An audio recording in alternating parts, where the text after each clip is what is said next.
Chapter 1. Miles Brent sighed to himself as he laid on the hard floor.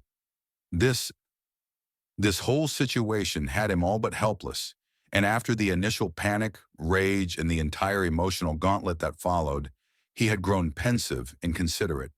Now his mind was running cold instead of hot, and he thought and recalled. The situation is easily summarized. He was one of the basic janitors that was being brought along for first contact. Technically, second but first face-to-face contact with alien life. Turns out that Earth in the entire solar system is smack dab inside some hellish patch of space that the Star Trek nerds had gotten everyone calling a negative space wedgie. Mostly because there seemed to be about 1 million different names for it, usually about 50 per alien language. So may as well start giving it a few of our own. Now, what's the wedgie do? It completely screws up almost every law of physics needed for FTL and most of the basic ship systems required. Artificial gravity? The wedgie says no. Efficient life support? Wedgie no likey. Proper astrogation? With the wedgie, you can't even trust your own eyes. Apparently, the creme de la creme of the wedgie's effect is the ozone layer, which the other races call a naturally developed planetary disruption field. Rare in the galaxy and has all the effects of the rest of the wedgie concentrated and wrapped around our little blue ball of a planet, making the advanced technology needed extra impossible. About 3 years ago, the alien equivalent of the United Nations had managed to get a probe to Earth and start up contact with a very primitive AI that had been manually decoupled until a basic clockwork timer had plugged it in. They did this because their laws stated that anyone lost in anything like a wedgie was owed at least a rescue attempt by law, and that law had recently been bent in such a way that we counted. Anyways, the AI program, it was the alien equivalent of Reader Rabbit or some other child education game designed to help create specialized ships to get out of the wedgie. First problem was that trying to get anything with the engines needed for crude FTL through the ozone layer made a really big bang. We'd been warned about this from the program, so that first flight had been unmanned just to see how big a bang it would be. Most of the people that looked at it directly needed experimental optical surgery to see again. People like me that saw it through a recording were blinking spots out of their eyes for hours to come. Still, it was really neat to see a double-sided mushroom cloud. To cut out more of the bullshit, we built the thing in space, developed slingshot railguns with the help of the AI tech to throw things into orbit to cut down on cost. The way down still has a doozy of a first step, though. Then came manning the big clunky beast of a ship. The program stated that for proper first contact, they wanted a large variety of every type of human around, so a lottery went out to each and every major population center, and I signed up. I got lucky and they gave me my training. I'm called a janitor, but I'm also trained as a mechanic, soldier, and diplomat to some extent. A few friends I made during basic had joked that if we were separated or got bored, we had everything we needed to start our own rebellion on an alien world. Considering we were in gunsmithing class at the time, I had to agree. My role on the ship was to sit on my hands and hope to never need to come off them. The Dauntless has thousands like me, each one trained well enough to take over for an actual engineer, soldier, or diplomat. Though to be fair, the diplomatic training was mostly a crash course in the standard trade language that we didn't pass until we could go through an entire day being monitored without speaking anything but galactic trade. After that, there was required reading on numerous political texts with some final grade essays and 1,000-question quizzes that you had to get 90% or get sent for remedial training, which I had to do, twice. Things had gone well at first. The Dauntless held up well, and the experimental technology, as well as the old standbys we were already familiar with, kept us safe and sound through the wedgie. Then we broke through the edge, and the ship nearly plowed through an observation post. After that slight debacle, we began to straight up sail through the cosmos as we brought the separate pieces of the advanced equipment together, and the entire ship went from a gravity-less pain in the ass into a comparative luxury hotel with warp drives. We soared among our fellows for the first time. The scuttlebutt on the ship said that most of the aliens speaking to us through the comms not only looked humanish, but also gorgeous. Babes for days, Star Trek had gotten something else right. Then the pirates hit. Turns out that Galactic UN was just as useless as Earth UN. No standing army of its own, and no official power. A massive advisory board with their heads up their asses and hoovering up the taxes. The escorts were basically the Salvation Army, and their own laws hadn't given them permission to teach us about weapons and armor. Our ship was basically a giant flying piece of armor due to the ablative plating needed for the wedgie, and we had snuck aboard a lot of missiles, guns, and torpedoes for our own paranoia. But when a battle fleet of raiders a few hundred strong drop on top of you, it really doesn't matter how much metal you've got or how much bigger you are. They're gonna get at least a few drops of blood, which leads to me. One of those few drops. My military training had given me the option of specialization, and I'd pick sniping. The idea of getting to play with one of the big guns that can still be used for something other than a war crime had appealed to me. The training where I had to shoot the thing with pinpoint accuracy while balancing a fucking coin on the gun was annoying as hell, though. This meant that when the boarding torpedoes that hit the Dauntless started puking out giant metal beasties, I quickly put my baby together, loaded up my favorite caliber of fuck you, and took just the right amount of time I needed to completely ruin a pirate's day. The hallways turned it all into a turkey shoot. Their weapons were effective for about 10 meters, and a range that's short against my gun was just insulting.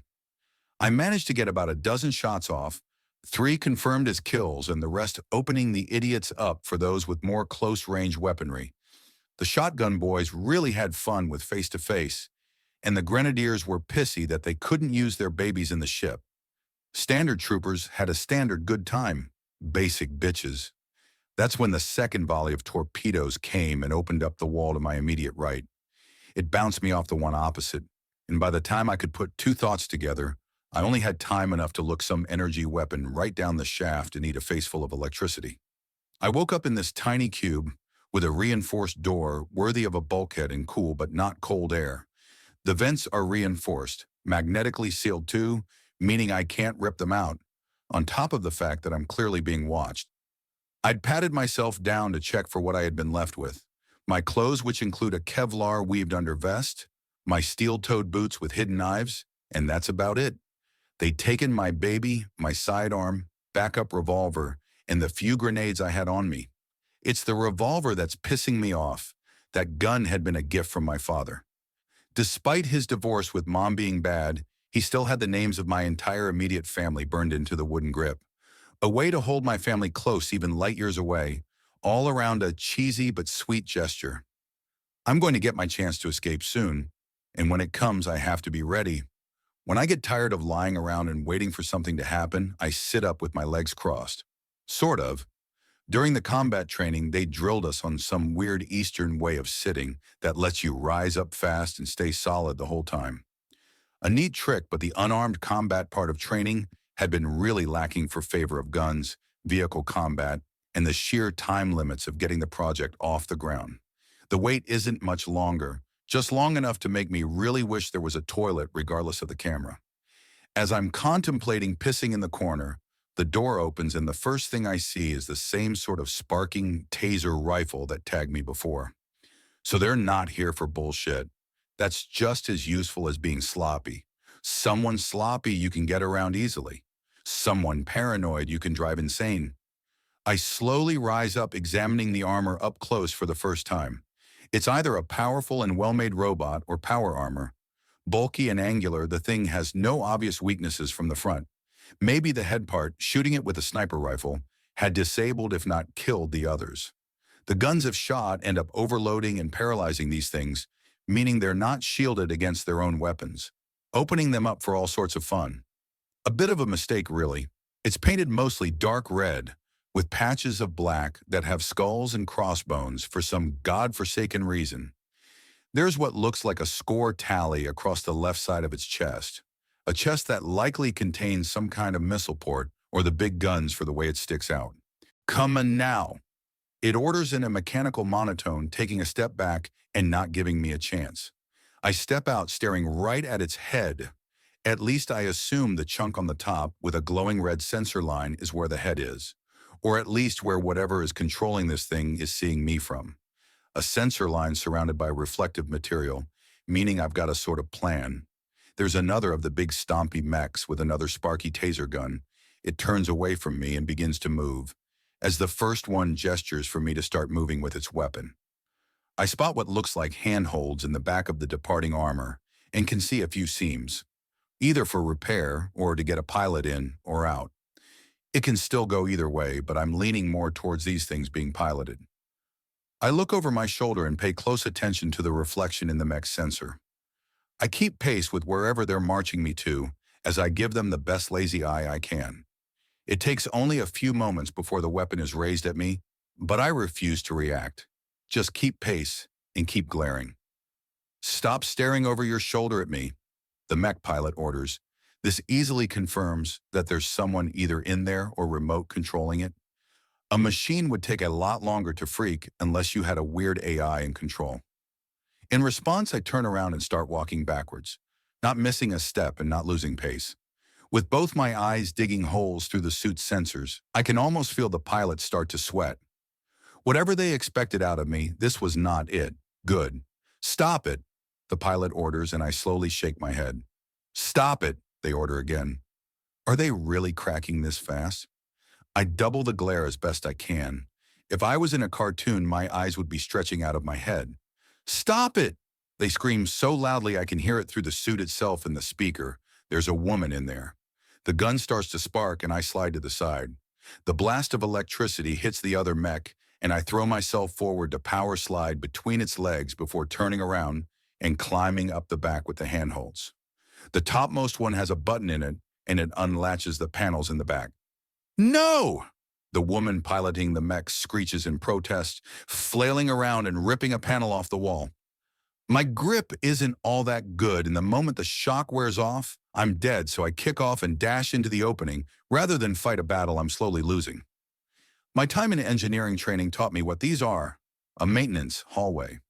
FTL-capable ships need a lot of wires and tubes going around for all the little systems that need to fire off perfectly. So many, in fact, that all the walls are pressed in by anywhere from a few feet to a few meters, usually a few meters. This one is a meters version, and I have room to dash down the maintenance hallway. I reach the small bulkhead with ladder that goes up and down the levels, and quickly get myself down an entire segment of the ship. I seal it after me to buy a few more moments. Okay, now I'm in the guts of the place.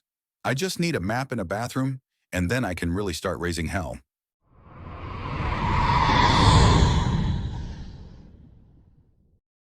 Side Chapter 2. Thankfully, the bathrooms in this place are borderline human standard, a bit big with enough legroom in the tub to qualify as a swimming pool, but otherwise standard. Thank God for that. Zero-G toilets are uncomfortable and annoying. A vacuum up to your butt or dick when you're not in the mood to fool around is just weird. Getting into and out of the maintenance hallways is easy when you figure out the particular ship's latches and such. I get in good and quick and rush towards a nearby ladder as I hear a big stompy mech show up at the bathroom I was just at, and I get up to the next level.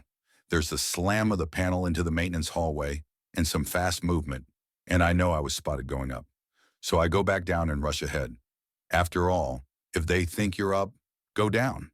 If they think you're down, go left. I give them a trail more akin to the Gordian knot than anything else for about an hour before calming down and leaning out to try and find some place with either weapons or a map of some kind before ducking back in to do so again elsewhere. A few hours of poking around and avoiding patrols here and there, and I find myself near the front of the ship. Science fiction would tell me that this is where the helm and such is located. On the Dauntless, it's actually in the middle of the ship and behind so much armor that you have to shear away most of the vessel before actually getting to the command crew, life support, or engine controls. After a short time, I find one of the alien women going at a communicator under her breath as she activates it. I crack open the panel and get a glance in. It's some kind of quadrupedal dog woman. I don't know how better to explain it. It's like someone took a dog and tried to make a porn star out of it, but never bothered to get her to stand upright and only seriously feminize the face rather than replace it. The alien is still covered in fur, but is also in what seems to a patchwork business suit. A bandana keeps her absurdly long blonde hair out of her face as she sits down like a dog and adjusts her massive mane. Also, she's huge. If she stood upright, she'd be maybe 9 feet tall and ridiculously proportioned by any stretch of the imagination. There are discolorations and small straight lines through her gray fur. Possible scars. I crouched down low with my right boot knife held ready, just in case. Hello, Captain Lilpaw. I take it from your expression that the raid didn't go as expected? Another woman's voice asks on the opposite end. This is getting ridiculous. The first 2 or 3 encounters being female only was odd but not really worth notice. Having nothing but female encounters with the official first contact over communications, the pirates that took him and now their sponsor? Where are the males? No, the ship was unexpectedly armed on top of the absurd armor needed for cruel space. The humans used kinetic and explosive weaponry with an obsessive fervor. Captain Lilpaw answers with her entire frame drooping. Oh, that was unfair. Having a woman that looks like a puppy and a porn star at the same time as my enemy is a low blow. What about boarding parties? The sponsor asks. I can't see the screen past Lilpaw's enormous chest.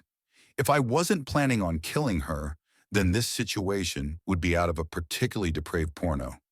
We're only missing the badly hidden zipper on the alien outfit for me to be Dick Nova, alien penetrator. Everyone on that wretched ship was armed to the teeth. The fatality rating was over 90%. They reacted so fast, they were so well armed. The humans aren't here for peace. Their ship is military, elite military too. We only managed to get one, and the crazy beast is running rampant on my ship as we speak, taking an almost sadistic pleasure in confounding my hunters. I see, and the rumors. Are they really? The sponsor asked, trailing off. Male? Yes. Almost every single scan we have and every picture we got during the failed raid was of a man. Even better, the one we captured is a man as well. A cute one. It took a lot of threats and even a few injuries before I had him thrown into a cell, rather than dragged into some woman's bunk. Okay, so we have some product for the meat market. Tell me, how close to being in season do you think he is? So there's slave trade? Fuck. Well, damn, I really need my guns now. Or maybe hers if it's not DNA encoded or something. The male thing I put aside for later. He's in season right now. That's why I had to break a few limbs to get him into a cell, unarmed but untouched. The sheer smell of him still has my head spinning. He's so deep in season that half the crew are trying to follow their noses. And to make it worse, he's not stupid and is using the maintenance tunnels like a personal playground. How did he get out?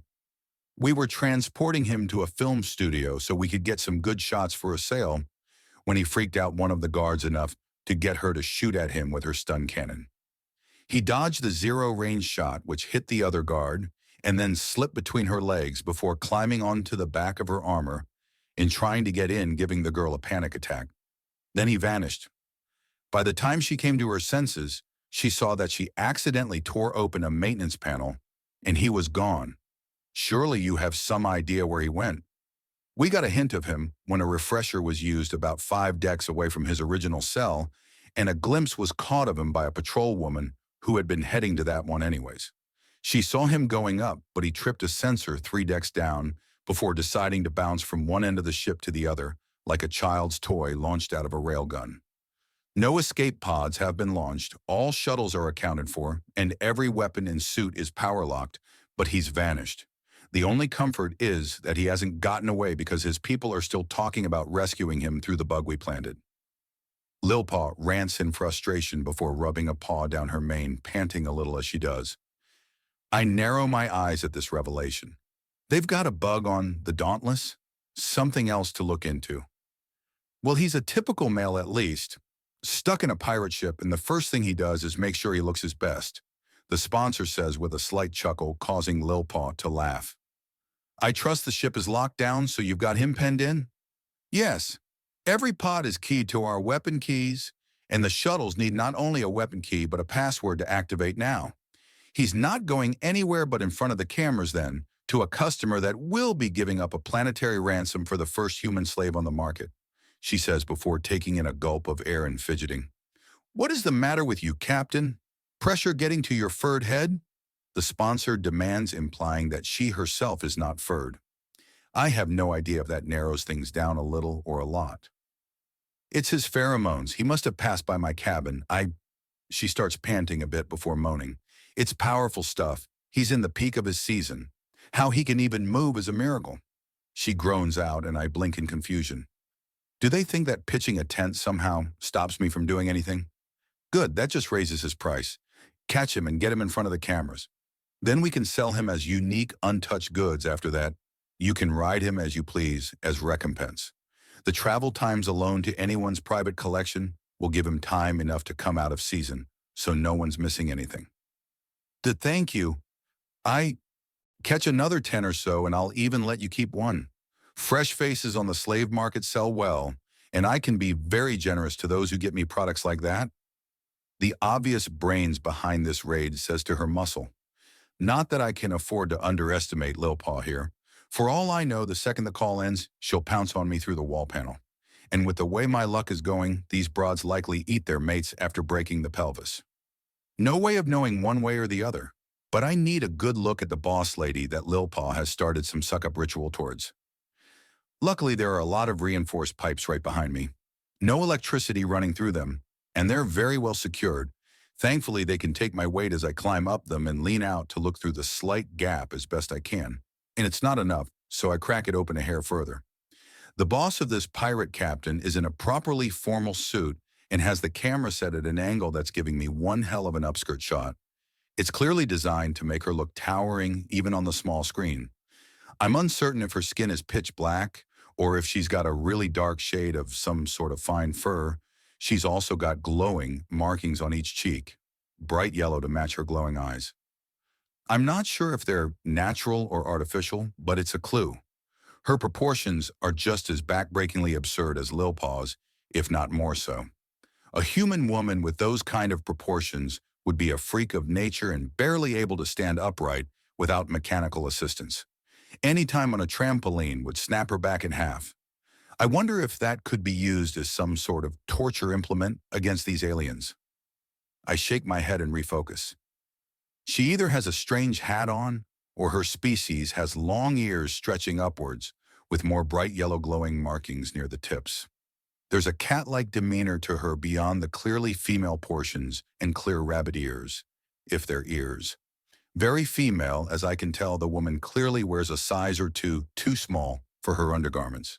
The suit is shockingly normal looking in creamy off-white, miniskirt, jacket, button-up, and a crimson tie. Strange things to be universal, but there you go.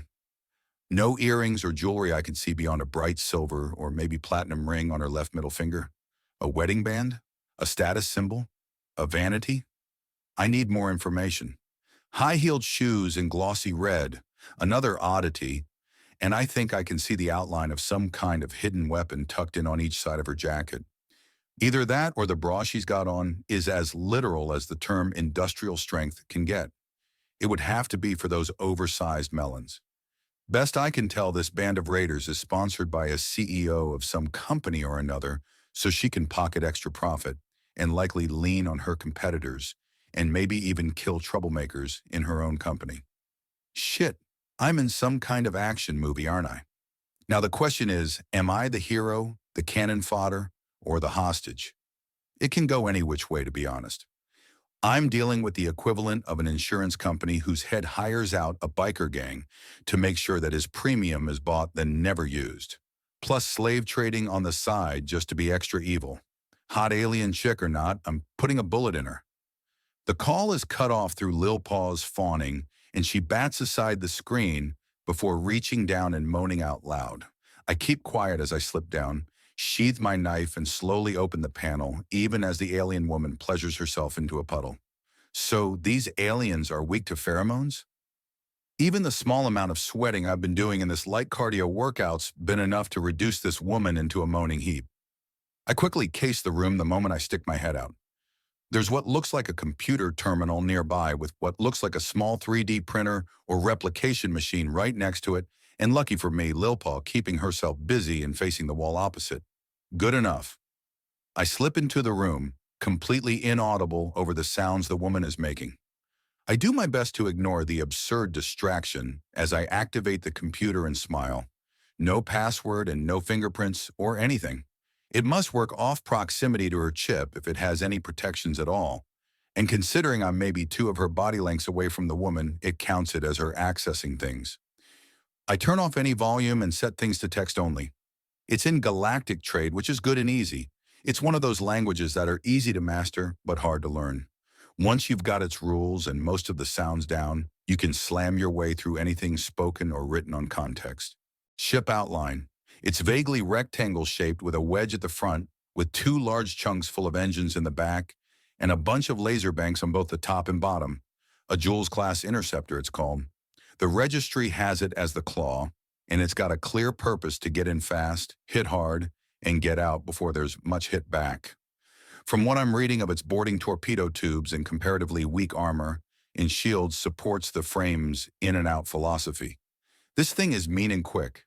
Basically what my kind would call a corvette, a flying sucker punch. Internals of the ship has this place near the bow. Apparently I'm a few rooms away from the helm. Good to know. There are several armories, but no indication where my weapons are. That's annoying. The captain seems to get her second wind in self-satisfaction, and I turn to shoot her a dirty look for a moment. Damn woman, have some self-respect. A bit more poking into weapons and administration, and I smile widely. So the small divot in the wall next to the computer isn't a replicator or printer. It's a universal installer for access chips. With the captain blaring approval mentally due to her fun times, I have full access. Full access that lets me make an account of equal authority. One just for me. It's set up quickly, then I use the approval from my account and hers to first make it so that we cannot overwrite each other's decisions, then use the unending approval from her to help me make a new highest rank on the ship for myself with full override power. Now I just need to put my hand in the panel. A beam of light basically teleports the thing into the middle of my palm before the machine lets out a chime. "Welcome, Commander," the ship says in a deep male voice, and I freeze. The room is dead silent. There's movement.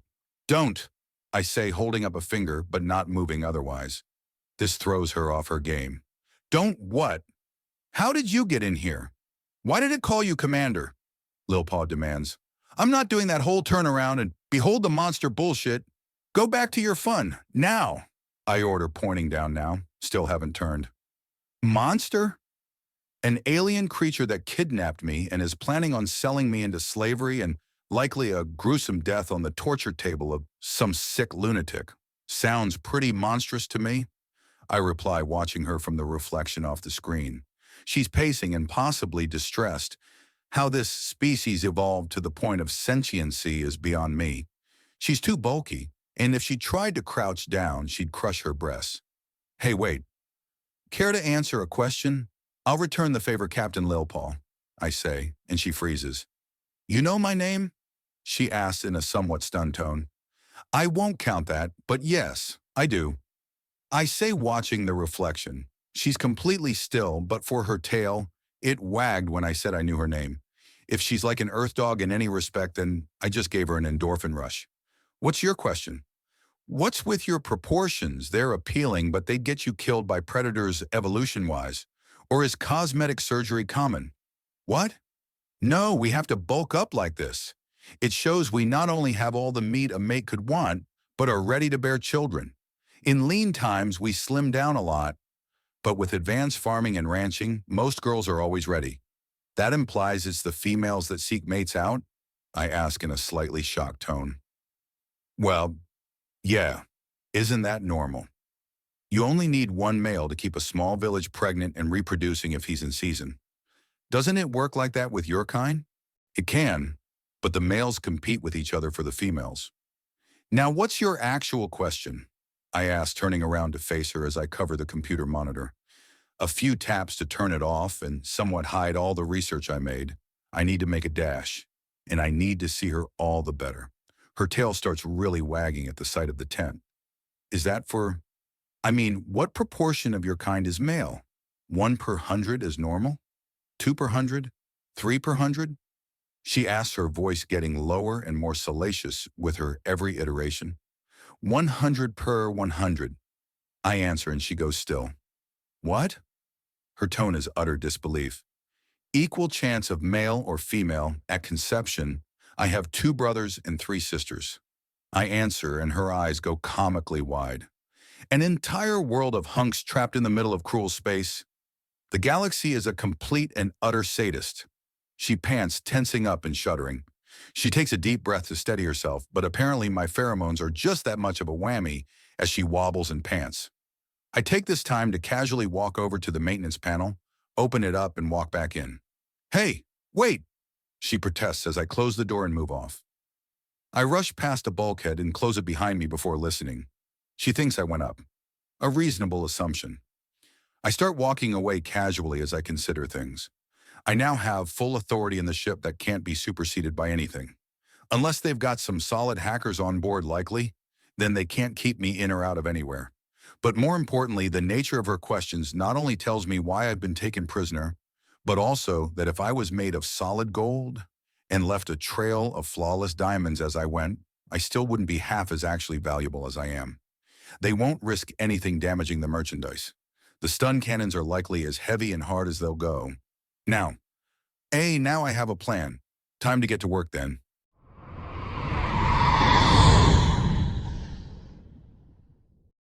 Chapter 3.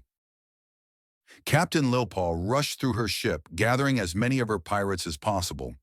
After the failed attack on the human vessel, they were down by a full quarter of their numbers. How many dead and how many captured was unknown. But policy was that there were no jailbreaks for those stupid enough to be caught, and only 1 in 10 had gotten out. With the overpowered pheromones of their only prize burning out of her system, she had been able to clear her head enough to take a suppressant. Then she had made a ship-wide announcement to make sure everyone had the lust blocker in their system. Just a few minutes of marinating in his scent had nearly driven her insane and given him enough time to hack into the systems. His price tag was going up, and if he was the type to escape, he might even be a repeating investment. After all, catching a runaway slave and keeping everything hush-hush is good money. Especially if his pheromones have an addictive quality beyond basic bonding, they'll be able to name a price each recapture, not to mention the original sale.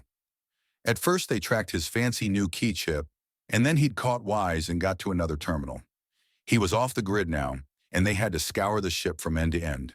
To make matters worse, he would play merry havoc with all the ship systems the moment he got near another terminal, which was getting more and more frequent. What few computer technicians she had were locked out of the system in such a way that if they were within 10 meters of a terminal, they would automatically deactivate. Then anyone she sent near a terminal would cause it to power down. The moment the power went up again, it started its shutdown sequence if any of their chips were nearby. That was both impressive and infuriating. She'd have to beat how he did it out of him once she was done beating the wretch for what he did to her in her own quarters. Embarrassing her in front of their main meal ticket? It was bad enough that she had to suck up to the self-important slag, but doing it while going insane from lust? She would take his next 20 children from him and make sure to raise each and every one to hate his guts. "Captain?" Gine, one of her helm officers, asked on the open channel. The limbless communications officer was more than a little typecast for her species, but good at her job. "What is it, Jingai? Any sign of the prisoner?" "Not yet, but our allied vessel is coming in. I didn't know you had some secret friends to help out, but they'll be a relief." "What allied vessel?" she demands as her blood runs cold. This enormous one. A battleship. You explained it to me via text so that the prisoner couldn't listen in." "You idiot! How far off is the ship? We need to get out of here on maximum burn yesterday." "They've already engaged the docking clamps," Jingai mutters in shame. "And they're so big that if you try to accelerate out of the grip, you'll rip this ship apart. I win. Also, I have my guns back." The prisoner chimes up over the onboard comms. "Yes, I can hear you. Yes, I've been listening in for a while, and no, you won't be getting away. I've got complete control. Also, you people don't check near the engines anywhere near enough. I practically set up a base camp down there." He mocks them even as the entire vessel shudders. "Also, I've turned off your weaponry. Having them all controlled through a central component gives them an easy method of attack and sabotage. Also, your mechs are powering down." "Damn you!" she screams out in frustration before the sound of the airlock's manual overrides being activated echoes. "Captain, what do we do?" Well, I, as commander, suggest you surrender and be ready to talk. My kind believe in redemption and clemency, meaning that if you play nice with the arresting officers, you get a lighter sentence. Not to mention, I personally see opportunity here, and I think the Admiral will too. One you will like almost as much as he and I will. What kind of opportunity? She asks, trying to find any kind of way out of this mess, and he chuckles. I'd like to clear it with the Admiral first. Don't want to unreasonably get your hopes up. Anyways, play nice with the army of heavily armed and thoroughly unamused men, and they'll play nice right back. He offers then the nearby maintenance panel opens. Okay? He asks with a big smile. Hey, hey, hey, don't try it. He says, stepping out fully with a small weapon at the ready. The deactivated electrical cannons are useless in their hands, but sheer reflex caused them to bring them up. I've got 11 hollow points in here. Each one will tear apart your internals, and energy shields do nothing. These are kinetic, he says before pulling something off his belt. And this is a grenade, a chemical explosive that wreaks absolute havoc and death in these close quarters. I activate this, and we all die. A few moments pass, and the airlock opens entirely. Contacts, we have our man here. A black-clad and armored man shouts out. The former prisoner lowers his weapon. Are you injured? Negative. I have subverted the enemy vessel and have both a great deal of information and need to speak with the Admiral. We have a flashpoint possibility, he says, and the soldier nods. Use my radio. The soldier invites, not taking his aim away from the small search group. The other one sheathes his weapon and grenade before walking up to his fellow. Be gentle with them. We have an interesting opportunity here, the former prisoner says, grabbing a device off the shoulder of the soldier. This is Miles Brent, code Sierra Tango Alpha 00228. Confirm. He states into the device, and there's a burst of static. Code confirmed. Good to have you back, soldier. Report to medical, please. I'm going, but I need to speak with the Admiral as soon as possible. In person, we have an opportunity here, and it would behoove us not to miss it. He says into the device before it gives another burst of static. Confirmed. Get moving. He'll see you there. The person on the other side orders him. On my way. He replies before tucking the device back into the shoulder strap, then moving out. All right then, ladies. Nice and slow. Otherwise, we start putting holes in people, the soldier says before forcing them out and through a reinforced hallway and into a large cargo chamber with numerous ship-grade weapons pointed at them. The entirety of her crew is marched in, including a surprising number of the boarding crew she thought lost. They're dripping with desire and barely able to move properly. The entire ship really is full of men, isn't it? No questions, no interrogations, no nothing. Then after a long enough time for the lust suppressant to start to break down, the pheromones in the air makes everyone start to squirm, and not just the returned boarding crew. Then the door opens and a small crowd files in. Was this time to put them all at disadvantage? At the front is a man in a formal uniform with graying hair and a harsh glare. His presence is one of intimidation and strict brutality, the sort of thing from those schlocky movies where societies of warrior men were found. Or perhaps one had been found in cruel space. Captain Agenda Lilpaul? The high-ranking human asks, and she nods. I am Admiral Garfield Cistern, leader of this endeavor. Your ship and crew are at my mercy. He states plainly, and she glares at him. A mercy that you will be able to take full advantage of. Now she's intrigued. As my soldier Commander Brent has pointed out to me, I have need of additional ships, further crew and local intelligence, particularly of the unsavory parts of the galaxy and less than legal societies. Right now, my species has everything in one oversized troop transport. That's not good enough. Wait, is he trying to recruit her? To this end, I want to sponsor your group of miscreants as privateers. To that end, you will willingly share all information with us. We will openly deny that we have anything in common, but in secret we will be giving you supplies, and our ships will only fire upon yours if we are under the observation of other entities. We'll also be missing a great deal in such circumstances. Admiral Cistern explains, and Lilpaul's jaw has dropped. She regains her composure and gives out a huff. And what exactly will you be wanting of me and my crew? I don't have a problem with a sponsor to keep us flying, but what do we lose? There will be 10 of my men on your ship with veto power. If they say a certain target isn't to be hit, then it's left alone. We also get first refusal of loot you capture, meaning you come to us first to sell whatever you steal. We will pay in full, don't you worry. This also means a guaranteed market for you girls. Finally, we will be sharing information and will occasionally require special missions from you. You will be paid richly for those missions, and we'll be using the commanders we station on your ship as our liaisons between you and us. You want to talk to us, you talk to one of them. We want to talk to you, then we talk to one of them. And what's stopping us from just flying off with everything you're about to give me and never hearing from us again?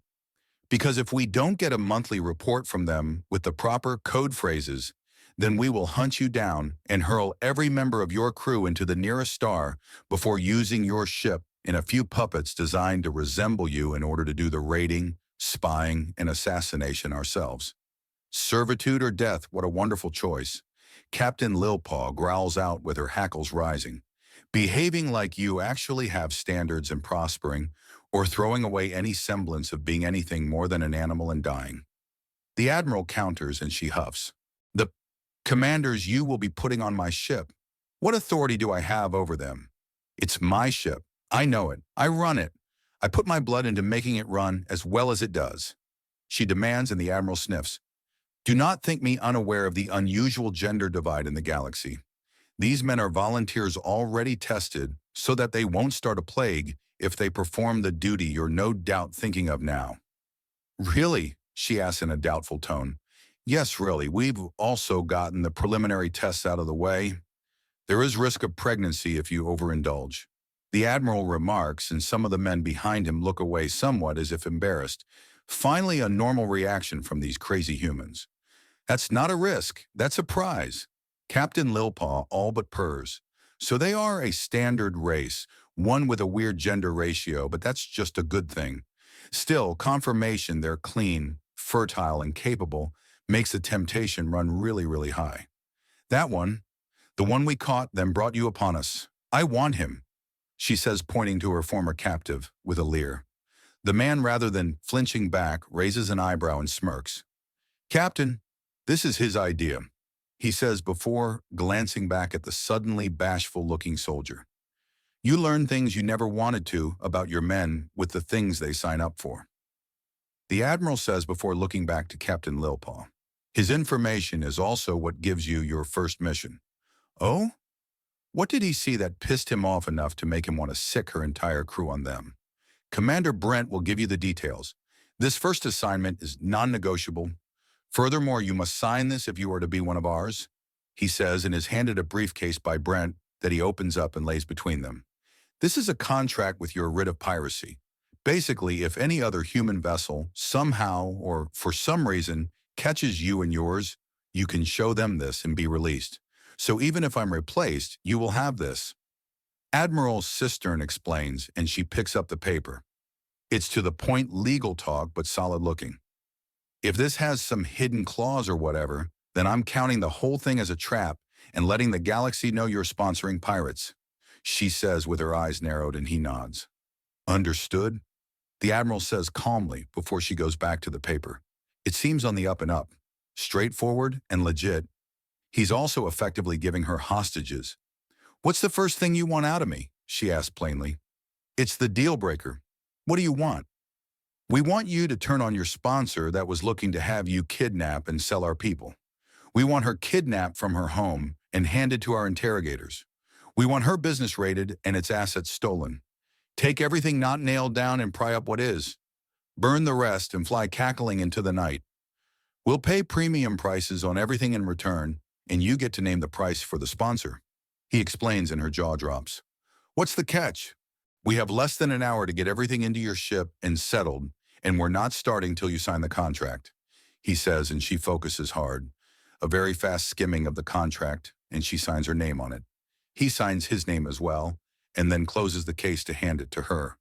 My men are yours, Captain. Glad to have you aboard, the Admiral says, saluting her before turning around. Move out, men. I want that ship loaded and prepped 20 minutes ago. Go, go, go! He roars, and the 10 men behind him rush away, along with a huge number of crewmen. What are you putting on my ship? Captain Lilpaw demands, and the Admiral turns to her. 2 months worth of food supplies, 3 weeks of fuel in solid state, and 2 in liquid. The materials and tools to make a gunsmithing laboratory so that my men can maintain and improve their weaponry, even produce more if it's requested of them. They will also be moving on their personal effects and the extra training materials we're having them complete. Extra training? Make no mistake, all 10 are excellent combatants. The training they underwent had a 95% failure ratio over 2.5 years, and each of them got through. However, the training was about local languages and combat, as well as ship navigation and maintenance. They can destroy enemy positions and will raise unimaginable havoc to the enemy if given half a chance. Yes, the one we caught proved that right. Miles Brent passed by the slimmest of margins. Right at the line of failure, I and the other examiners personally saw him as the sort to finish all of his jobs, even if it meant he was leaving chunks of himself behind. He's one of the weakest links on our ship, but a laudably stubborn son of a bitch. Regardless, a pass is a pass. He, along with the others, will be learning about leadership, logistics, and everything we know about diplomacy and galactic politics, as well as several lessons from our own age of piracy. These 10 will not be a burden to your crew, and if they prove to be a burden, contact me and they will be replaced. I see. What about shore leave and such? Keeping specific crew members on board every time tends to lead to sabotage, Captain Lilpaw says, and he nods. The story we'll use is that you seduce them and will disavow them as criminals officially. So sure, take them out and show them off if you want to, the Admiral says. They're giving up everything for this crazy plan, Lilpaw suddenly realizes. Almost. There's a way back, but it won't be ready for years. It'll take a solid 5 years at minimum, likely 10 to 20. 5 years of absolute loyalty, with up to 20 before they have anywhere to go. Draft boards don't get a quarter that from their recruits, Captain Lilpaw says before smirking. 5 years to seduce those men as much as I want. Perfect, she mutters before glancing around.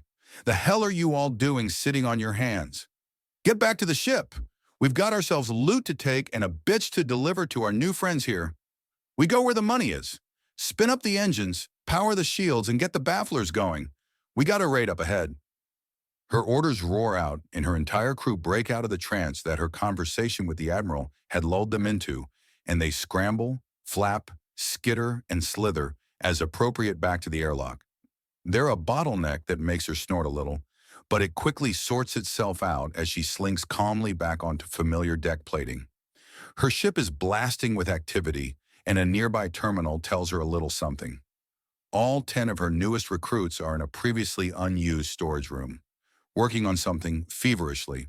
Apparently, Brent is extremely quick on the uptake and already chipped all the others. Up 2 levels and a quarter of the way down the ship, the door opens and she walks inside to see 8 of them setting up several different machines as the last 2 are going around and bolting the machines to the floor. "Captain on deck!" one of them shouts, and all the activity stops, and she gets a smart salute from each and every one of them. She scoffs, appreciative but scornful of such things. She doesn't walk far in. Her head is already starting to swim from the scent of all these fertile and virile males so close together, all for her and her crew. It's an effort of will not to drool. "This is a pirate ship. I don't want salutes, I want results," she says in all of them, but that freaking Brent rushed back to work. "Fair enough, Captain. I hope you don't mind if I'm the one giving explanations," he says, and she grins salaciously. "Oh, don't worry. You'll be giving me a lot of explanations come tonight, but I want to know what kind of mess you're setting up in my storage room," she says, and he nods before taking a stance with his feet shoulder-width apart and his hand clasped behind his back. "This is a gunsmithing workshop and laboratory. We will be creating long-range kinetic weaponry in here, as well as experiment to create better models and custom models for the many different crew members. This is also where we will be manufacturing the ammunition and performing maintenance on damaged weapons. We have a 3D printer for plastic part manufacture. We're also setting up a multi-bit drill, a metal press, a lathe for metal and wood, a belt sander, and a grinder. We also have a bullet press and a small chemical workstation. Finally, we'll be making a lot of use out of the foundry and scrap recycling chambers on this deck." "I see. What can you start handing out first?" "Easiest and the fastest is to use the 3D printer in plastic. The weapons come out more fragile than a metal one, but can be produced in huge quantities quickly. Brent answers and she nods at the thought. We can start now if you want cheap handguns. Proper rifles are too powerful and forget about a plastic shotgun. However, we can pump out standard handguns roughly at a rate of one every half hour, he says, and she must have let her confusion show. This is a handgun, he says, drawing out a weapon from a holster hidden under his left armpit. It's held easily in a singular hand. He flicks a switch and holds it out to her. Metal? She asked, taking it and examining the weapon for a moment before handing it back. It makes a more enduring weapon. It will require regular maintenance and cleaning as opposed to a plastic one that after a short time will warp and begin to misfire. Brent explains as he tucks the weapon away again. So it's like a stealth plasma caster compared to a multi-plasma caster and a long-range caster, I assume. It sounds like handgun to automatic to rifle. We'll be making all of those. Good. Now, Captain? Jing'e asks through the comms above her. Talk, she orders. We're ready to head out. We need you up here. The comms officer says and she nods. All right then, gentlemen, carry on. I'll be assigning you all bunks shortly. Just get this done. Mealtime is in 4 standard hours. Yes, ma'am. They call out as one, and Brent gives her another salute. She just shakes her head as she walks off. The moment the door closes, she lets out a huge breath and shudders. Oh boy, if they're willing, then half my crew is getting gravid in short order, a prize beyond any amount of simple resources. 10 males on the vessel, an embarrassment of riches. She mutters to herself before shaking herself to clear her thoughts, and then making for the helm at a fast lope.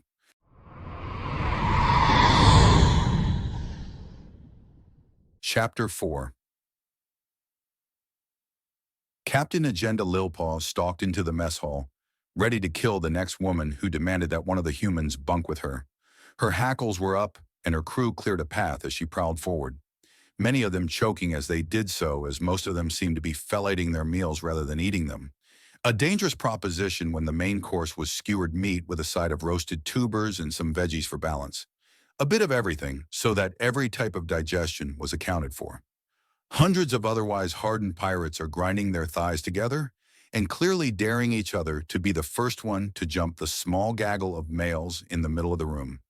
There's a ring around them that starts nearly 4 meters from the lot.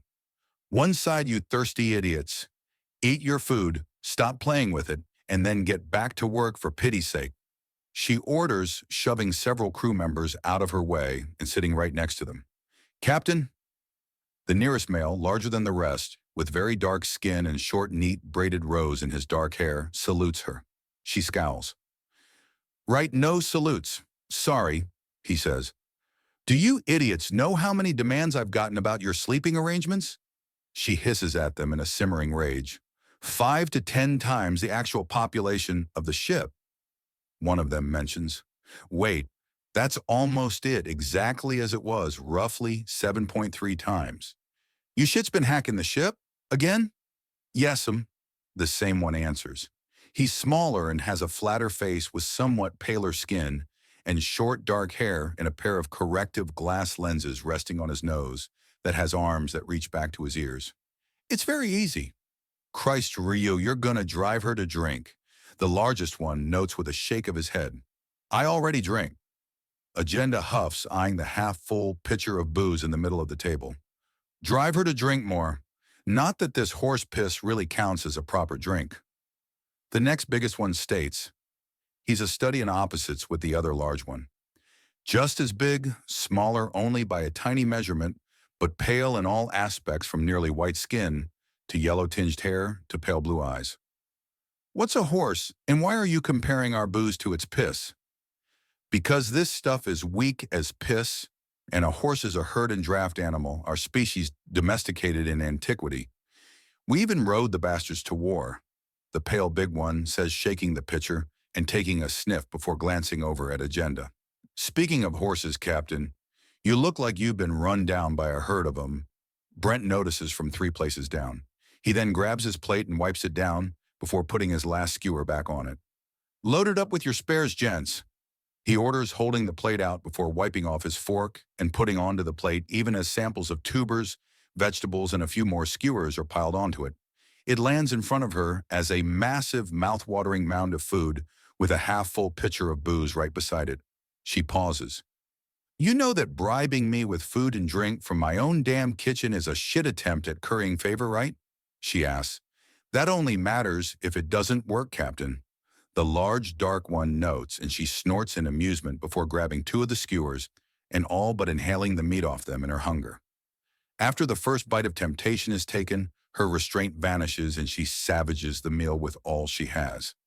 She has to use the booze as more of a dining aid so that she doesn't choke on a couple of occasions before letting out a satisfied sigh. The sound of restrained laughter has her glare at the cretinous males forced into her crew, and they clamp down on it tighter but are clearly even more amused.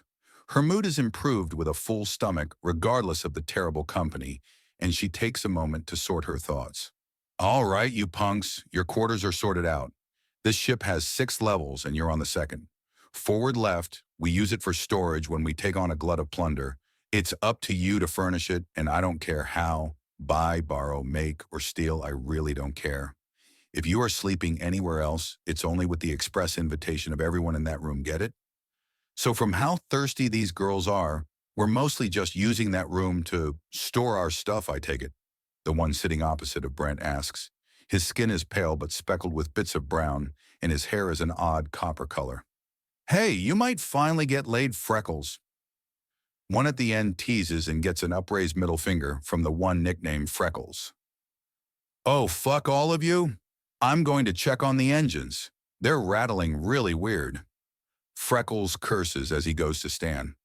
Wait, what did you say about my engines? Agenda demands, and he looks kind of sheepish. It's probably just me, ma'am. I've got hypersensitivity with hearing and touch, so I have a high-pitched whine with a little clicky-click buzzing in my ear.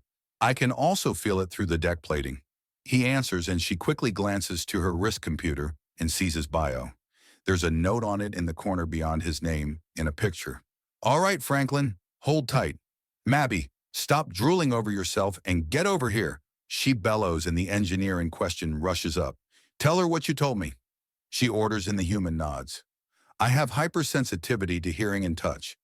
I've been hearing a high-pitched clicking whine ever since I came on the ship and feeling it too. I narrowed down its source to the engine, but I don't know what it means. Franklin explains, and Mabby goes from visibly eye-fucking him to confused to surprised. Wait, there is something up. It's not urgent, so I was leaving it to after dinner, but what's it sound like? What's the pattern? Mabby asks, and Franklin holds up a finger, before letting out a keening sound before 2 rapid clicks with his tongue. The keening noise continues before the 2 clicks repeat. And you can hear it? She asks when the impromptu show is finished. Her slitted eyes are wide with shock. Feel it too. What's it mean? This ship uses an engine for a beast an order of magnitude bigger than the Claw. It slowly shakes itself loose over a period of a few months, but if you stay on top of it, it's fine. Lets us get up and go way faster than most targeting computers can predict.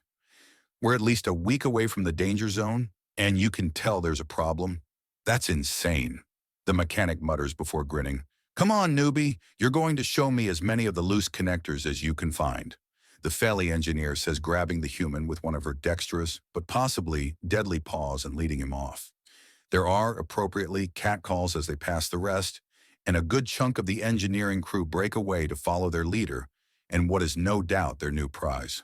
I better go make sure they don't eat the poor bastard. He's clueless when it comes to people, Ryu says, standing up after quickly stacking Franklin's abandoned plate and cup onto his own tray before putting his tray onto Franklin's. Someone take those to the wash for me, please, he says before rushing off and dodging through the crowd with a grin. I think we've been abandoned, Brent notes with a grin, even as Agenda looks into the note on Franklin's file. The hell is high-functioning autism, she demands, looking up, and there are some uncomfortable looks. That's not an answer. It's a mental disorder, one he was born with. Basically, he's got some over-the-top senses, is really bad at picking up social cues, and tends to be manic-focused. In his case, it's with science fiction and fantasy, so he's easily kept entertained. Brent says, and she turns it over in her mind. He's clueless idiot that hears and feels more than he should? Okay. How manic are we talking? What's he going to do? She asked, just making sure this isn't some danger to her ship or crew. He's memorizing the ship inside and out as we speak. A surprising number of people like him signed up for the training. A lot of them flunked out, but a sizable portion of the graduating soldiers were completely obsessive sci-fi nerds. Franklin's one of them. Right at the top, his idea of rest was mastering galactic trade or the specifications of the warp drives. What was more work for us was restful for him. It was insane, the large pale one notes. It wasn't fair is what it was. The bastard made it look easy. I nearly went insane trying to understand things and falling asleep feeling like I've been thrown down the side of a mountain, and he was smiling the whole way through. Brent grumbles and the table laughs. You contemplated strangling him a few times, haven't you? Agenda asked with a smile. Now she was in familiar territory, bitching and griping and sassing. Try constantly instead. Don't get me wrong, I don't hate the guy. He's too nice to hate and will apologize for things that aren't his fault. The large, dark-skinned one remarks. Typical Canadian, one of them further down notes. Bald and round of head, but just as strong-looking as the rest, he's pale and shiny from the head he clearly polishes for some reason. Yay, the dude's the friendly and polite Canadian, almost to the point of parody, but it's authentic. Catch him off guard and he's still friendly and polite. That's how you know it's real. Brent finishes and notices Agenda frowning. What? Canadian. Is that some kind of subspecies? Country. Humans are a very divided species. The project to actually build and crew the Dauntless is one of the first truly international efforts. The only thing our race almost completely agrees on, with only the craziest and most superstitious people arguing against it. Me and Jake over there are both American. Brent points to the large, dark-skinned man. Our home country shares the world's largest unprotected border with Canada, Franklin's country. Ryu is Japanese, an island nation. I am Victor of Russia, the larger pale one says. Egypt is my homeland. Beck is my name, says the one next to Jake. I am Lou, a Chinese man, says the smaller man next to Victor. Jean-Luc of France, and you bastards shut the fuck up right now, one of the ones near the end says before snapping at the rest. Some of them put their hands in the air and surrender, but everyone is smiling. A few are even holding back snickers. What am I missing? Agenda asks. I share my name with a main character from a popular science fiction series. I've heard unending jokes during training in transit. There is nothing these idiots can say that I haven't heard too many times as is. Jean-Luc mutters. I mean, good God, I'm basically the man's opposite. But for the name, what more do you guys want? To know if you want your tea, Picard. Brent mocks him and nearly throws himself out of his seat to dodge the thrown mug. Beck catches it, then seems to toast him with it and a mocking smile. Fuck all of you, I'm going. Jean-Luc snarls, standing up and stomping out. Brent just makes a face at him as he goes. Don't forget, 4 hours Rambo-thon Deck 4. Victor calls after him and gets a thumbs up just as Jean-Luc leaves the room. Rambo is movie series. The first one is the only one we might not play, but the rest is some good action. We're basically taking over the tactical center on 4 to do this. Brent answers offhandedly. That happens every day anyways. If it's not in active use, then go wild. Just don't break it. Agenda remarks as she sees her crew. Finally start to relax around the men and filter in to sit at the same table. So there's 10 in total, but I've got 8 names only. Miles, Franklin, Jake, Ryu, Victor, Beck, Lou, and Jean-Luc. Who are the last 2? Marcus, I'm Roman. The round-headed one says quickly before taking his last bite of his skewer. I am Sai. My family hails from India. Though with the traditions of my homelands, I doubt I shall ever return. There is a dim view on piracy and such back home, even if it is sanctioned. What? One of her crew asks. Honestly, Agenda was expecting this sooner. Or more likely, it was Sai that it bothered the most. My home country is somewhat bound by an archaic caste system. I had to let go of many of my ideas and tenets of faith to merely pass the tests. Would I return even after 20 years of flawless service spending, but a day with pirates and the knock-on effects will be huge. These pirates are more advanced than nearly the entirety of India. It won't take much for you to spin it properly, Marcus tries to assure him. Number. Unless there's a major shift of my people, working alongside pirates means that one will be taking the lives of others without it being in the defense of life. This is a tainting of my flesh. To remain untainted, others are not to touch me. I have become untouchable. Only in India, and scorn will fall upon them if you make it known, then they will be untouchable. If they're wise, then they shall know this and abide. Beck counters, but it clearly doesn't land. I doubt it.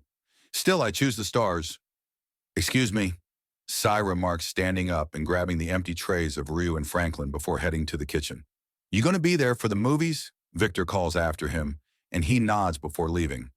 Several crew members chase after him, no doubt seeking to comfort the poor man. You've all burned bridges, haven't you? Agenda asks as she reads the sheer weight that seems to have fallen on the men. Even going on the initial mission was burning a lot of bridges. We've severed friendships and familial ties for a shot at the stars. The smart money was on the ship being attacked and everyone inside taken as slaves. The fact we've subverted it doesn't make things much better, Jake explains before running a hand over the tight rows in his hair. Hell, I'm still wrapping my head around it, and I've got criminals in the family. We're more black ops than mafia, Victor says, and Jake nods after huffing a breath. As a small argument breaks out, a small alert goes off on her wrist computer, and she checks it before rolling her eyes. Another small bit of stupid at the helm. The girls there couldn't find filth in a sewer, made them great at taking orders without question, and even better in a fight, as they were generally too stupid to know if they were in danger, but hot garbage for when she wasn't there to babysit them.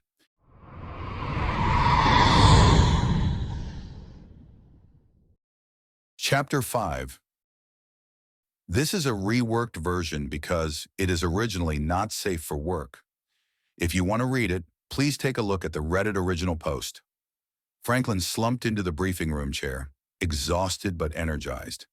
The engine, the energies, the balance, it finally clicked.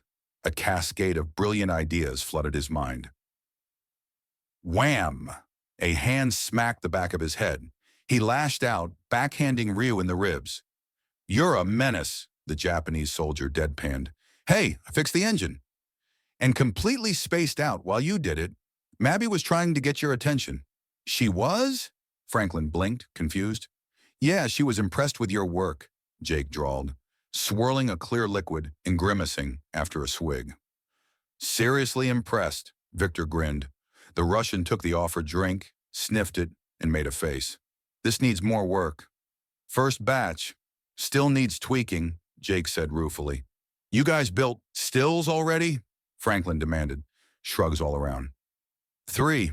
Trying for vodka, moonshine, and beer. You mentioned mead? Victor asked. Yeah, simple stuff. Honey, water, yeast, sealed container. Dark corner for a few months, Franklin explained, tossing Victor his datapad.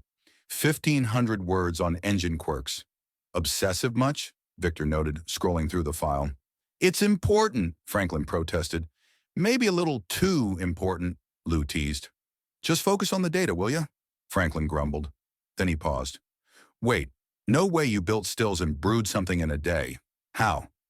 Just relocated our operation. The Dauntless had about 30 stills running, Victor explained, wincing after another sip. Shouldn't have started in 0G. Messy. Useful for something, I'm sure, Jean-Luc mused.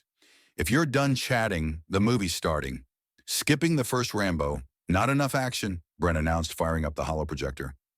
Even over the movie's roar, the men started whispering, strategizing about how to best interact with their alien crewmates. They debated different approaches, trying to figure out the cultural nuances. As explosions rocked the room and knives found fleshy targets, the men continued their discussion. Been researching. Turns out there are a lot of sentient races out there. We're classified as BMO 100/100 number 1. Bipedal mammal, omnivore, 1-to-1 gender ratio, first of our kind, Brent explained during a lull in the action. Really, that's the system? Jean-Luc asked. Yep. Other classifications for different body types, diets, gender ratios. It's complex, Brent elaborated. Complicated, Lou agreed. Each with their own languages, histories, cultures. Humanity's pretty standard, except for our location and balanced gender split, Brent sighed. Nobody's memorizing all that. Franklin stated flatly, earning nods of agreement. Right, important point. These women are pirates. Their past includes some unsavory activities. Be cautious, maintain personal boundaries. Brent finished, everyone checking their personal defense devices. Good. Remember your training. He added more quietly, be respectful, but firm. Meanwhile, in the hallway, I messed up. I tried to talk to him, but he didn't seem interested. Mabby wailed. Mabby, Agenda started. He ignored me. Mabby, he didn't even look at me. Mabby, he's just not good at social cues. It's in his file. He's focused on the ship right now, Agenda finally explained. Mm-hmm. Oh, Mabby sniffled. Yes, he's excited about being in space. Give him time, all right? Oh, the other men are saying he's oblivious. He's just not picking up on what you're putting down. Agenda could feel the curiosity of her crew through the security system. Girls, they're from a very different environment. They're soldiers focused on a dangerous mission. They're not used to socializing like this. Captain, we learned that the hard way. They're strong, resourceful, and dangerous, Mercy, the head of assault, stated. Then she brightened. Still, imagine the potential alliances, strong warriors, dedicated workers. They're impressive, yes, Agenda agreed. I've been listening. They work hard and efficiently. Humans are skilled and adaptable, valuable allies. We need to figure out how to work with them effectively, Mercy said, adjusting her earpiece. Agreed. We need a plan. Yes, Captain. That goes for everyone. No fighting among yourselves. We have a raid coming up. Captain. I have an idea. A distraction to buy us time. Their diverse appearances will help. It might attract unwanted attention too, Mercy reminded her. True. Think they'd be willing to create a diversion? Agenda asked. Mercy's eyes lit up. That's a yes. We can use camouflage techniques to cover our escape, but first we should ask them. Mercy hurried to the briefing room door. Hey boys, whoa! She stared at the hollow projection, a character fighting intensely. You watch this for fun? Yes, one of them asked. Mercy blinked, then decided this needed a crew meeting. Anyway, we have a plan for the raid. Need a distraction team. Interested? Could be interesting, Rue said. Hey, Mercy? Free later? He asked hesitantly. Mercy considered for a moment, then smiled. Maybe. Depends on the plan. Great. We can talk details later then? Sure. Come find me after the briefing. Mercy smiled and headed back to the hallway.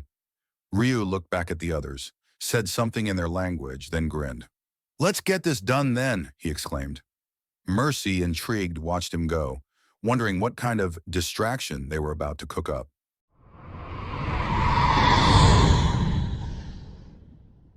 Chapter 6. It's a beautiful day on Skora. The planet is known for its placid conditions, making it a popular tourist destination and refueling depot in the outer trade routes, especially for those few thrill seekers that want to get close to the edge and gaze into the great stonking aberration of death and destruction known as cruel space. All in all, Skora is a wonderful world and home to the TRC 3/100 number 1, or the Great Plain Negasha, as they like to call themselves, lucky bitches to the rest of the galaxy. A very reasonable people, even if their teens and young adults tended to go heavy with massive tail piercings and huge tattoos along their scales. But hey, rebelling teens are almost up there with death and taxes for how ubiquitous they are. Officer Teresa Tritt felt a rueful smile cross her face at the thought of that. Her daughter in teenage rebellion, bad enough when Teresa herself had gotten armor piercings or even little holoprojectors bolted to her leather plates. But if Mika follows the local patterns and gets one of those enormous tattoos, she'll have a beast of a time getting rid of it. Unlike the locals, their species doesn't shed their skin every few years. Being a Platon, or the BMO 100th number 48, had its ups and downs. Mostly ups, as few among the BMO classifications had natural armor plating along their body. So any sort of job in military law enforcement or security gave them a shoe-in. Even former punks like Teresa. Still, it would be nice to Her train of thought slams to a halt as within grabbing distance a male walks by. A BMO 100th number 3 by the looks of his almost metallic hair tone and easy gait. He notices her staring and gives her a smile that sets her heart aflutter. She regains herself, reminding herself she can't just join a random tribe and marry in. She has a daughter to look after. She had paid for the insemination and everything, and loved her little Mika more than herself. Even if jumping on him now would mean that she would be the first in 3 generations to actually touch a male, let alone get laid by one. With a monumental effort, she stops herself from following him and simply adjusts her uniform to busy her hand. She's on patrol. She's looking for troublemakers and reminding would-be criminals that there are laws and consequences for breaking them. She doesn't have time to chase down the first man she'd seen in person in over a year. She takes a deep breath and lets it out, centered and calm. Then the heat, the horrible, wonderful heat. Is he? She turns to regard him with her eyes wide.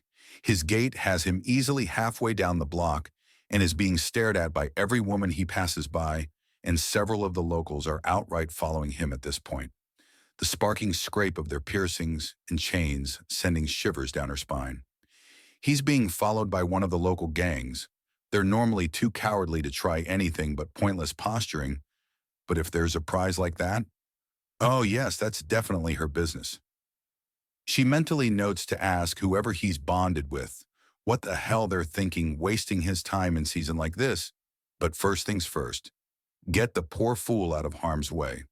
This is probably the first time in his life he's not been surrounded by his wives or mothers every second of the day, and she'll be damned if she lets a male lose his innocence on her watch. You! The man screams out all of a sudden and breaks into a dead sprint. Was he trying to get away from some kind of slaver? Is there a threat in the audience, is there? He shoulder tackles another man, this one bald, who had been coming from the other direction, and they roll to the ground together. Maybe an over-enthusiastic. The other man ends up on top of the first one and starts raining blows down on him with brutal, meaty thunks. Sweet goddess! Someone shouts in shock as the 2 men become a blur of wrath. The copper top launches the other off him before kipping up and dodging his opponent's charge and punching him in the side as he passes. Control, this is Officer Tritt. We've got a brawl on 82nd and Winder. Males are involved, she says, activating the communicator on her lapel. Copy that, officer. You're clear to engage. Keep them safe. We're sending a car, an ambulance. Control, both combatants are male. Please advise. Tritt says into her comm, and there's a pause. I'm bringing up your badge camera, please. Holy shit. They're trying to kill each other, Control exclaims, as the bald one drop kicks the copper top into a ground vehicle so hard that the side dents. Not that he really notices as he seems to bounce off the bone-jarring impact into a charging left hook so hard it sends the bald one staggering backwards before he springs forward and into a headbutt that smashes into Copper's face. Both combatants stagger back with Copper holding his bleeding nose. There's a grunt of pain as he rights it before snorting out mucus and blood that he flicks to the ground even as the bald one spits up a bloody loogie. They exchange words in an unknown language before starting to pace around each other, each of them seeking an opening to start attacking again, but the initial flurry is over. All right, you two. Good goddess, Officer Tritt starts to say to the pacing men, but that just signals them to attack each other again. The bald one gets in a quick series of 5 punches before he's grabbed by the shoulders and driven into a brutal knee by the other, a shove, and they separate each, trying to both pummel their opponent and deflect the other's attacks. A stomp from the copper one opens up the bald one to stagger back and take a few glancing blows. Someone brushes by Tritt and she does a double take, when a third man, this one very slight, with vaguely slanted eyes and a mop of short black hair, shaved bald at the sides, runs along the top of several Nagasha tails, rushes past her, and knocks down both fighting men before grabs something from their belts. He shouts something in an unknown language, and the other 2 roar back in a fury. The new third man leaps onto the tails of a few Nagasha to bounce off and race through the choking crowd, with the other 2 in hot pursuit. Control, the fight's moving towards a starport. A third has joined in. Is this some kind of insane publicity stunt? Control demands. We've got nearly half the force rushing in after we confirm the local news hounds got wind of this. We need to be seen trying to corral this madness or they'll be roasting us over a bonfire and, oh, damn it. Now Thorin Insurance is reporting carjackers. Don't they have their own security? Teresa asks. They do, so they can spin on it. We've got reports of a second brawl some way away from yours, all male as well. Is the entire force out? Yes, this is insane.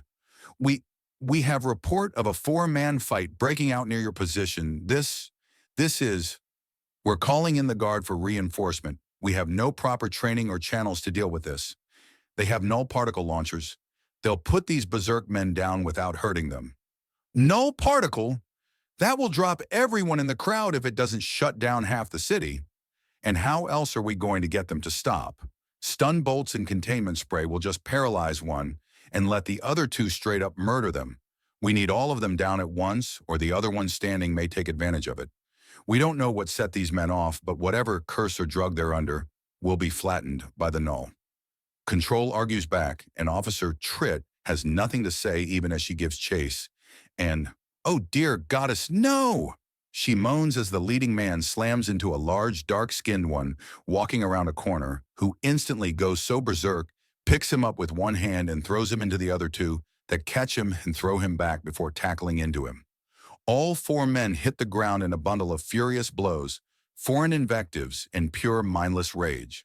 To everyone's shock, the bald one, who now has his shirt in tatters, lifts up all three of them with a deep roar before slamming the group as a whole into the pavement, then jumping into the mass elbow first. He's caught by the feet of the newest and largest one and launched upwards. He corrects and lands well, the wind blowing up his shirt and showing a patch along his spine with a blinking red light on it. It all falls into place. Someone here is getting some kind of sick thrill out of this in recording, which the entire crowd, including her, are doing. Damn. Control, did you catch that? Frenzy Patches. I'm calling it in. We need the guard 10 minutes ago. Control answers just before the newest, biggest one roars into the face of the smallest one as he holds the man by the shirt and starts running with him down the street, knocking aside a pair of officers like they weren't even there. Get back here! The copper one screams in fury as he and the bald one give pursuit. The two of them shove against each other and take quick swipes at one another as the insane fight continues down several blocks before the biggest one is tackled by a smaller form. There's a tumble before the big man is temporarily pinned under a doer-skinned man who throws numerous blows on him for a few moments before the pursuing two tackle him off, even as the dark-haired one tackles into the mess. Then the big one is up again as he grabs the dour-skinned addition and uses the poor man as a club against the other three. He only swings him twice before the copper-haired one gets behind him and tackles him at the knees, even as the dark-haired one jumps up and delivers a double-drop kick to the chest. The massive figure of a guard troop transport soars overhead and slams into the street beyond them before unfolding to reveal the null wave cannon. A non-lethal but exceedingly dangerous weapon which makes use of the same strange effects prevalent in Cruel Space to shut down people and technology both. The short burst guarantees that no long-term harm is caused while it also wipes out any form of axiom-based drug or curses. A frenzy patch counts as both. She tunes herself into the network even as another transport soars overhead and lands near the other brawl. Today will be one to tell her daughter and any granddaughters coming up. All troopers brace yourself. Null wave particles are active and about to be unleashed. Everyone brace yourselves. Null!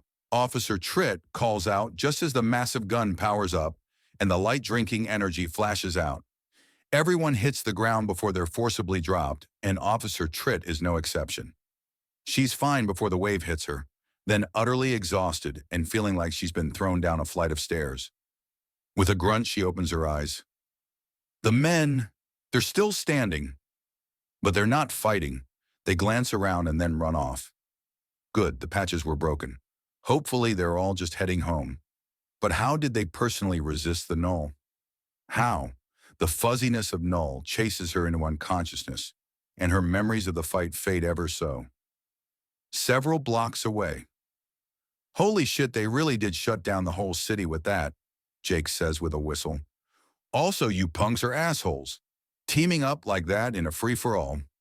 All's fair in love and war, big man. Now where the fuck's our ride? We've got minutes tops before people peel themselves off the pavement, and we have to start answering questions. Beck remarks before looking oddly at Franklin. Hold still, he says before grabbing the ginger's nose and righting it properly. Franklin grunts in pain but calms down as his breathing clears and nods thankfully. A shadow passes over them. A third piece of the military? No, a fancy-looking air car that lowers to their level, and in the driver's seat is Mercy. How much for how long, boys? She asks with a wink as all five pile in. Holy crap, you guys fine with that? Yeah, getting the hell out of Dodge is more important than comfort. Punch it, Batgirl. Lou orders as he and Beck share the front passenger seat as the two smallest guys, so the other three actually have room in the back. Franklin, Marcus, and Jake would all be squashed shoulder to shoulder, with Jake in the middle if he wasn't leaning forward to watch out the front and both get his own and give a fair amount of breathing room. You heard the man. Let's get moving, Marcus remarks, and Mercy slams her foot down on the accelerator. It takes only a few minutes to soar to the claw and right into the main cargo bay, where dozens of different air cars are already parked. Hey boys, hell of a show you gave us, the pirates call as they clamber out of the car, and Mercy soars off and almost flies into the oncoming air car that has Rue in it. She nearly pries the door open and grabs him out of his seat to all but shove her tongue down his throat. Numerous vehicles soar in and cackling pirates hop out. After the cargo deck is nearly filled, the bulkhead doors close, and the ship lurches hard before the inertial dampeners fully activate. Ladies and gentlemen, that went off perfectly. We now have 63 luxury air cars, 400,000 in loose credit discs, 200 assorted plasma and laser weapons, nearly 3 tons of explosives, entire petabytes worth of blackmail for local government officials, 100 pounds of stolen jewelry, a literal ton of designer clothing, and one severely pissed off hostage that used to be our employer. If this is any kind of example for what the humans want us to do, then we're riding on the easy lanes. Extra booze tonight, ladies. Woo! Agenda cheers through the speakers, and an answering cheer rises up from the entire crew. The men somewhat less hardy as their own beer and vodka distilling stills haven't been perfected yet. Something wrong? Mabby asks Franklin, who sort of shrugs. Little loud, and while I'm not much of a drinker, I agree with guys. The booze here is bad. We need to get those stills pumping harder. Our own microbrewery sounds wonderful. Mabby purrs. Hey, kitty cat, what's Axiom Energy? I've been hearing about it all over the place, and apparently most everything runs on it, including you girls. But what is it? Franklin asks her, and she shrugs. It's life itself, lover boy. It binds us and connects us and holds the universe together. Mabby replies as she wraps her tail around his leg. He raises an eyebrow. Yes, explaining that a tail around the leg meant she wanted it was a little embarrassing, but he didn't need to be told twice. Not to mention he was so damn attentive to her needs when they were together. Except in cruel space where null, its opposite exists in enormous amounts. Franklin begins as he leans towards her, before the sound of an air car revving up draws all sorts of attention. Then it disassembles itself and pulls itself back together into a massive robot woman with rabbit ears and over-the-top front and rear bumpers. The formation of the armor and where the seats ended up give her the look of wearing a bathing suit and a fair amount of jiggle where it would be found on a normal woman. Okay, seriously, even the transforming robots have giant tits? Robots are brain scans of people. They get massive issues if they don't have body shapes similar to their natural ones, Mabby says in a dumbfounded voice, as the equally shocked 20-foot-tall transforming air car robot rabbit woman overlooks them all. Her somewhat digital voice begins. Have I been rescued by pirates? She asks in shock. Seriously, is everything outside of cruel space required to have massive tits? Are men even a thing out here? Brent demands, and all the attention goes to him, barring the few that start snickering, such as Franklin.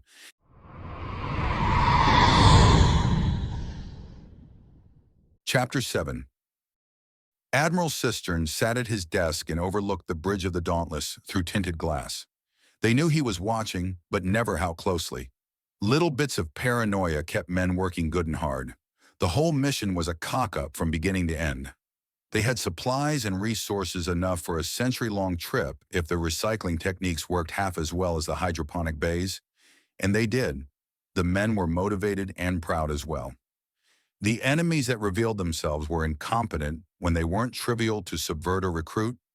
It was the other things that were a problem. A big one. Best he could tell, the entire galaxy would be ravenously eyeing up Earth and any territory any of its sovereign states claimed due to the sheer gender ratio. The fact that this mistake was made was reasonable. It was considered a general sign of sapience in the galaxy at large to have a species with a massive gender divide favoring females. It allowed a race to thrive with fewer resources and ensure that the best pass on, but only if a thinking mind directed things. At least that was the general science before humanity came screaming into the scene. Apparently his species is becoming the exception that proves the rule bit of Bullock. There is nothing I can do to stop my species from being the gigolos of the galaxy, he moans to himself. Our weapons outrange common hardware by a factor of 10 and outright ignore the most common defenses. We are functionally immune to the standard methods of non-lethal takedowns. But no, we're male, so we can only be breeders and such. He picks up a data slate and peruses it. The information the galaxy has on his species. Bipedal, mammalian, omnivorous, 100 per 100 number 1. Species name, human, homeworld Earth, sector, cruel space. No, these are not typos. No, this is not a mistake. A species with an obscene gender ratio has been found in the least habitable part of the galaxy. If not for the unusual gender ratio, they would be BMO number 284. The tinny voice of the data slate reads out to him. He presses the button for further elaboration. Bipedal, the human species walks upright and upon two limbs like much of the galaxy. They have a very close resemblance to many lizard and ape descent strains of sapient in that the extremities of their locomotion limbs are effectively modified grasping appendages. They have an unusual and rare cooling system known as sweating. This process causes them to secrete oils which rapidly evaporate and carry away heat from the body. This process also unleashes an enormous amount of pheromones in the air during the heat or rut phases of the species that use them. It should be noted that humans are effectively in heat from puberty to impotence. The data slate chimes up and Admiral Cistern sighs. Mammalian. The human species is a warm-blooded and furred species. Although their fur appears quite sparse, superficially they closely resemble BMO 100 number 3 and likely share a similar biological ancestry in large apes that adapted to tool use. Interestingly, as they have evolved in the greatest natural null deposit in the galaxy, colloquially known as cruel space, they are likely immune to its effects. This has yet to be proven. Preliminary genetic tests and scans of their own databases prove them to have the acclimatization strains, allowing them to breed with any other member of the galactic community. They have long dubbed this vital portion of the DNA as the junk strains, as they were unable to decipher its purpose and assumed it as leftover and deactivated portions of the genetic code. It continues, and Admiral Cistern nods as he pulls out a small flask of good drink and takes a swig. Omnivorous. This is where humans begin showing truly exotic traits. Their unfortunate evolution in the middle of cruel space and lack of any form of axiom energy during their evolution as a species or culture has forced them to truly stretch the definition of omnivore. Great care is to be used in eating any form of human food, as their tolerances for poison is unrivaled, and they consider many deadly substances and plants to be simple and stable parts of their diets. In particular, the crowd control and riot suppressant chemical weapons known as Wicked Winter and Ferocious Flame are considered mere flavors, minty and spicy respectively, and are often used in candies and meals. Furthermore, dangerous chemical stimulants are considered part of common recreational drinks that are universally available among both military and civilian population. They have dubbed it caffeine, and it is available to even small children. Scanning equipment is recommended at all times. It reads out, and Admiral Cistern mentally chuckles. The spiced chicken dinner that had been offered to the ambassador had not gone over well, nor had the dinner mints meant as a palate cleanser or a friendly chat with coffee and biscuits. Still, if these classifications were anything to be considered, it appeared they were understanding about that debacle. 100 per 100. The humans are the only sapient species in the known galaxy with an equal number of males to females. Current evaluations determine this to be a defensive survival trait against the sheer danger born of living in cruel space. The sheer lethality of their homeworld and this adaptation to it has caused massive cultural divides between themselves and the rest of the galaxy. To the humans, males are the expendable gender and are the ones that act as both warrior and laborer in their communities. That one was almost clinical, though the implication that Earth is exceptionally dangerous in some capacity does mean that colonization will likely be quite easy. So the main problem will be getting people off Earth and out of cruel space. After that, the other planets and peoples will fight to line up and offer them space. Number 1. Though in many respects all races are unique in the galaxy, humans hold truly one-of-a-kind qualifications due to their ratio between male and female and utter lack of axiom energy in any form of their society. The diplomatic vessel, Dauntless, is their first major project into axiom technology, and they have proven to be an incredibly industrious species, having built a massive vessel in a period of time rivaling a minor shipyard without any of the standard support structure or training required. Unfortunately, as a race, they have already been victimized by pirate attacks and lost a significant number of crew, suggesting that their martial capacities are not up to standard with the rest of the galaxy. Again, this is likely due to their lack of axiom energy around their homeworld. The slate belts out at him as he screws the top onto his whiskey and tucks it away. In conclusion, Race BMO 100 out of 100 number 1 is likely to break out into the entertainment and escort industry. They will undoubtedly quickly fall into this niche and be rapidly seen in many worlds over the next few centuries. That is all currently known about species BMO 100/100 number 1, the humans. With that, the data slate stops talking at him, and he considers. As a man and a lifelong military man no less, this bothers him. This really bothers him. The idea that he would be expected to sell himself around a pole more than manning a gun, or to be kept as a house husband and have his training and experience disregarded, makes him want to spit. Yet he could not find a better option. Humans are behind with everything on top of being stranded in the middle of a massive spatial anomaly that cripples advanced technology. It was like being from a continent where fossil fuels and electricity simply did not work. Forcing everyone to rely on coal, not a bad standard of living, but nowhere near what the rest of the world would consider impressive. I'm one of the most powerful men on Earth, and off it I'm at best a tight piece of ass in most circles. We're being humored by these cretins because they want boyfriends and husbands, he says to himself before exhaling an enormous lungful of air.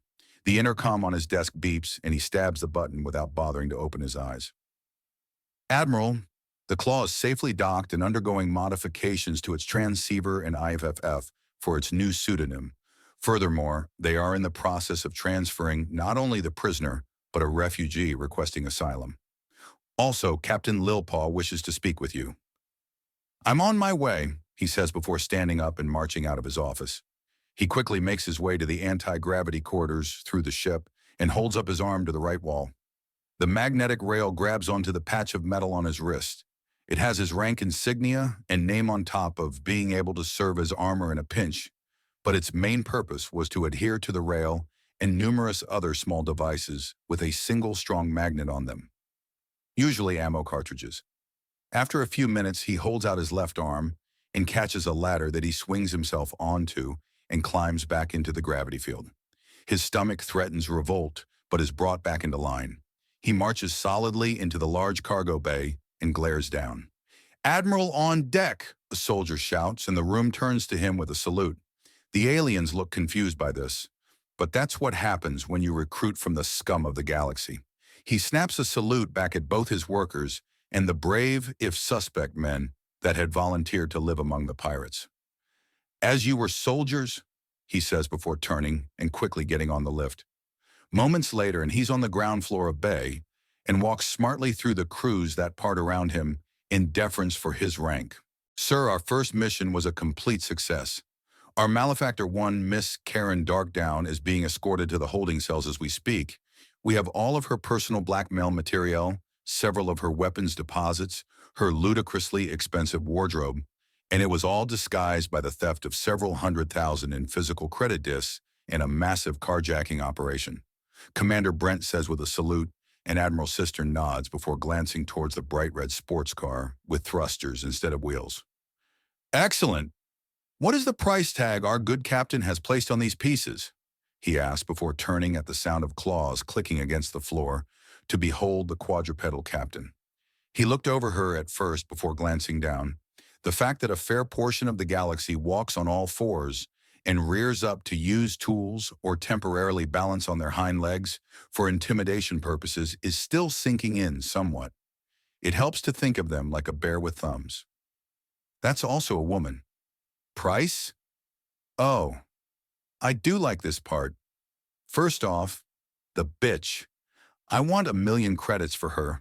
I understand it'll take you some time, so consider it a debt you owe me. I'm keeping the dresses and the guns and money and the cars and…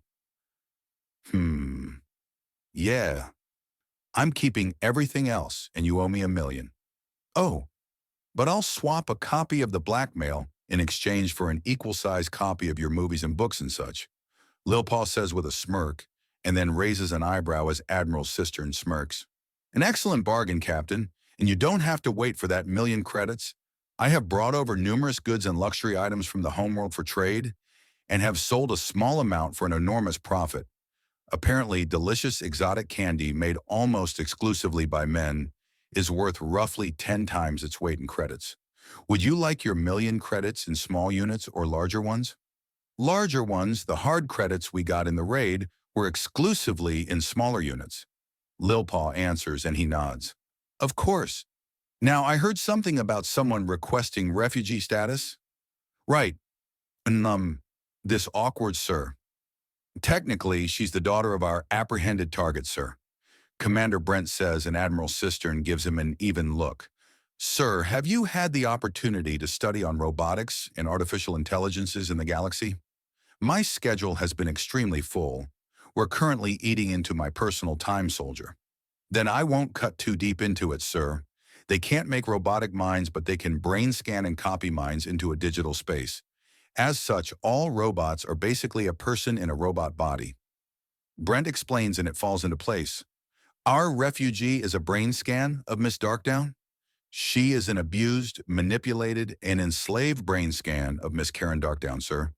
She was created on a power trip by Miss Darkdown and kept in perpetual servitude until she suffered what appears to be severe disassociation from her organic self. Legally standing, a brain scan is considered to be either a second instance of the person in question or a direct relation, Brent explains. If the woman just wants shelter and rehabilitation, then we will help. Admiral Cistern and Commander Brent nods. Is there more? She's a mode shifter, sir, a transforming robot rabbit woman that's 20 feet tall when bipedal. Her other form is a luxury air car, Commander Brent says, and Admiral Cistern closes his eyes for a moment before taking a deep breath and exhaling. He opens them again and glances at what he thought was a sports car, but is apparently the refugee requesting aid. That what you said makes complete sense is just, I failed to find the words. So long as she is not a danger to my men or my ship and is cooperative as a guest, I am willing to offer her refugee status in my capacity as Earth's main ambassador and admiral of its planetary navy, he says before turning towards the car. Madam, provided this isn't some absurd prank by my soldier, could you please introduce yourself so I may begin the process of assigning you quarters? A digital woman's voice echoes from the car before there's a shifting of its everything. It takes Admiral Cistern a moment to take in the 20-foot-tall woman that looks like a Playboy bunny in thigh-high boots and wearing opera gloves. All in red, with her skin the pitch-black leather of the car's interior. She even has a mess of wires and fiber optics for her hair, even as her ears twitch nervously. Biting back the obvious question of why a robot woman needs enormous breasts and an equally enormous rump, he simply nods. A pleasure to meet you, madam. I apologize that it's not under better circumstances, he says, and she takes a step back before kneeling down to better meet his gaze. You, eh, thank you. Is being this nice normal for your kind? She asks, and Admiral Cistern gives Commander Brent a sideways look. The soldier shrugs and mouths the words good manners in English. Madam, you are a thinking being that have not in any way proven to be my enemy or an enemy of anything I care about. As such, there are basic manners you are owed, basic courtesies and deference to your own right to choose and as a person. Until you somehow prove yourself less or more, then I will treat you the same as any other refugee asking for aid. So, you have asked for help and shall receive, madam.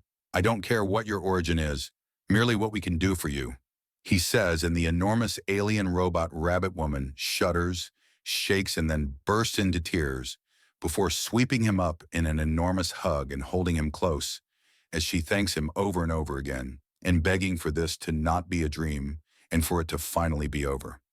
After an uncomfortable moment, Admiral Cistern hugs her around her head and she sniffs against him, the pinpricks of light that make up her facial expression shifting and twisting as she balls into his torso.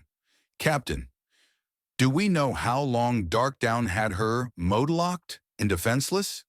Commander Brent asks, unsure about what to do about the spectacle happening in front of them as a robot somehow produces both tears and mucus to smear into the Admiral's uniform in her distress.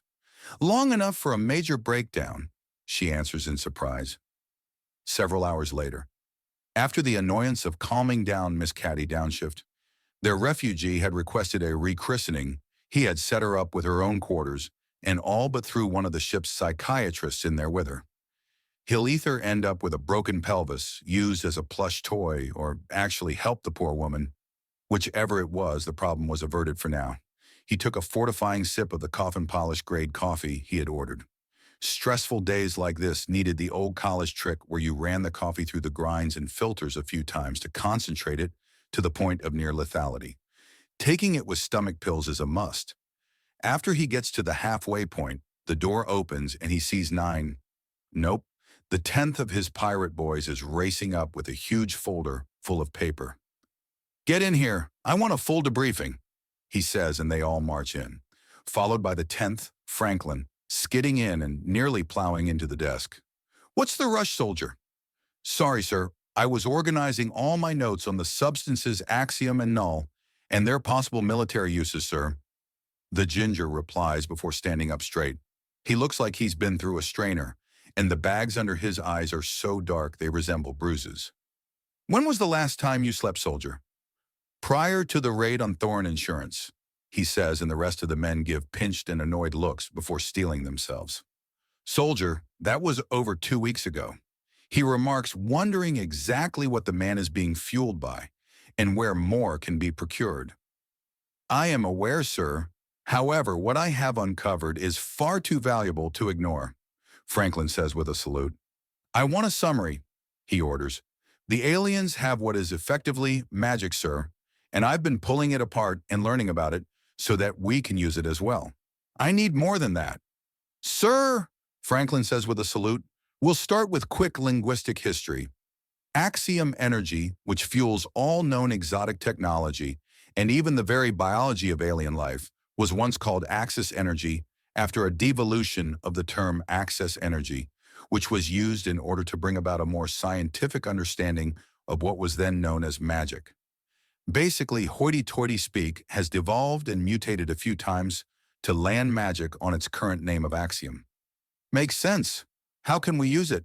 Sure, Nutty. There are 3 known methods of using magic. We've gotten some very, very basic tutoring in using it in technology. The Dauntless is an example of such. The second is a spiritual methodology that resembles straight-up wizardry out of a fantasy novel. The easiest access we have to this is through medical texts and personnel of non-human origin, as Axiom is used for the majority of their more complicated techniques. Finally, there is a semi-monastic order of martial artists. Most major population centers have an enclave. These individual styles and schools have a dizzying amount of names, but all of them craft powerful totems that allow them to direct axiom into themselves and manifest weapons of pure energy. Common names include Mancers, flow users, masters of the art, and other such pretentious-sounding names. Both the spiritualist types and the martial artist types are often called adepts in common slang terminology. Impressive. Anything else? Admiral Cistern asks, wondering if he really does want to know any more. I have had some ideas, sir, and I believe I have discovered the foundations of a potential hybrid style.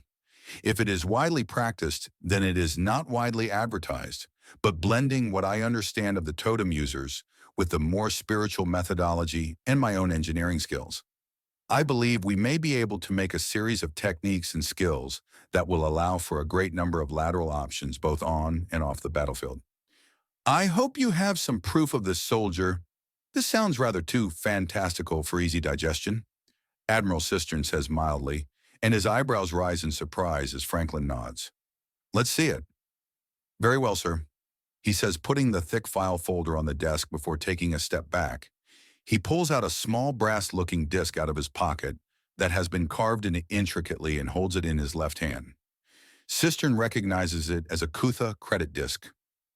Value 500 credits regardless of the vandalism. The oddly refracting metal holds that level of value as a metal. Franklin takes a breath and the carved piece of currency starts glowing and floats over his hand.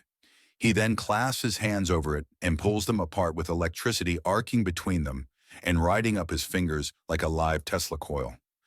As the room stares at him, he suddenly wrenches his right hand up and the electricity gathers within it to ignite and become a dancing flame in the palm of his hand that he then crushes in his bare hand, then throws the energy at the rest of his fellow commanders.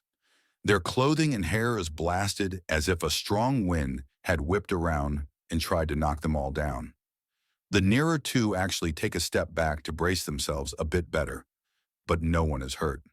The basis of my style is not the sheer strength of will of a Mancer or the oneness with everything that is the spiritualist, but based in the knowledge that all forms of energy are similar and with axiom interchangeable. I converted axiom to electrical energy, to thermal, and thermal to kinetic, because I can use anything to make anything. With some programming knowledge, I can also use it to remotely access computers and data networks that I have no possible way of getting into in any capacity. With your approval, I'd like to continue my studies and have these hard copies of my notes gone over by our scientists and researchers to see how viable this might be for us. Sir. All right, put down your focus prototype and let me have these hard notes. Then go to bed, and only after you've had breakfast and a shower do I want you to transfer a digital copy of your notes to me. Understand? Admiral Cistern orders and Franklin nods before putting the thing down on top of the rest of the notes. The moment he's no longer in contact with the totem, he outright collapses to the floor, and before Admiral Cistern can stand fully upright to get a good look at him, he begins to snore. After a quick glance at the collapsed but unharmed soldier, he gives a little smile before sitting back down. Men, I am currently torn between annoyed, amused, and impressed. If there is nothing more for me, then this meeting will reflect well on you. Is there more? Primarily observations to the behavioral patterns of the aliens, sir, Commander Brent says after a few moments, and Admiral Cistern gestures for him to continue. You've no doubt noticed that the pheromones of a human male are highly distracting, and they are always eager to couple. Cistern nods. Well, they also seem to imprint, for lack of a better term. Couple with them once, and they fixate on your specific pheromones to the exclusivity of others. This could possibly be used as a means to take control of organizations. Each of us is effectively in control of a large portion of the ship with this. So you have been coupling with them. Yes, sir. I'm not disparaging you, soldier. I apologize. Continue. He orders, shaking out his own disgust. One of the main requirements for this mission was no regrets, meaning most soldiers were single, divorced, or surviving the departure of their loved ones. Admiral Cistern had a bit of a learned paranoia about women as a man who had been thoroughly raked over the coals by a divorce lawyer and had his children taught to hate him. And since it was by the one he thought was his other half turned into his worst enemy, he felt it was a fair reaction. Once burned, twice shy. A particularly loud snore interrupts everyone's train of thought, and Franklin jerks awake and groggily rises up. Apparently, it was loud enough to wake him. The struggle to keep his laughter contained is something only Admiral Cistern wins, as the rest of the men start shaking and snorting in amusement as the other man wakes from his minute-long nap. "Oh, sorry, sir. I'll get that shower and breakfast and then send you my notes," Franklin says as he starts to stagger out of the room. "Get some proper rest, Solider. 8 hours at least. That's an order." Admiral Cistern admonishes him, and Franklin slowly turns around in his staggering, almost zombie-like gait. One can almost hear the gears slowly churning in the man's head. "How long was I asleep, sir?" "About a minute, maybe two." "I see. May I be dismissed, sir? I need a warm place to fall down into." "I suggest a bed, dismissed soldier," Admiral Cistern says, and Franklin staggers out of the room. "When we're done in here, make sure he's made it to at least a cot. Understood?" He adds the moment the door closes. "Yes, sir." For a quick catch-up, we set up our workshop, recreation and gymnasium stations in the pirate ship quickly and efficiently, and despite some misunderstandings, we've managed to quickly take social and emotional control of the entire ship. It feels kind of sleazy, sir, but they're hanging off our every word now, and we won't even need veto powers to get them to avoid attacking some targets. I've been talking with the captain, and she's not averse to legit trading and bounty hunting, but would need a new IFF for the ship. And we have provided one as the Earth Foreign Legion, or EFL Tiger, Admiral Cistern says calmly. "So the plan is approved, sir?" We shipped out with a massively bloated crew because we knew we would need either cannon fodder or manpower to either defend ourselves or take advantage of whatever situations the rest of the galaxy throws at us. Thankfully, we're taking advantage. With how many men are on our crew, we have enough to subvert an entire armada worth of pirates alone. It's not only approved, but is going to be used as the example for what to do going forwards. There's no way that the decision makers and captains of industry won't already have husbands, but their advisors, their secretaries, and those that relay their messages might not. Taking advantage of dirty politics, sir? We're going to have to.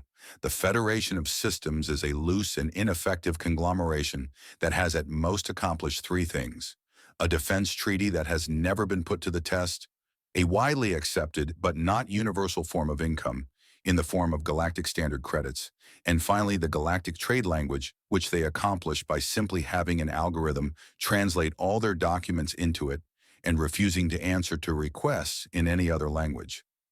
The actual creation of the language was an experiment by over 5,000 different universities across nearly as many worlds working together. Admiral Cistern explains with his disdain easily written over his face before he swallows it. "Do we have a plan, sir?" Commander Jake asks. "We do. Now that I've been able to properly examine how we were attacked by the pirates, I find myself rather impressed. Their electronic warfare is inspired and caused us to waste most of our shots. I am also impressed with the level of sheer loyalty those girls have for you. As such, we have made contact with the pirates from ships other than the Claw that attacked. They have been offered the same deal, and they all have accepted to the last. The Earth Foreign Legion is getting off the ground, boys," he says, and there's a nod from each. "Which brings me to your part of the plan. Make sure Commander Smith gets this information as well." He orders and receives 9 smart salutes. "Good, now we have roughly 5 ships incoming to be recruited, yet a fleet of 7 ships just isn't enough.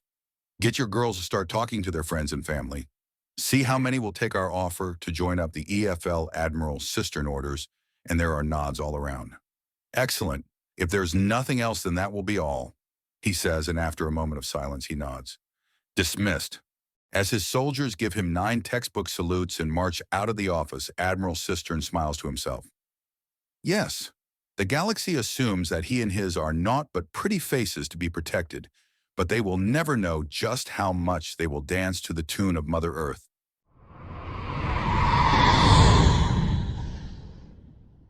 Chapter 8. Captain Lilpaw couldn't keep her tail from wagging as they zoomed in on the port. Ashen Duct was a well-named spaceport, stolen from the Regran Cooperation some 100 years ago as they fell into bankruptcy. Its proper name was Station 98,237 Cruel Space Adjacent, but they called it Ashen Duct because troublemakers were reduced down by the sheer amount of over-enthusiastic laser fire until the only thing left was the ash in the ducts. Of course, it's a pirate station, so troublemakers are those who are stupid enough to damage the station itself, and that's about it. Of course, it's a pirate station, meaning there's always at least a few hilariously stupid people getting lit up by the guards. They were considered part of the local entertainment. Captain, we have our landing permissions. We've got a dock and are heading to it, Hani says from nearby, and she nods. Most of her command crew are either multi-limbed species or non-limbed species. They can either press all the buttons or pay massive attention to when they need to press that one all-important button. The ship goes in smoothly and she nods before Hani goes through all the docking sequences, flipping each of the switches in order with her 6 arms faster than most other races could. As a BIH 1/100th number 11, her sensory antennae were so sensitive that the little lights on the panel were nothing but a redundancy, as she could straight up pick out the electromagnetic currents running beneath them. If she wasn't so dim as to be unquestioning of her captain, then by species alone she'd be in engineering and working on sniffing out the tiny bits of wear and tear that naturally builds up over time in any electronic system. Good, lock us in nice and tight while I get myself and my team ready, she says before turning on the speakers all over the ship. Shifts 4 through 8 are allowed to do whatever, so long as they're back in 12 hours. Shifts 9 and 10 are on resupply duty, and the rest are to hold down the ship. Standard port plan, unless you're part of my little getaway, which means get your weapons on and check them 3 times each. She orders the ship and cuts off the two-way, as nearly half the ship starts cheering about how it's their turn to have fun. All right, girls, I'm a comm call away if you need me, Lilpa says as she rises up from her laying position in the command couch and quickly pads out of the room. Enjoy the date, Captain, Jung-ae chirps out as the limbless woman shakes the tip of her tail at her with a huge smile. The TRC 100th number 4 would be almost threatening, shaking the axiom-infused rattle at the tip of her tail at her, but the woman's too dim to actually use it properly. If she had grown up in primitivism, she'd have died as a child. Deep Crag Nagasha have a fairly harsh homeworld. I will, she says. There's no real point getting angry at the living answering machine whose name literally translates to kinda stupid in an older Nagasha language. Captain, Jing-ae begins before she can properly leave the bridge. Yes? It's my turn with Brent next, right? I just wanted to make sure things weren't shifted around again. It kept happening when I was married, and I never even really met him before I was recruited, Jing-ae asks, and despite herself, Lilpa feels a twist of pity. You're next. Unless he gets hurt for some reason, you're going to have a good night with him, she promises, and the snake woman's smile is enormous as she hisses in anticipation. She'll have to speak to Miles, make sure he doesn't get cold feet. She leaves the ecstatic snake woman to her fantasies and quickly pads her way through her ship. The forward airlock is where she and the team are leaving from. The girls on the supply run are using the rear airlock. Closer to the storage bays, she cannot keep the leer off her face as the door to the forward airlock opens. 10 men in different levels of armor mixed and matched with rugged casual wear and a massive amount of weapons. The big stompy black boots were universal, although the knives strapped to a lot of them were not. All in all, they looked like they walked out of a cheesy beefcake-filled action movie. They all had at least a pistol on them, with Brent, her boy, having his gigantic long-range rifle on his back and a bandolier of massive ammunition for it. With that, he could reach out and kill just about anyone in the station from anywhere in the station. His favorite pistol was tucked near his heart, and his service one was strapped to his thigh. His jacket and loose pants give him an air of both mystery and danger, with the sheer amount of obvious ordnance tied to him. Rue was testing out the edge of a long curved sword while Lou smiled nastily at him with his shining hook-ended swords. The two had apparently gotten into a cultural pissing contest that had stopped just short of someone getting stabbed, and from the look of both of them, neither was backing down. The fact that each also had what were called shotguns slung over their backs with a belt of ammo on made them excellent opposites. Actually, considering they were both wearing identical outfits, but for the swords made it a very strange case in opposites. Armored vests to show off the incredible definition in their smaller frames, loose pants tucked into the boots with pockets full of chemical explosives and a knife in each boot. The pistol on their thighs completed the image. Sai has dressed himself in smartly cut and colorful dark blue and green robes that poorly conceal numerous weapons that are so badly hidden, they draw attention away from the pistol and knife in his sash, a common trick among pirates. He catches on quick. Around his head is a white wrapping that seems both religious and exotic, especially the brightly flashing gemstone, which will grab most if not all the attention on him. Very clever. The knife and pistol are practically invisible now, and she can also make out a little bit of armor poking out from underneath. A helmet. He's hiding armor under that big flashy target. Brilliant. Marcus is the most obviously armored with a full set of bronzed ablative plating minus a helmet, and has both a primitive shield of enormous size and with a large V on it and a spear in addition to his pistol and knives, and seeing her gaze, he turns the shield around to reveal the disassembled rifle on the other side. Smart. Jean-Luc is in casual wear compared to everyone else with his bulky jacket. Then he opens it to reveal both armor and enough explosives that he's guaranteed to be stopped by station security. The massive grin on his face almost has her roll her eyes. Yep, he's the stupid one this trip. Jake is shirtless and standing like a titan over the rest to reveal his chiseled physique. He's one of the only ones with a standard weapon in the form of a plasma cannon that he's lifting as if in the middle of an exercise routine. An anti-vehicle grade plasma cannon. The pistols strapped to each thigh and massive knives in his boots are just part of the scenery when someone's carrying that much weapon. Let alone the fact that the man is just that much man. Victor is his fierce competition with a massive cruise-scale laser repeater. An area denial weapon for when you need a bunker secure. The man's black shirt is so tight it's effectively painted on and only seems on to support his bandolier of throwing knives and extra ammo for the pistol strapped to his left thigh. Beck has seemingly airbrushed himself to look like a jackass with his flowing jacket and decorative armor plating. He looks like an oversized child playing space pirate. Looks like he's playing pirate, but the eye patch is clearly a material that he can see through.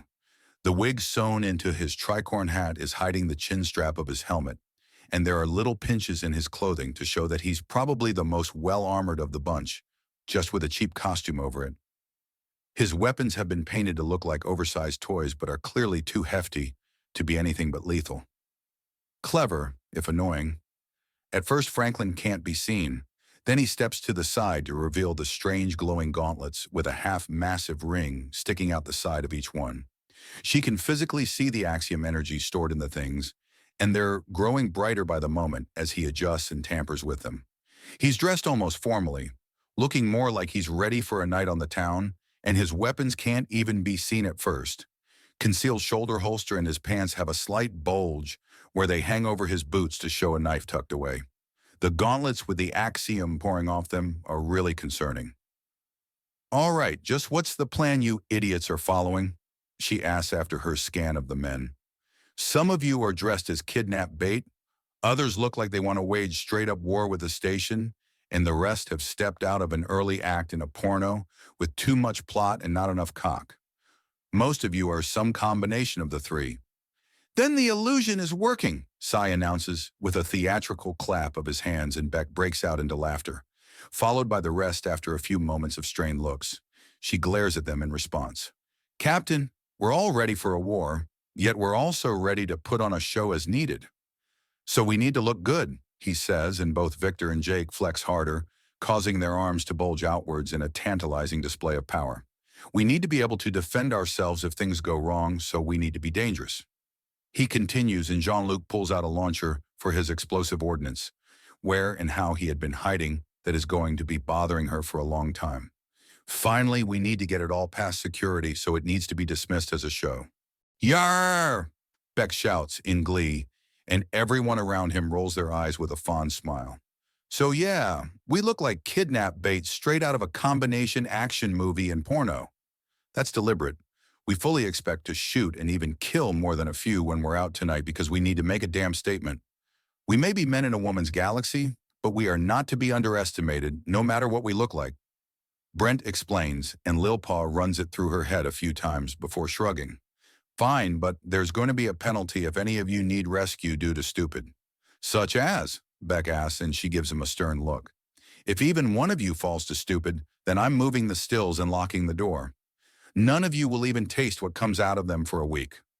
She threatens and cannot help but smile as the look of horror crosses all of their faces. No doubt the ones that don't drink are dreading how angry the others would be. "Good. Now, it's going to be you boys, and about a quarter of our combat girls. Mech suits get you shot by security, so they'll be packing lasers and some of the plasma we grabbed out of our raid. In close quarters, armor's only good for deflecting glancing blows from plasma and becomes a branding iron after only a few shots from the lasers. There's an unspoken law on pirate stations that those who wear energy shields get stabbed, so rely on not being hit more than resisting a hit. Understand?" she asks, and they nod. "Good. Also, if I or any of my girls tell you to do something, then it happens, understand?" Another nod from them. "Good. One last thing. The new recruits are with us. This is their test of blades," she says, and notices the confusion. "They're Nagasha. There's a lot of different types all over the galaxy. And the test of blades is a way they say to go through a great trial to find worth. I don't damn know. It's part of a bunch of stupid old stories that a quarter of the slithery witches are named after." She explains, thinking to Jingai, whose own name is part of the stories. The silly girl had tried to explain it a few, but it was just a long tale of some poor, dim girl being taken advantage of over and over again. It went on so long that she couldn't even pay attention to it. It was just flat out depressing. And there were apparently 102 such stories. "Woohoo! We're shipping out with the hunks! One of the new girls exclaims in joy. She and her opposite are Greater Plains Nagasha each. They're both massive tryhards. Their tails covered with tattoos and their hair dyed with massive piercings and chains running all over the reptilian half of their bodies. Bits of pointless scrap armor adorn their shoulders and shirts, torn to the point that they barely covered the girls' nipples. "Will you two idiots at least try not to get shot? This is a pirate station full of wound-up tense slags that will be drooling over our boys. The only reason we're trusting you fools to go out with them is that they're some of the toughest fighters on the ship. Don't think this is a game. This isn't going to be fun. You girls are slithering over a field of blades now. If you want to keep your scales, you'll pay some damn attention." Jin the second in assault on the ship hisses at them. She's a Desert Nagasha, TRC 1/100 number 2, 6-armed, and with the fact that she's completely covered her torso and face, with black and white war paint, says to everyone that she's out for blood and murder, that she's got a pair of plasma swords, a laser cannon, and 2 plasma pistols holstered around her waist, says that she's clearly ready to fight and kill the entire station on her own. Generally, a Desert Nagasha's mood can be judged by their paint. The more of it there is, the less room they have for jokes and messing about. The only level higher would be the painting of her arms as well, which would mean that she's genocidically serious rather than merely homicidally serious. Feeling neutral meant the eyes, lips, and cheeks would all have paint, and never trust a Desert Nagasha without paint. "Holy shit, you look ready to rock," Franklin remarks, and Jin gives him a glare. "Yep, straight out of a rock concert," Jake says. "I'm not sure what the paint means, but it looks like you're ready to either wipe out the station on your own or pull out an instrument and get into a literal battle of the bands." Jin slowly slithers up to the large, darker-skinned man and grabs him by the belt to heft him upwards. "I am showing naught but focus. I have neither time nor inclination to entertain stupidity. If any of you end up taken, I will kill everything in my path to get you back. You want to avoid a bloodbath? Then you will not allow yourself to be taken. Understand?" "Understood." The men state as one, and she nods. She examines them all closely and nods. "Hidden armor and a full armory worth of weapons, good." She says, then looks back at Jake, who she's still holding up by his belt. "You will be joining me in my quarters tonight." She straight up tells the big man. "Am I going to make you sweat off that makeup in ways you'll be bragging about for years?" "Sweat?" "Nagasha don't sweat," she says. "Good time as any to learn," he remarks, and there's a slight quirk of her lip. She sets him down calmly and nods. "We're ready. Janet, Lisa, you follow me at all times and offer fire support no matter what. If I point my weapons at someone, then you need to be ready to kill them." "You got it, boss lady," Janet cheers. Lasers hot and ready to burn, Lisa adds. It's all Jin can do to not grab their weapons from them and start beating them over the head with them. They'll learn. They'll learn or they'll die. All right, ladies, gentlemen, we going in. Agenda orders before padding to the final few airlock doors, and all but one hiss open as the tiny spot between both major airlocks fills with a touch of atmosphere, barely enough for privacy. The rest of the security is stationed on the way to the meeting place. We are not screwing this up. Holy crap, are we among pirates or more military? Jake asks himself, and Franklin audibly snorts in amusement. More than half all pirates ever are former military, be it in the galaxy or on the high seas. He notes as he draws a large amount of axiom out of the air and molding it into power that lifts him off the ground. Hey, finally got it, he exclaims happily as he pulls out a pen and notepad and quickly starts writing down the details of whatever the hell he had just done. Oh God, he can fly now. Nowhere is safe. Victor notes and Franklin lets out a bark of laughter. Keep low, flying when every girl's got an itchy trigger finger makes you nothing more than a target, Jin remarks with a glare at him. Yes, it is intriguing. Yes, the possibilities are immense, and flight is considered a very difficult thing to do outside of very specific axiom disciplines. But that's for later. Now is time for wariness and battle. Just a quick reminder, we've got half our security at intervals between here and Jen's Bar and Bargain, our meeting place with the other captains. The other half is already there. They're part of the crowd until we need help. Then there are backups shooting the enemy in the back, understand? Ma'am, yes ma'am, the men say as one, and Jin nods as Agenda groans in frustration. Good now, Captain, we're ready, she says, and Agenda nods. A command to her implant in the airlock fully opens. Without a word, she leads them through the mobile tunnel that had been maneuvered to link up with the ship proper. Short of a fancy docking platform with atmospheric shields, these umbilical airlocks were the best bet. Certainly easier than trying to get every whack job inventor in the galaxy to try and stick to standard models for airlocks, or somehow keep a station's power running below standard scanning frequencies with dozens of docking platforms. Legit places could ramp the power up. Ashen Duct had to at least pretend to be hiding. So weird! Come to mama! A random pirate yells the moment she and her group slip into the station proper.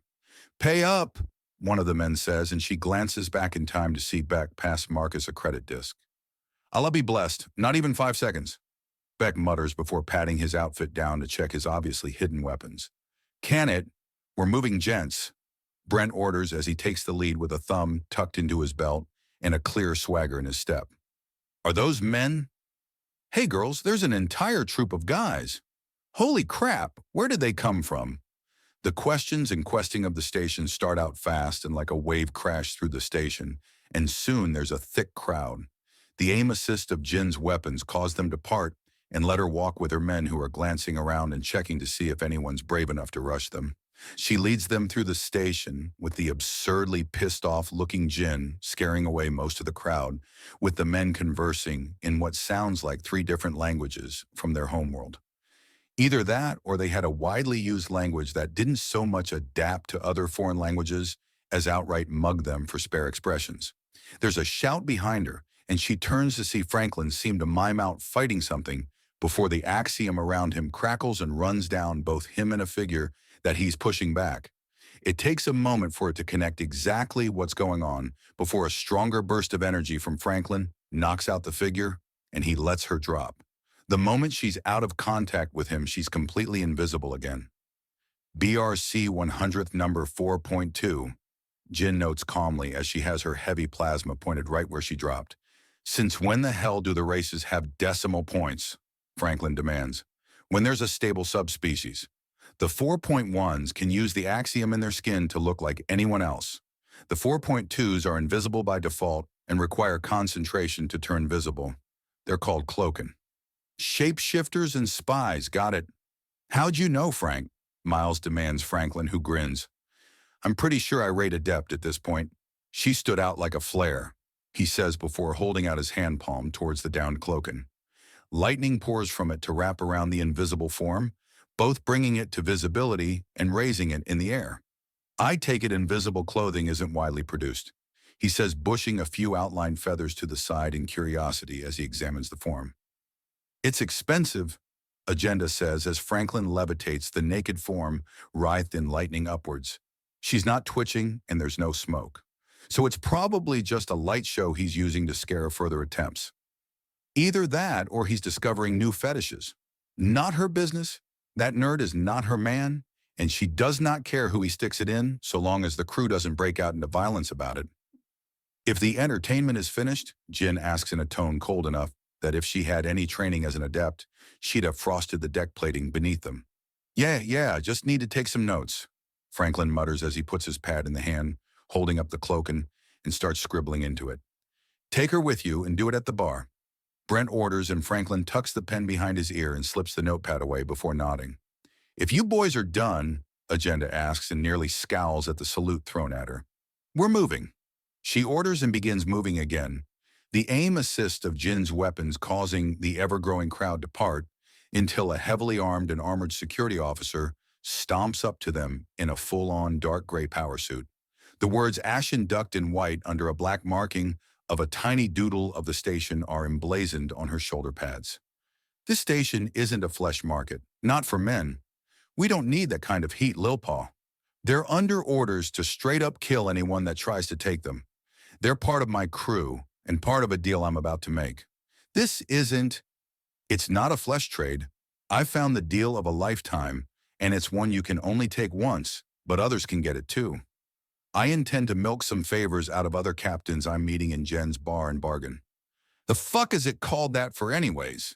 One of the men, Lou she guesses, asks just loud enough to be heard. It's a bar where every booth has privacy screens, meaning it's perfect for making deals. The security guard replies, clearly trying to look good for the men that can't even see her through the suit of power armor. We're moving again. Enough distractions. The fuck are you bringing her for? Jake asks Franklin even as they start moving. Fucking invisibility, dude, he says before grinning, and we'll have stealth on a level that the predator will shit his pants. He continues in a human language that is only understood by the men around him who cackle and grin at the suggestion. The brassy bong of a head running straight into Marcus's large domed shield causes everyone to turn and see a tiny woman with bright green skin and long black hair lying down dazed on the floor. What just happened? Agenda demands even as Jin groans into three of her hands. The retarded BMO 100th number 7 made a dash for the men and collided with Marcus's shield. No, he didn't deflect her. He didn't even see her before she knocked herself further into mental weakness. Is this normal? What the hell? Marcus demands as Brent grabs the tiny green-skinned woman by the belt of her pants and tosses her to one of the watching crowd. He then tosses over a credit disc to the woman who caught her. Drag her to a doctor or at least someplace safe, he orders the woman who nods. Yes, this is normal. Gubs are always like that. They don't consider things, they just rush in at a full sprint and expect it to work out. Them and Cobes and Slobes are problems the galaxy over. More vermin than actual people, Jin explains as she glares at the green pest being dragged away. Unlike actual vermin, they couldn't just be fumigated, trapped, or thrown out an airlock. They were people, and that made it all the more aggravating. Okay, that's it, I'm done. Girls fall in and make a path.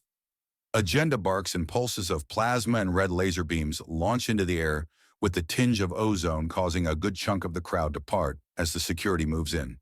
We're moving, she commands, which brings the attention of the men back down.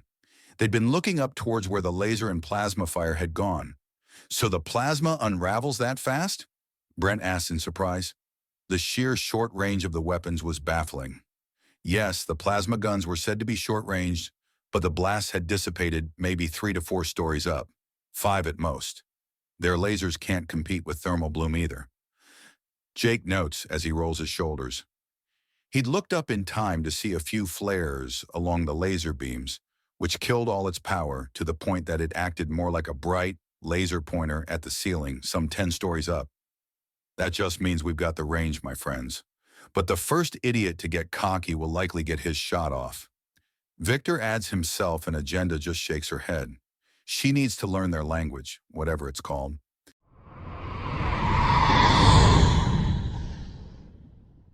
Chapter 9. They keep pace and the crowds get further and further choked out as more of her girls weave out of the background and form a protective ring around her and the men. Jen's barn bargain is of course open and not too crowded. The purely aesthetic doors swing in as the real privacy is the booths, with the one straight opposite of the door filled almost to capacity and with the screens down to reveal a few familiar faces. A nearby trinity of tables are open for the men in protection. Perfect. Hey, Lil Paul, good timing. We're only a couple. Is that a literal horde of men behind you? Captain Meg Screen greets her before trailing off in shock. The green-skinned and antenna-bearing BIH-1100 in number 3 always had a clear sphere helmet on and a plasma pistol at her side. She looked almost harmless with her slight frame and exposed arms and legs. But the tattoos of slightly paler green down her arms and thighs were infused with Axiom, giving her a permanent force field, and coupled with the slight rebreather hooked into the helmet, meant she was ready and trained to jump out an airlock and cut her way into an enemy ship. Her favored method of attacking, which she ensured her entire crew could replicate. It was an amazing way of stealing cargo, as most ships automatically sealed off any areas open to vacuum. By the time people suited up to try and stop her and her crew, they already had either stolen most of the stuff and were going or had rigged up a trap to take them out. Of course, the woman's a Lutrin. It could be Captain Screen, or it honestly could be any other Lutrin alive impersonating her. The entire species is effectively identical to one another beyond personal dress and tattoos. But Screen's markings were standard issue on her ship, and at this distance, there's no way to spot the few telltale scars. The appropriate thing to do was ignore it and treat whatever Lutrin you're talking to as the one you want to talk to. It's not like they're so ignorant that they don't know that they're physically interchangeable. Beside her cruelty, a distant cousin to Mercy on her ship is openly gawking at them. She knows for a fact that Captain Cruelty was called by Mercy, who had also taken the time to boast. WMH 1/100 number 2, either faking it or broken and straight up dangerous. Mercy is a dangerous type, but she's not sure about Cruelty. The nickname suggests a faker, but Mercy seems so normal until she straight up charges moving air cars to tear people out of it, and that's her being affectionate. So which one went and fucked Mercy? Cruelty demands with a salacious smile that makes the rest of the table chuckle to themselves. This one, Victor says before anyone can say anything else, as he grabs the smaller man by the back of the shirt and holds him up. He catches an elbow in the side of the face for it, followed by a kick to the side. Oh, go on. She's practically family to you now, you little horn. We're all in glass houses, vodka. I'd tell you to cool it if you weren't frostbitten. Brent interrupts and Victor snorts as they all pile in. We got the middle table there? He asks Agenda, who nods. Captain Agenda, the biter Lil Paul, where the fuck did you get 10 Tret men? Captain Carry Score demands. The woman's basically a flying case of collateral, with her ship being a moving artillery piece that blows the fuck out of stations, and in the confusion of them, trying to repair and prevent loss of life, they grab some nearby cargo haulers. A brutal but effective tactic. The woman's a Tret herself and is no doubt stunned to see so many males, what look to be her own kind, in one place. A Tret? Beck asks in a confused tone as he sits down after shoving Lou out of the way. They're not Tret, but they're BMOs, of that there is no doubt. Agenda almost purrs as she saunters up to the table with the other 4 captains and takes a seat. It's one of the smaller booths, but a good one. She presses a button and hard light images and sound baffling rev up. It's an annoying tinny whine at the edge of her and Cruelty's hearing, but worth it. No, seriously, where the hell did you find 10 not Tret men? Let alone ones that are completely comfortable in a pirate station and armed to the teeth. Willow Spoke demands, not technically a captain, but something this big on her station demands her attention, and Agenda made sure to invite her. Guile Archna Emeka 1/100 number 4. Absolute masters of their domain, with an obsession for running things perfectly. Her being the master of a station is stereotypical to the point of absurdity. That's what I'm here to talk to you girls about. You see, there are more of them, but I've already gotten all I can out of it. At least in the way of men, I'm still making money and getting political favors. You've been bought, Screen says with a raised eyebrow. Last money bag not work out? Stupid bitch put me on a collision course with my current boss. First job was to grab the slag and throw her to them, after stealing all her stuff for myself, of course. Of course, Willow notes daintily. Get to the point. You've implied we can get a deal like this ourselves, and from what Mercy has told me, where and how, Cruelty demands. Let up on the thirst, Screechy, she's getting there, Screen says as Agenda narrows her eyes. The slight scar on the nose. This isn't Screen, it's one of her lieutenants. Damn Lutrin, they even smelled alike. So Screen sent one of her girls to meet instead. I hope she's listening in and not just hoping for the best. Lil Paw states, and there's a moment's pause before the body double relaxes and puts a small device on the table. Well, to be honest, Agenda, the message was really sketchy sounding, even in our circles. The deal of a lifetime? Something we'll regret for the rest of our lives if we refuse? Good goddesses, girl, were you trying to scare us off? I've actually lost money by betting it was a trap. The actual Screen says from the tiny camera in comm. Hey, you said that. We've got half the crew standing by Yvette. You're fine. Screen assures her lackey and Lil Paw sighs. Don't take offense, Agenda, dear girl. Think of it as a sign of respect. We think you a credible threat. True enough, Willow says, reaching under the table and removing a shaped blasting charge as Cruelty adjusts her seating to set a pair of laser pistols on the table herself. Carrie pulls out a vicious hooked knife covered in enchanted runes and lays it down in front of her with a smile. So where do we get some tight Tret ass? Carrie asks and Agenda chuckles. First off, they're not Tret. They're human. The new race that was found stuck deep in cruel space. Wait, weren't you part of that initial raid that was fought off? Something about massive amounts of kinetic and explosive rounds? Carrie asks with a frown.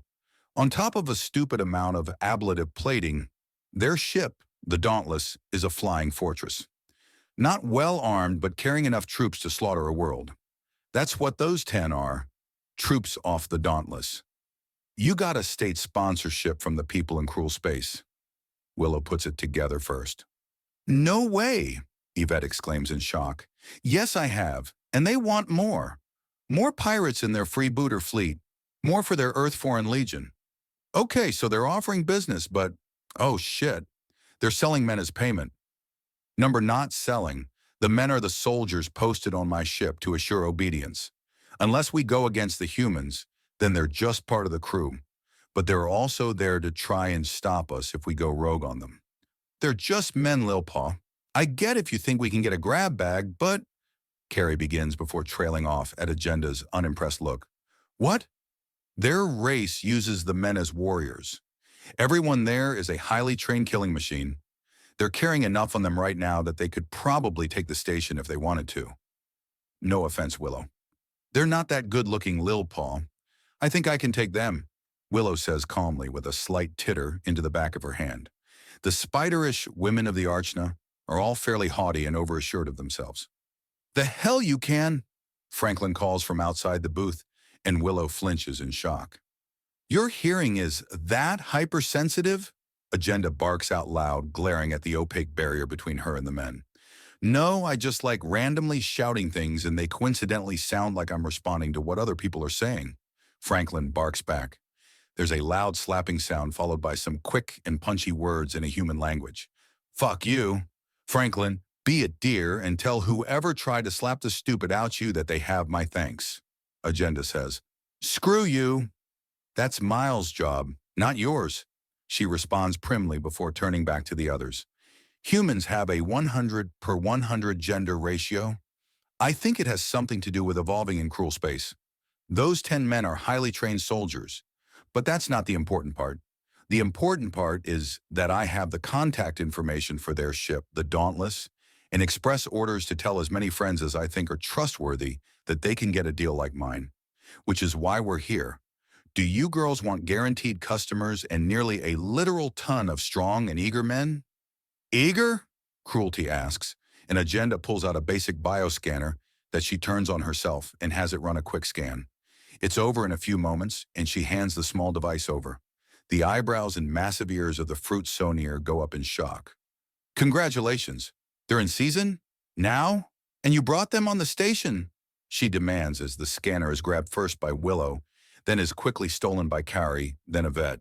Human quirk, they don't have seasons. It's either time or they're too young or old. But regardless, they're virile, fertile, and eager. They're also desperate to make friends at all levels of society, meaning us. So do you ladies want some powerfully trained, incredibly eager, and extremely hardcore men romping around your ships or station respectively? She asks, and there's a pause where she chuckles. May as well ask someone in a hull breach if they want atmosphere. Yes, give me the info and I will race out to get me some man. Willow all but purrs and she lets out a giggle before there's a scream from outside.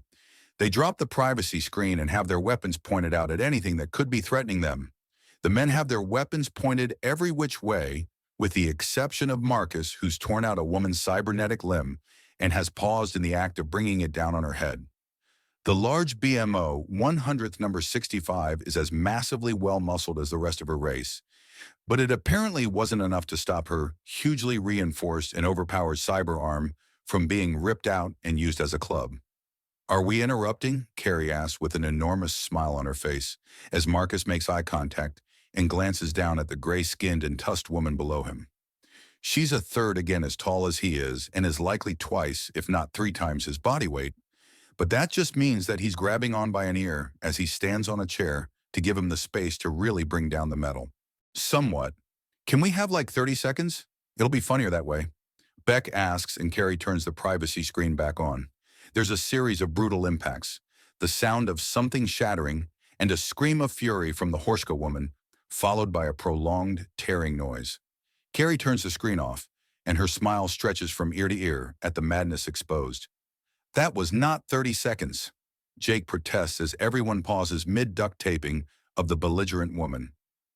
He and Victor are taping her up.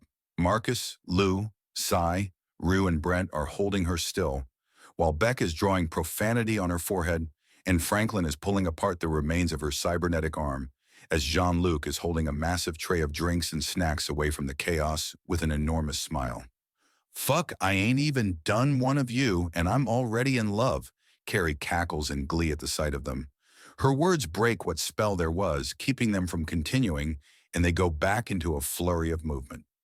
The Horshka is quickly wrapped up in the silver tape, to the point that everything below the nose is completely covered, while Franklin rips out the microcomputer and battery system out of the cybernetic arm. The men then carry her out to the entrance where Victor and Jake throw her clean through the door and onto the deck plating outside. All the men let out a laugh at the sight, and Jean-Luc lets the tray back down on the table. The drinks are quickly grabbed and thrown back with a gusto as they start to talk to one another in a human language that no one else understands. Those that make eye contact with the captains offer a little salute with their glasses, but otherwise act as if they own the bar. So what's the story with his pet cloaker there? Willow asks, gesturing to the several bands of duct tape floating in the air next to the table that show something unseen being restrained. She tried to jump him and is now something he's studying to figure out her invisibility. Agenda supplies. Oh, they got nerds. Nasty, Kira exclaims theatrically. Fuck you too. Franklin responds offhandedly as he feverishly writes his notes and otherwise ignores the world around him.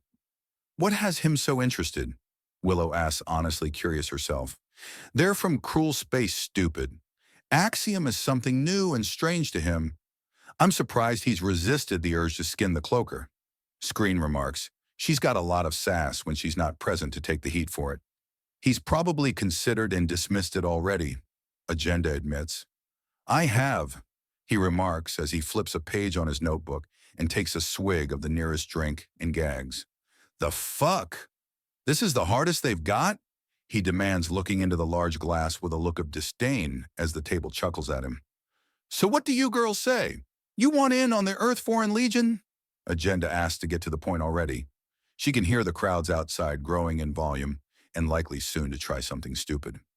I'm game, Carrie remarks, and there's a slight commotion as a Lutrin rushes in and Yvette stands up. Captain, The body double begins before her captain freezes to stare at the men, paces around them slowly and squeezes into where her seat right next to Yvette. A slight scar at the base of the left antenna lets Agenda know this is the actual captain screen. You did good, Yvette. And yes, Captain Lilpaw, I'm in. Captain Screen says. Considering that there's no way I can get my cousin and her man meat transferred to my ship, I'll have to join in as well. Cruelty says as she openly leers at the men as Ryu and Lu get into a competition as to who can empty a jug of the strongest alcohol in the bar the fastest. Is that going to kill him? They're borderline immune to ingested poisons, meaning watch yourself if they offer you anything. Also, they'll be bitching about how boring the food is and how weak the drinks are. Then they'll start breaking out chemical weapons to give the food some kick. Look that, she says as Brent dribbles some red substance onto a small bit of meat that he pops into his mouth. That was enough capsaicin to kill any one of us, and it's just a flavor for him. I've seen them light alcohol on fire and drink it. Well, it will be interesting to see what kind of exotic cuisine they'll be bringing to my station, Willow remarks to herself. Okay, so it's a clean sweep, Captain. Can we get off the leash now? We want to look around the station, Brent asks, and the entire table turns to them. Agenda looks towards Willow, who looks back. This is a pirate station, they're on a pirate crew, Agenda remarks. We're also liable to cause a straight-up riot. We'll go back to the ship if that's too much for your delicate constitution, ladies, but we are looking for entertainment. Brent continues, and there's a pause before Willow guffaws into the back of her hand. Go ahead, but my crews won't give you special goddess damn they're fast. Willow begins to answer, and the men are gone with a small bundle of credit discs on the table. Outside, there are a few calls of, "There they are," followed by some curses and an explosion. "I have to see this," she says, scuttling up backwards up the wall and into the hidden compartment on the ceiling. "Damn trapdoor, spider aliens." Captain Screen notes with a bit of aversion at the reminder that the entire station is a mass of tunnels and traps to give its master maximum mobility.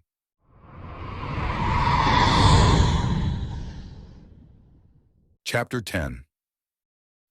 3 fatalities. 1,200 in property damage, 3,000 credits in stolen merchandise, half a dozen missing persons, and enough contraband that if my ship gets stopped, we're all swinging on ropes. Agenda begins. Be fair, Captain. The contraband is nothing more than zing for our food. She's interrupted by Brent's second. A strange command structure had worked out with Brent leading the charge in general, and Marcus being his right hand.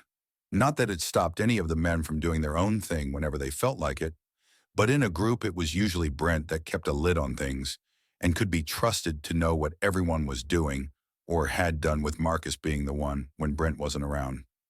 Which makes it even worse. Now, what was that about recruits or missing persons? Yay, some of the station residents decided they wanted to stick with us.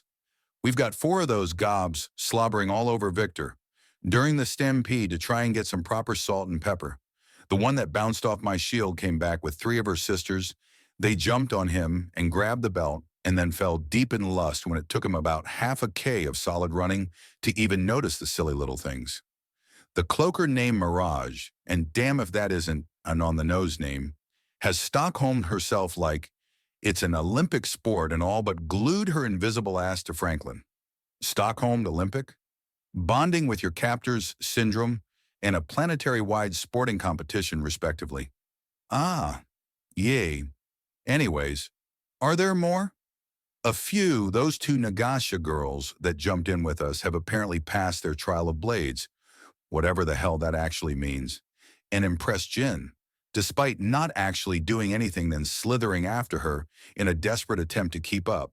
And I'm positive we've got at least 1 stowaway, maybe more. Also, the property damage isn't our fault.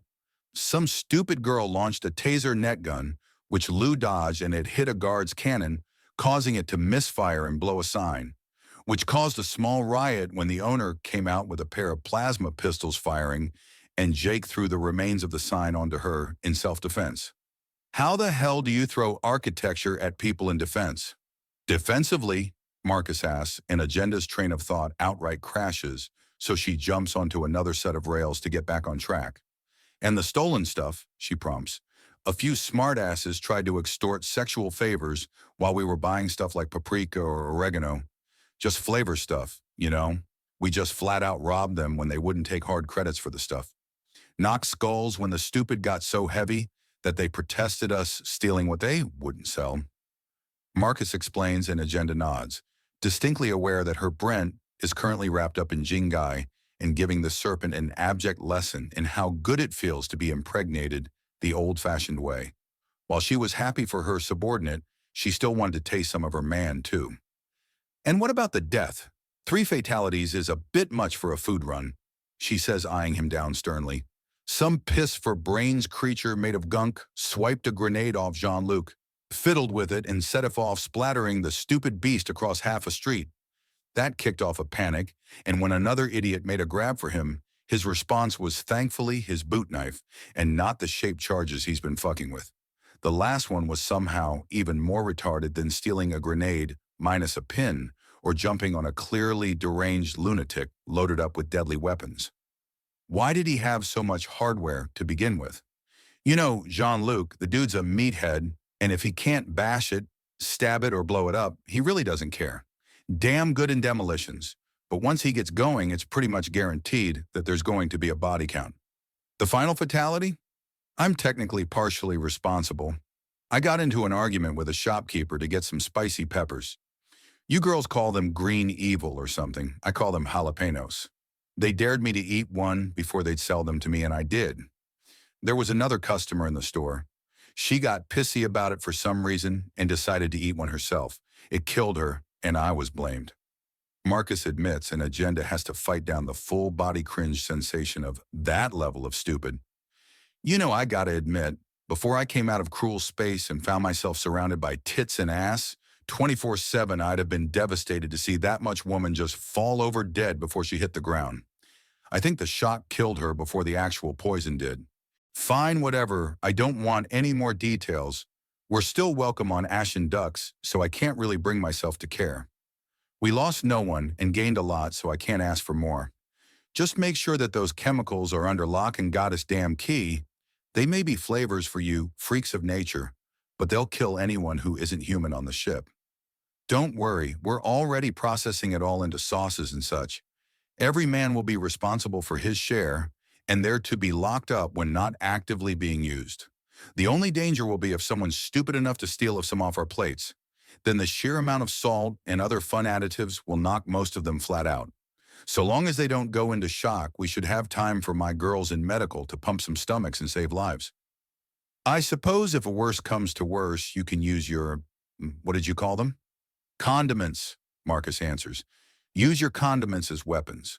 With the ingredient list those things have, they're going to be classified as war crimes in the waiting no matter what. Yay? So?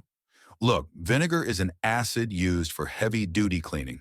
You scrub toilets with it, you disinfect surgical implements with it, you hide the blood with it, you don't eat it. We also preserve food with it. The process is called pickling. Really, if you're fond of sour and a solid crunch, then pickles are amazing, Marcus says before chuckling. We need to up your resistances to things like that, otherwise no one else is eating. Wait, only having 9 assholes for competition doesn't sound so bad. You do know that agricultural tech is advanced enough that literally everyone in the galaxy is at greater risk of growing so curvy they can't stand rather than starve, right? Agenda asks him and he shrugs. But only so much is cooked at once, and get that out of your head. This may not be a luxury cruise liner, but the Claw not only has enough food, but everything you need to cook anything. If you need more, just make it. Yes, Captain. A starving fighter is a useless one. You boys don't need to fight for food. You do realize we're going to do that for entertainment anyways, right? And I'm going to be recording it and selling it for the big creds. She returns with an evil grin. You've already done that, haven't you? We made so much that it completely offset the cost of all the supplies we bought, as well as the damages. And we bought not only extra, but the premium stuff too. Nice. Anything else, Captain? Or am I free to have some fun? Go get nuts deep in someone, I've got things to do. Agenda orders him, and he salutes and runs off before she can take a swipe at him. Now it's time to deal with the not-so-subtle stowaways. Unlike the humans whose scents are completely drenched in distracting and blurring pheromones, this one is sharp and clear. It's a Horshka, likely the one that had her prosthetic torn off and broken over her head when she got grabby. She gets the whiff of her prey and quickly picks her way into a maintenance tunnel before going up a floor and into a storage cupboard. There is the Horshka. Her mechanical arm is a generic energy construct rather than the sleek and powerful mechanical beast it was before. A cheap replacement for what she lost. Agenda growls as she rises up, upwards and upwards until she's glaring down at the smaller woman. Balancing on her hind legs is tricky. She's slow but stable like this. With her taking up the entire doorway, the Horshka has nowhere to go, but through a battle-tested and heavily armed pirate. She begins as she takes a step back in no small amount of fear. Here for some revenge, are we? He ripped out my arm and broke it over my head. Pirate, as are you. You should have known you were in deep when you went for a man who was so unconcerned. Putting aside the sheer amount of weapons they each bore, put aside the protection surrounding them.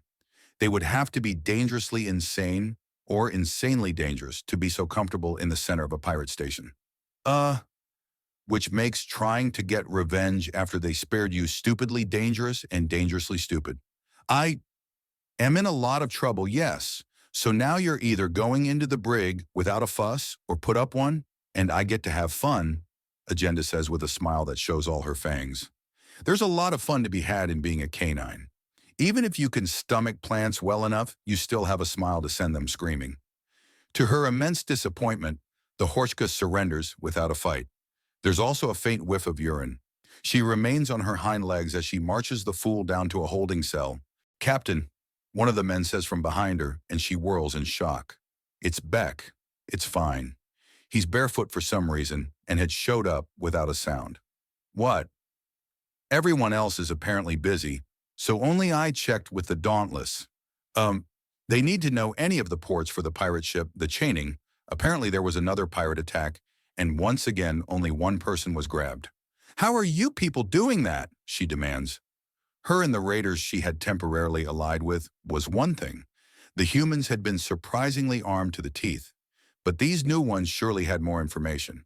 Not to mention, the Chaining is known for horrifically efficient raids. How the hell did they fight it off?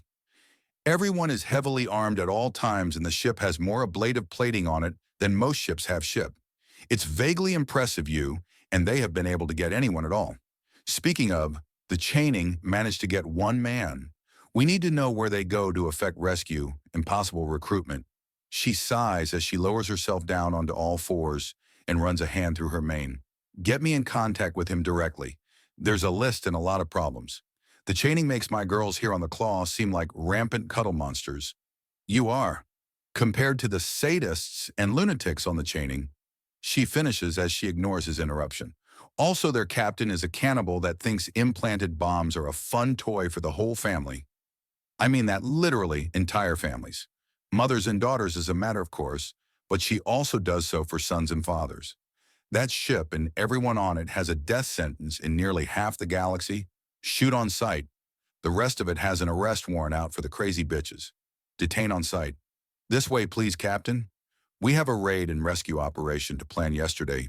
Please and thank you. He asked before taking off at a dead sprint towards wherever the men had hooked up their private comm station. Down 2 levels and across half the ship, she reaches the internal cargo bay she'd given to the men. It's been divided into sections and she sprints by a series of machines, making a very heady-smelling something. The place where they're no doubt mixing their toxic sauces in a room that smells of so many old pheromones that if she wasn't a well-fucked woman, she'd have fallen to her knees from the slightest scent of it. Into a small room with a crude but very solid comms tower, and it's activated with the press of a previously covered button. It turns on immediately, audio and visual. Commander Alley, what's the emergency? Admiral Cistern asked right away. So this thing is the emergency. The big man must know button? Good. The Chaining is crewed by cannibals and sadists. They have a shoot-on-sight order in half the galaxy and detain on-site in the rest. They're fond of implanted bombs, and I've got the captain here for everything I've missed. It gets worse, much worse, Agenda says to the imaging of the Admiral, which seems to be hardening in fury. A small part of her mind said that it was one of the hottest things she'd ever seen. They're rampant rapists with a love of slowly devouring their partner until there's nothing left to fight them with. Then they dispose of them. This can take years, but the children they spawn this way, The Chaining is a multi-generational ship, mothers driving their daughters to madness and cruelty. So extermination rather than recruitment. Where do they birth? They don't have a specific birth, but there are 4 systems that won't attack them on sight in this part of the galaxy. That's where they go for R&R. You'll find more information there. And where did you get this information? Most captains make a point of not being there when the chaining is. As such, we know where they go, and we stay the hell away if it's in system. They're all lunatics. The sooner you get your man back, the better. The Admiral nods in response. You need to check out the Yelthrin system, the Uriath system, the Chelt system, and the Rog system. Admiral Cistern, who was taken? Beck asks in concern. Corporal Gregory Schmidt. Pukey, Beck demands, and Admiral Cistern looks exasperated. Pookie? Agenda asks him, wondering what kind of man this was. His nickname, he was in the same barracks as me when we were putting the Dauntless together. In basic training, he and his squad were threatened to run until they puked. So he simply stopped, messed with his stomach and barfed up before asking if he got out of the run. They gave him an extra mile for being a smartass, but apparently started chuckling the moment he looked away from them. That might help him. The Chaining's crew force feed bombs into their hostages as a stopgap before the implanting surgery. If he can get it out and do what Miles did here, then he may have a chance. Agenda explains, and to her surprise, she finds she cares. Damn it, she's going soft. But we need to get there yesterday. What kind of systems are Yelthrin, Uriath, Chelt, and Rog? A supply post that's in disuse since the lanes shifted, an overly neutral system dedicated to telecommunications and experimental programming, a dangerous vacation system with a massive black market in one of the top 100 most profitable casinos in the galaxy. I see. A moment, please, he says, tapping some things in and pulling something up on his personal screen. From the last reports, you're closest to Chelt. We also have privateers currently at Yelthrin and Rog. Uriath is on the path of the Dauntless to the Galactic Core. Are you willing to check around Chelt and effect rescue if the opportunity arises? Yes, the bitches give all pirates and bitches a bad name the galaxy over. If they're trying to contain a maniac half as crazy as Miles was, then this is the perfect time to get in and gut. You have your orders. I'll be paying you 10,000 for this, with an additional 100,000 if you end up in combat. Admiral Cistern promises, and she nods. Anything else, sir? Beck prompts. Get yourself and your boys ready. You need to be ready to go in hard, fast, and make a mess. He orders, and Beck snaps off a salute in response. Good man. The situation is serious enough that Agenda doesn't even smirk at the innuendo. The call is cut, and Agenda turns immediately and activates her comm. Girls, we've got ourselves another mission. We're heading to Chelt yesterday.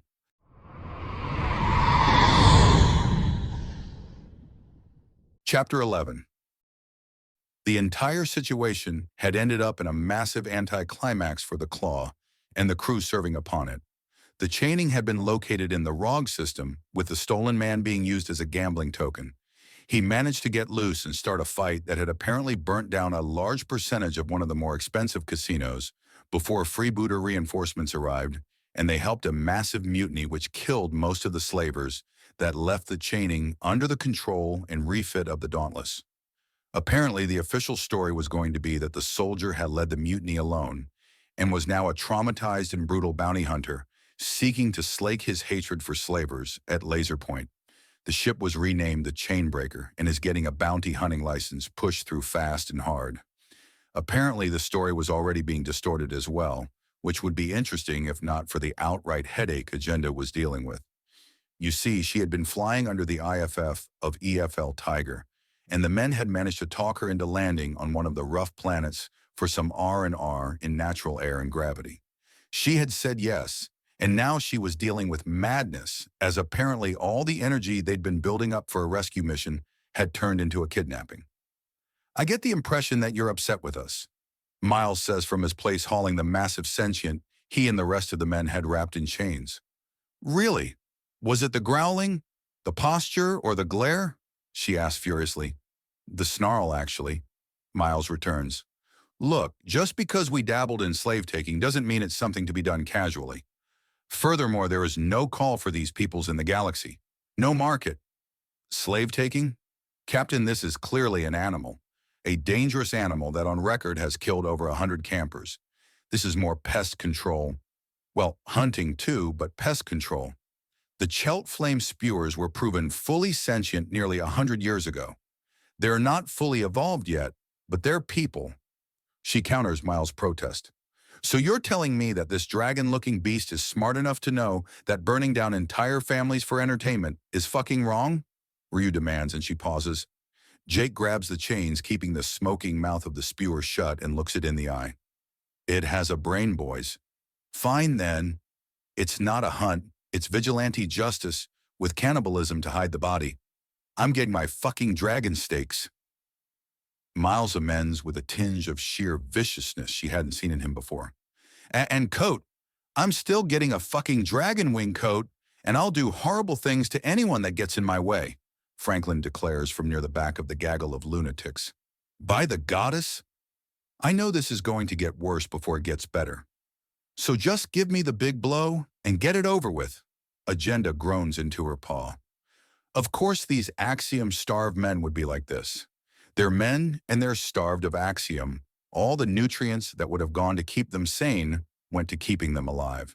Our next meal here had some sort of larder filled from its latest rampage. Apparently the evil fucker has a taste for veal. So we called down as much of medical as possible and letting you know in no uncertain terms that dragon bitch here is going to die.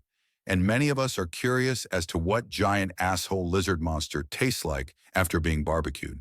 Miles says, and things start falling into place. This is as much about some form of moral outrage as anything else. I see. This doesn't go anywhere until I get back, she says before pacing off to where half her ship's medical personnel are crowding around the cave the men had dragged the spewer out of. All right, girls, someone explain to me what veal is and why it's so awful for a flame spewer to... She demands as some of the nurses back away to leave a clean line between her and a very badly beaten child. She looms over and takes in a deep whiff to get the scent beyond hurting. It's a young male of her kind, maybe 4 years old. Hey, little Loper, are you all right? She asks gently as she pads up to him. She glances back to see that the men are staring at her through the gap. She nods. She understands now. Veal is beaten and abused young. She'll get further clarification later. I'm Captain Agenda Lil Paul. What's your name? I'm Johnny, he says softly as he sniffs up at her. She holds out one of her forepaws for him to take, and he does. You smell like a mommy. Not yet, but soon, she says softly. It's all she can do to not simply sweep the pup into her chest and hold him there, but with all his bruising and maybe even broken bones that would only bring him further pain.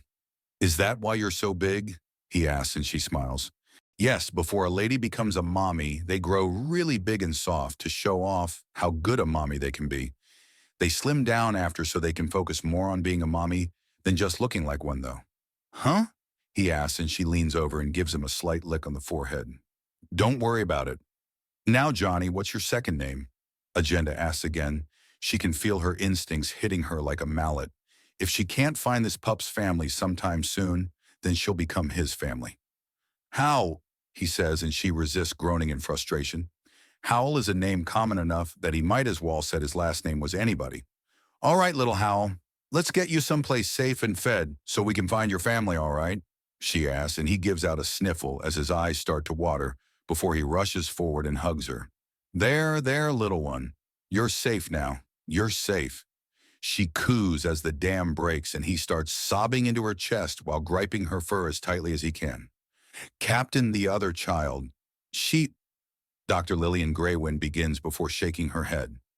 Agenda turns the situation over in her mind as she mentally berates herself for somehow becoming a bleeding heart since meeting the humans. Apparently pregnancy has an effect on a girl. Why didn't anyone warn her? She gently tucks her arm under the sobbing pup and slowly stands up before turning around to look at the men wrestling the beast as it tries to make another escape. A futile one. I'll want a steak and none of your evil spices, she says as she passes them. Yes, ma'am. What about the boy? The questions came from halfway down the line of men keeping the beast pinned. Ryu, unless her ears are lying. Maybe have a few extra ready. She doesn't even look at who's spoken. They're grown men. They don't need constant comfort. A part of her mind thinks maybe she shouldn't have just picked him up, but if there was any danger, then the ship's doctors would have stopped her. She carries him into the Tiger and with plenty of warning ahead onto the ship's helm. It had the safest and most comfortable seat on the entire ship there, her personal command couch. Her own bed would be better, but it was still musty and drenched in the scent of her and Miles enjoying themselves upon it. It's only when she settled herself down and cuddled poor little Johnny close that she realizes that several of the nurses had been keeping pace. "I see the maternal instincts have hit you, Captain," Dr. Lena says with a smile as she canters around and shakes her antlers a bit. The gentle Carib takes a deep breath and leans in, almost nose to little Johnny, as he glows ever so slightly. She then leans back with a nod. "He just needs some time now. We've gotten ahead of infections and the men put a stop to the monster before it could tenderize him further. He'll be fine, but he needs his family captain," she says before pacing around them both for a bit, shaking her antlers the entire time before nodding and cantering away. The little pup nuzzles into her, and she holds him gently and closely to offer what comfort she can. With only the little gestures from her to get things done, the ship prepares, and she feels the entire thing vibrate. "Captain," Mercy says into her communicator. It's low, so she doesn't bother Johnny much. "What?" "We did a look around. We couldn't find anything left of the family but some wreckage. The ID we've been able to peel off the damaged cards and chunks of charcoal say that the family is 50 girls large. 10 of them took him here to expand his horizons. We've got contact info for the rest." "Good now. Captain, we could just, you know." "Stop. We're out of that business, Mercy. Besides, if we did, the men would likely turn on us, which puts their entire species on our case. Do you really want to fight your... What's his family name again?" "Takata. His proper name is Ryu Takata, or Takata Ryu in the ways of his people. Hoping to visit someday? They live in cruel space. I'll never see his home. Apparently he's missing some festival where soft pink petals soar through the air due to the cherry trees around his homeland. It's amazingly mean that they're talking about a place they want to show us but can't," Agenda notes wryly. "Are the men getting homesick? That won't end well." "Why can't they show you?" Johnny asks, and she smiles down at him. He's bouncing back well if he's already asking questions. He might recover well. "There are men on this ship that come from a very dangerous place. It's not dangerous for them, but it is for every other race. They know it's dangerous, but it's still their home, and they miss it, so they talk about it," she says, and he blinks. Are they from the same place as the monster?" "No, even the monster can't live where they live." "Can I live there?" "Number only they can." "Why?" he asks. "Have you heard of cruel space? A part of the galaxy that all the axiom flows to and away from? The black bit at the end of all the lines and maps? Yay, everyone knows about it. They're from inside it. They only just escaped," she says, and he gasps. "They're okay. A little strange, but okay." "Really?" he asks. "Yes, really," Miles says, walking in. "Wait, what are we talking about?" "There's a savory scent that washes over the bridge. I brought you some well-done skewer steak as requested, and a smaller one for our little friend," he says, handing her a plate and putting one in front of Johnny. "Is that?" Johnny asks him. "The monster, part of it anyways." "You're a man, a grown-up boy, right?" Johnny asks after staring at the plate in front of him for a few moments. "Yes," Miles says, crouching down to Johnny's level as the tiny loper looks up at him with pleading eyes. "Will it ever stop hurting? Pain of loss. It does and doesn't. You get used to it. The thing about it is that you have a choice, an important one. You can choose to let it hold you down, to always hurt, to hold it close, or you can choose to step above it. This is the worst day of your life. It can be something that holds you down or something you rise above. It won't ever not hurt, but you can use the hurt to grow stronger." Miles explains as little Johnny looks up at him in shock. "That sounds like experience talking," Agenda says softly. "I've had some tragedy and pain in my life. Who hasn't? This is just the best advice I can give for it." The nightmares will be bad, kiddo, but you survived. You did good, he says, and Johnny sniffs before picking up a small bit of the flame spewer in front of and taking a bite. His eyes light up. There we go. Fill yourself up, kiddo. We've already carved up most of the beast and have it in storage for later. At little Johnny and her own nose's hearty recommendation agenda takes a bite out of the steak that had been offered to her and then has to restrain herself from all but drinking it down. How'd you make this so tasty? Johnny asks, and Agenda has to agree with the question. There are a lot of ways to cook a steak. We're cooking them all the way through to be sure. But that doesn't mean there aren't a dozen small tricks for me to use. This is just basic, of course. They get really good when we spice them properly. No, you will not be serving us that poison. It's not poison. The things you think are tasty are banned in 1,000 star systems. They're poison. You eat chemical weapons. No, you girls are just wimpy. Enjoy the meal, little man, Miles says, ruffling Johnny's mane a little. Now, does anyone in here want some flame spewer steaks? Aren't they thinking beings? Yes, but this one was a mass murdering monster and deserved to die. With so much perfectly edible meat lying around, the boys and I are having a little grill off. A fierce competition to see who can cook the best. Are you trying to curve up my ship? Agenda asks him with a sly smile as she moves to the second steak on her plate. Is it working? Yes, she replies as she takes a big bite and savors the taste.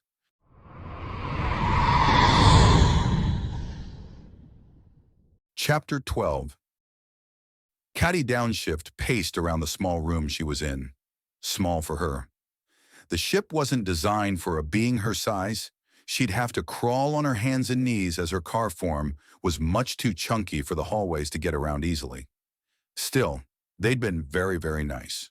One of the cargo bays had been repurposed to house her and those in her general size category.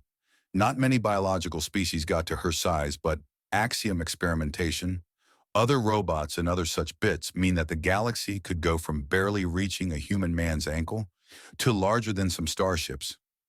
She had spoken a great deal about the galaxy to Admiral Cistern, and he had listened to her advice. It felt so good to be listened to and have someone actually concerned for her opinion. With words, she had altered the course of a ship she had no authority over, for a species she hadn't even known about several months ago. Back when she clutches at her head as she runs calming algorithms to lower her RPM, and she lets out a slight electronic whine. She slowly runs down an algorithm that counts down from 100. Every 5, she runs a quick check through a system and gives it a bit of a flex. The time to slow down and consider that she's in full control of her body and not who she was. She could remember the sheer sadistic desire to create a copy of herself to dominate. Proof that there was nothing that she wouldn't be able to take control of. Even herself. How terrible that control was. How absolutely vile to be under the whip hand. She counts down again. She counts down twice more as the sheer guilt and shame of what she had once been flows through her. Then her communicator pings, a high-keening note she can't ignore. Her mental exercises are becoming less and less frequent, but are still a huge part of her day. It's a quick update. There's going to be a week-long delay to get around the arrangement systems. Apparently, a series of laws that dictate that all men with less than 100 wives are to be held until they're married off will be an unacceptable delay to their mission. That had been an almost funny conversation with the Admiral. The expression his face had taken at the idea of being married 100 times had sent her into a giggle fit. He had promptly taken out a flask her scanners told her was almost pure ethanol and bat aside her hand as she tried to stop him from what looked like a suicide attempt. He then explained that it was a perfectly safe thing for him to drink so long as he doesn't go into excess. The conversation had turned to marriage and how to keep his men from being dragged into a shotgun wedding. He had thanked her and calmed the bridge crew immediately to slow the hell down. We're taking a detour. He had then excused himself and rushed to the bridge. A ping from her communicator signifies another message, with a video attachment labeled, "Right out of an action movie, Pukey goes Punisher on pirates." Curious, she starts the movie and gasps. She had heard of the soldier, Commander Gregory Schmidt, being taken by the infamous crew of the Chaining. His skin is slowly turning purple as he glares out from inside his glass cage. His short-cropped hair and stubble does little to cover the fact that he's been thoroughly beaten and abused. He paces inside the glass container, cameras trained on him as a price is listed. His value is set at 40 million credits. Oddly enough, there's a green bar with the words 100/100 framing the bottom of the screen. There's a game played. He's not up for sale, he's up for ante. She pauses as she tries to figure out where he is. The walls and floors are gold-plated with garish lights. Entire platters of expensive drinks and snacks are being brought everywhere, and there's a quick game before cheer rings out from the crowd. The scarred and brutal face of the pirate leers at Gregory as the glass bell is put on floating platform before being lowered down to the pirate. Text plays across the bottom. Pukey would like to battle. Pukey chooses. Pukey, Evil Casino chooses pirate bitch. Disregarding the gibberish, she watches as the bell is raised, and he spits something at her. She flinches back, and as she does so, he tosses something concealed in his hand behind her. Pukey uses spit. Pirate bitch is confused. The Drin holds up a remote in a clear threat, and he punches her in the face in response. Grabs the remote and she wrestles it away before pushing the button with a scream of fury. The thing he threw detonates behind her and puts her off balance. Pirate bitch hurts itself in its confusion. He grabs the remote, rams it into her compound eye, and then grabs a gilded pistol off her belt. Pukey uses fast hands. He shoves it under her chin and pulls the trigger. The plasma flash cooks the pirate captain's brains and sprays the steaming chunks over the now panicking crowd. It's super effective. Pirate bitch is fucking dead. Evil Casino sends out Worthless Mooks X2. He grabs the pirate captain's corpse and uses the insectile woman's body as a shield as some of her allies open fire at him with lasers. Pukey uses Corpse Shield.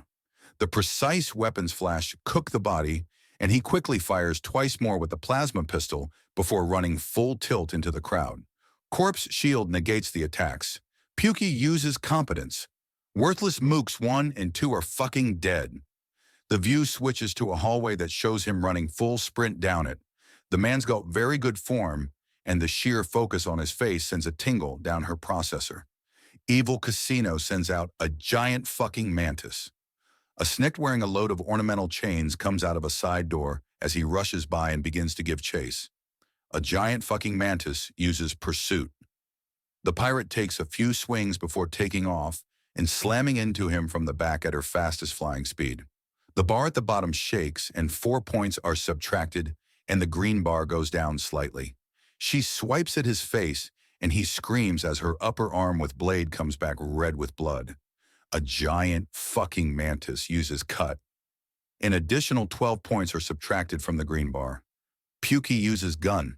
She eats a face full of plasma, and Gregory rises up with a massive wound over the left half of his face.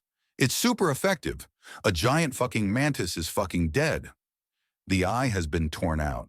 He reaches up and just barely holds off from clutching at his face before putting his hand down. His jaw squares, and he quickly frisks down the pirate. Pukey's rage is building. Pukey uses Thief. He takes her credit discs, a laser pistol that he shoves into his belt, and what looks like a small transponder. Lucky me. He grunts out before a sound from off-camera catches his attention. His glare down the hallway is chilling. It shows him rushing down 2 more, gunning down several more chaining crew members. Evil Casino sends out Snake Shiva. Then everything goes completely wrong. A desert Nagasha, painted completely black and white in horrific patterns, brings down a plasma blade with all 6 of her arms and takes his left arm at the shoulder. Snake Shiva uses Lightsaber. It's super effective. The green bar falls all the way down to 10 points. He staggers back with an enormous bellow of agony as he brings up the plasma pistol and cooks 2 of her arms. Pukey uses Rapid Shot. Snake Shiva is stunned. Then in a spur of utter madness, he grabs the pistol in his teeth and grabs the plasma blade by the handle. Pukey uses Thief, boots the Nagasha in the waist, and turns the weapon around to impale her between the breasts and pulling up to reduce everything above the breasts into 2 charred halves. Pukey uses Lightsaber. Snake Shiva is fucking dead. It shows him racing down another hall, and as a pirate comes out of a side room, he carves clean through her in a single swipe of the plasma sword. Evil Casino sends out a worthless mook. Pookie uses lightsaber. Worthless mook is fucking dead. It then switches to what looks like an emergency medical room in the casino, and Gregory races past it. Then he slides back into view, deactivating the sword and holding it in 2 fingers as he opens the door and walks in. Pookie uses seduction. What's this? Pookie is evolving. There's a few moments with the text at the bottom saying press B to stop. Then there's a jingle and he walks out with a cybernetic eye and an axiom projecting cybernetic upper arm with a hard light hologram for his lower arm and hand. Pookie has evolved into a motherfucking cyborg. Tiny red scaled arms reach out of the medical chamber, and he pulls out a Kobe nurse to kiss her full in the muzzle as the tiny reptile giggles. Her enormous breasts and thighs, barely contained by her nurse's uniform, say that she's lived her whole life without any male affection. She then hands him back his pistols, and he tucks them into his belt. He then whispers something to her. Pookie uses seduction. The wild, naughty nurse joins the team. Naughty Nurse is now nicknamed Jiggles. The tiny Kobe smiles brightly before nodding and hopping off the stool she had pushed to the door and rushing ahead. Gregory follows with his plasma sword reactivated. It cuts to another feed where a pair of Horchka are setting up a pair of plasma cannons. Evil Casino sends out mildly competent Mooks X2. Complete and utter overkill for a person on foot. Then the tiny Kobe brushes past and is ignored. She pauses, turns around, and shouts a warning to him. Jiggles uses warning. The plasma cannons go off and Gregory dives over them, rolls and brings up the laser pistol to cook one of the Horchka. It's super effective. Mildly competent Mooks miss. Pookie uses gun. Mildly competent Mook #1 is fucking dead. The other Horchka, in a fury, grabs the Kobe nurse by the front of her shirt and howls in the tiny, terrified woman's face. Mildly competent Mook uses roar. Jiggles is terrified. Then is carved in 2 as Gregory slices her torso in half with a single swipe of his plasma sword and catches the little Kobe gently in his hard light arm. Pookie uses lightsaber. Mildly competent Mook is fucking dead. He gives her a slight kiss, and she snuggles into him. Pookie uses seduction. Jiggles is no longer terrified. There's a pause as the nurse explains something to Gregory, whose jaw drops before grinning. Jiggles uses education. Pookie can now equip a fucking plasma cannon. He kisses the Kobe.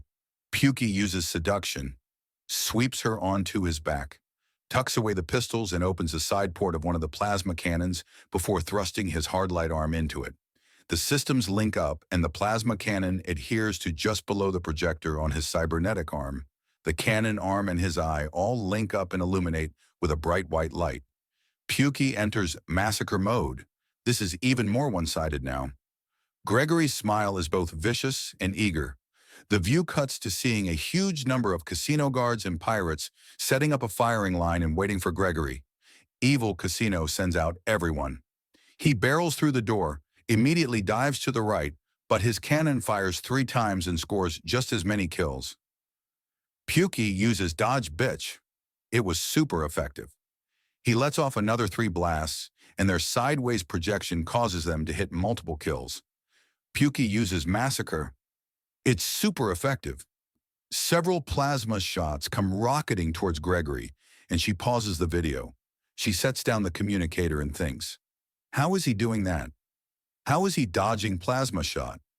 He shouldn't be that fast without severe cybernetic or axiom enhancement. That arm and eye won't do it. So how? She puts it aside and starts the video again. Gregory lets out another barrage of plasma, and the line breaks in fear. Pookie is on a rampage. Everyone is fucking dead or running like hell. At this point, an alarm kicks off in the casino as they've apparently decided that they can't contain the situation. There's a distinct and clear gap in the video. A still image of Gregory carving a powerful-looking Lidris under her 8 waists and completely slaughtering the gigantic multi-woman in a single swing of a plasma sword. Pookie uses lightsaber. Hooters Hydra is fucking dead. The next is of the tiny Kobe shooting with a laser pistol and frying the handle of a plasma sword as Gregory moves to parry it. Jiggles uses disarm. Casino Thug is fucked. The next image shows Gregory kneeing a tread in the face as his plasma cannon flash evaporates a megaslobe and beheads another tread. Pukey is on a rampage. Tidal Ho and the Mooks are fucking dead. The image changes to showing Gregory launching plasma shots into numerous walls and machines. Pukey uses arson. It flashes into more and more shots of him lighting things up until it finishes with him in front of a blazing inferno that used to be the casino, with a massive cigar smoking between his teeth, an enormous smile on his face, the Kobe cheering while hanging off his back, and the plasma sword held to the side. Evil Casino is a smoking crater. Pukey leveled up. Pukey is now level 23. The video comes to an end, and she just processes what she just saw for a few moments. Then she emails the sender asking why he sent it to her. "I thought you could use something funny to brighten your day," is the almost instant reply. Funny? Where was the joke? And what was with that commentary or the bar? She sends back, and then an email with a large folder drops. What's a sapphire have to do with anything? It was a joke based on this series of games. Enjoy. Gotta catch 'em all.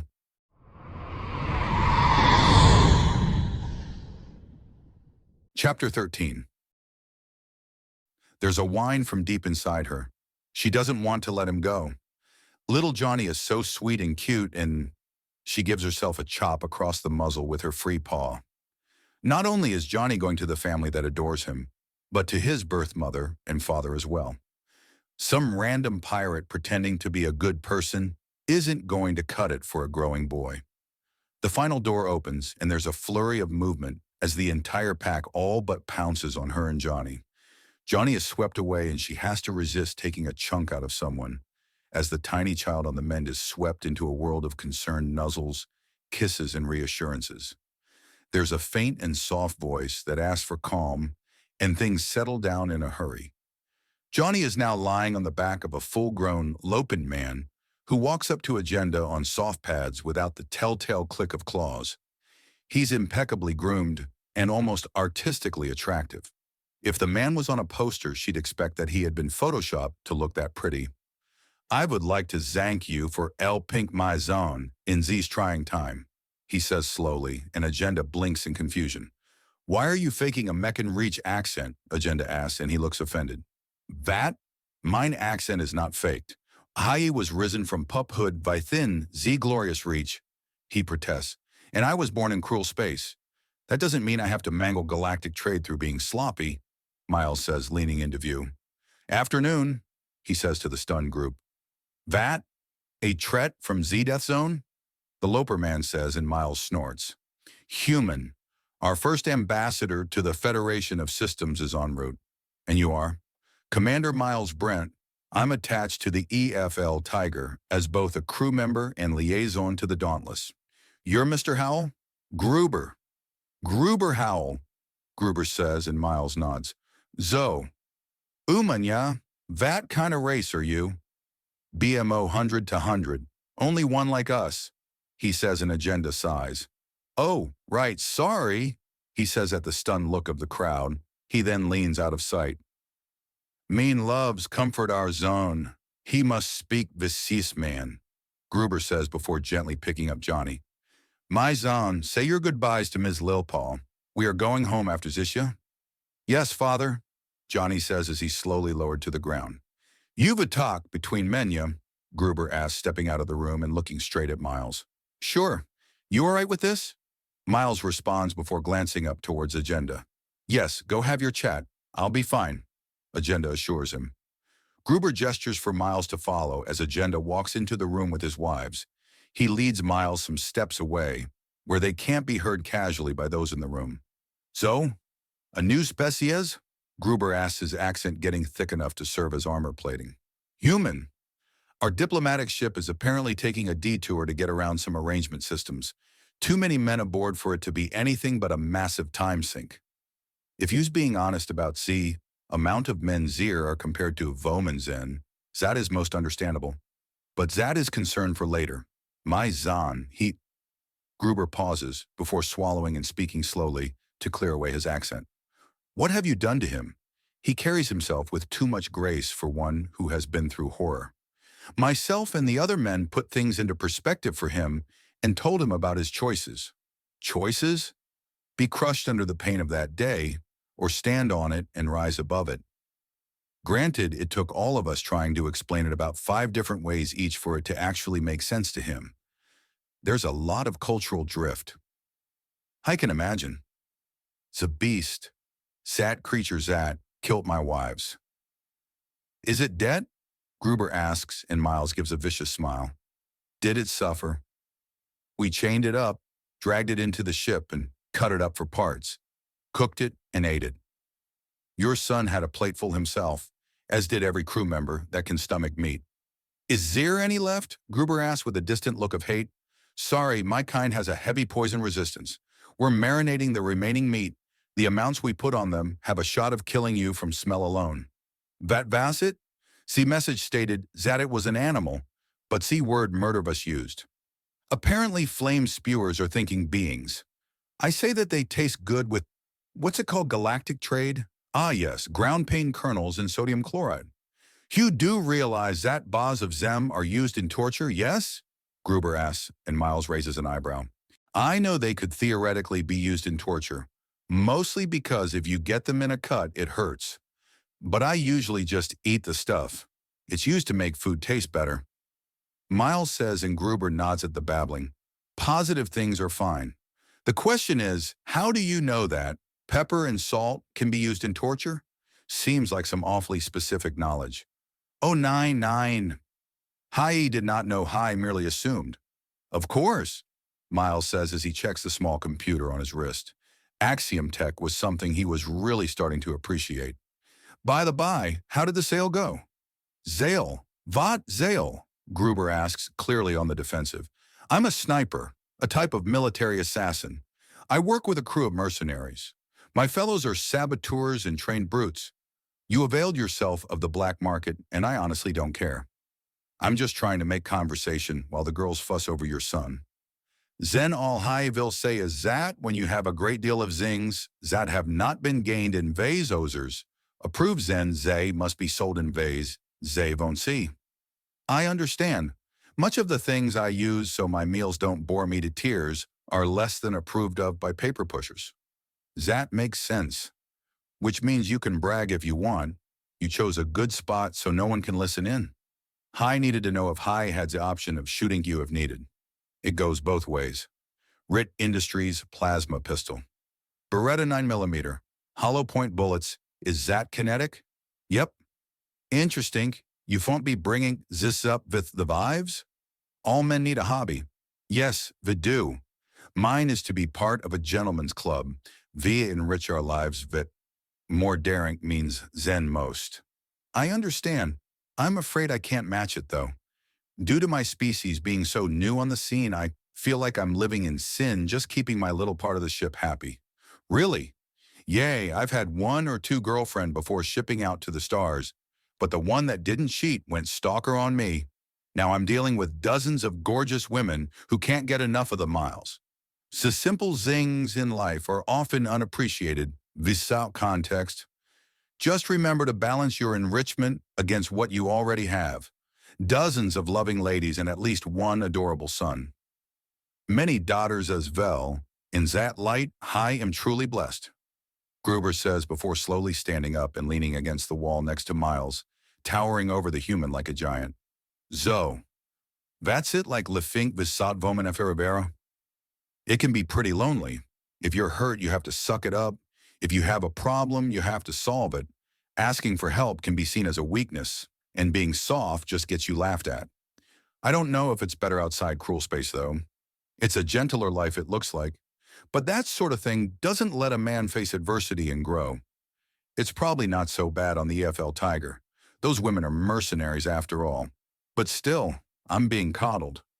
That is a problem when the galaxy values you more than you do. They place limits upon things. Whether or not those limits are in your way matters little. They are still there. Still, moping never gets anything done. Got any tips or tricks for getting around it? Of course, mean friend. It can be most easy. You need to simply play through zero expectations, like affecting a thicker accent than usual, or pretending that your gang is just a club of friends. Knowing where the less than legitimate businesses are also helps, Gruber says with a huge smile full of gleaming dagger-like teeth. Miles matches it. Play the system. Got it. It seems to be the general attitude the Admiral has anyways. Sounds like a smart man. Perhaps the political scene will be more than just a gigantic waste of tax credits and time now? I'll have to pay some more attention. Any advice? Yeah, there is one concern. One of the products we've already started selling is a candy called chocolate. A lot of beings can eat it, but it's poisonous to canines on our homeworld. Be careful. Noted. As for advice of my own, I suggest learning at least a small amount of the Axiom arts. A small amount of physical enhancement can work wonders when properly timed. Shit, Miles groans as he hangs his head. Story now, Gruber orders with a smile.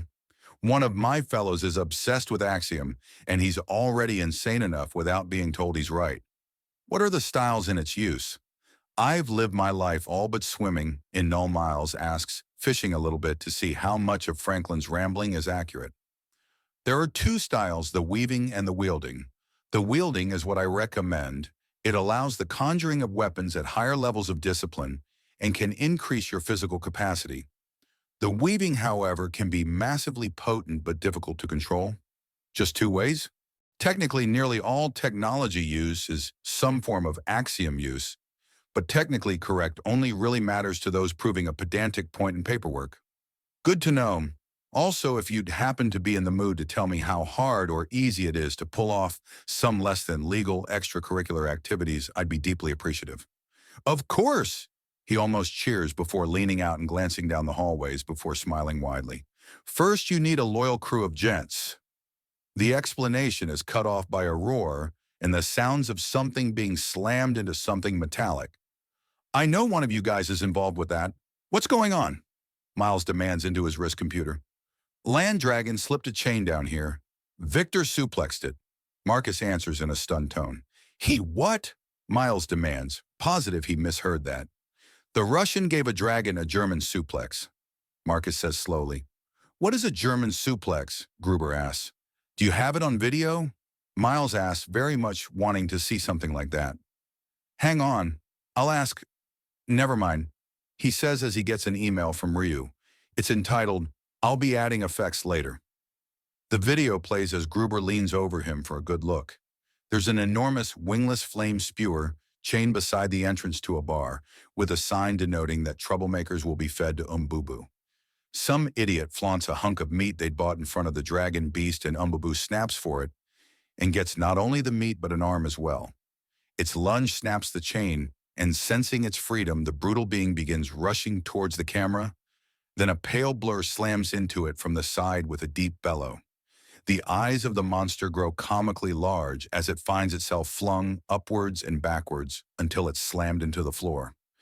A comparatively smaller form can be seen holding it around the base of tail before letting go and letting out a cheer. The video shifts to show the scene from the side, the snapping chain, the blood, the scream, and then the pale man rushes to the side, dodges a flailing clawed foot and grabs it around the base of the tail, before heaving himself and the beast backwards to slam it into the deck plating. Then it shows it from directly above. Miles turns the display off and slowly turns to look up at Gruber, who leans away to no longer crowd him. Is your entire species insane? He asks, and Miles opens his mouth to refute this before pausing and thinking. Then he shrugs. Fantastic. I look forward to what your race brings to the galaxy. Was that sarcasm? Oh no, you must understand, Sir Brent. Life is, dull outside of your cruel space. A man grows up and lives their life wanting nothing. There is no goal to strive for, nothing to prove to anyone, and no expectations upon you. A cage of velvet and gold, but a cage nonetheless. They call it male obsession when we chafe at these limits. Gruber explains. So I was much more on the nose than I thought when I said all men need a hobby. Miles remarks. You don't know the half of it. Gruber confirms before glancing towards the room with the girls. Excuse me, but we've spent too long away from the girls. They'll start to question if we're much longer. It's important to know where the limits are. he says, lowering down to all fours and walking to the room, his thick accent back in place. Miles follows him in with a smile that's somewhat plastered on.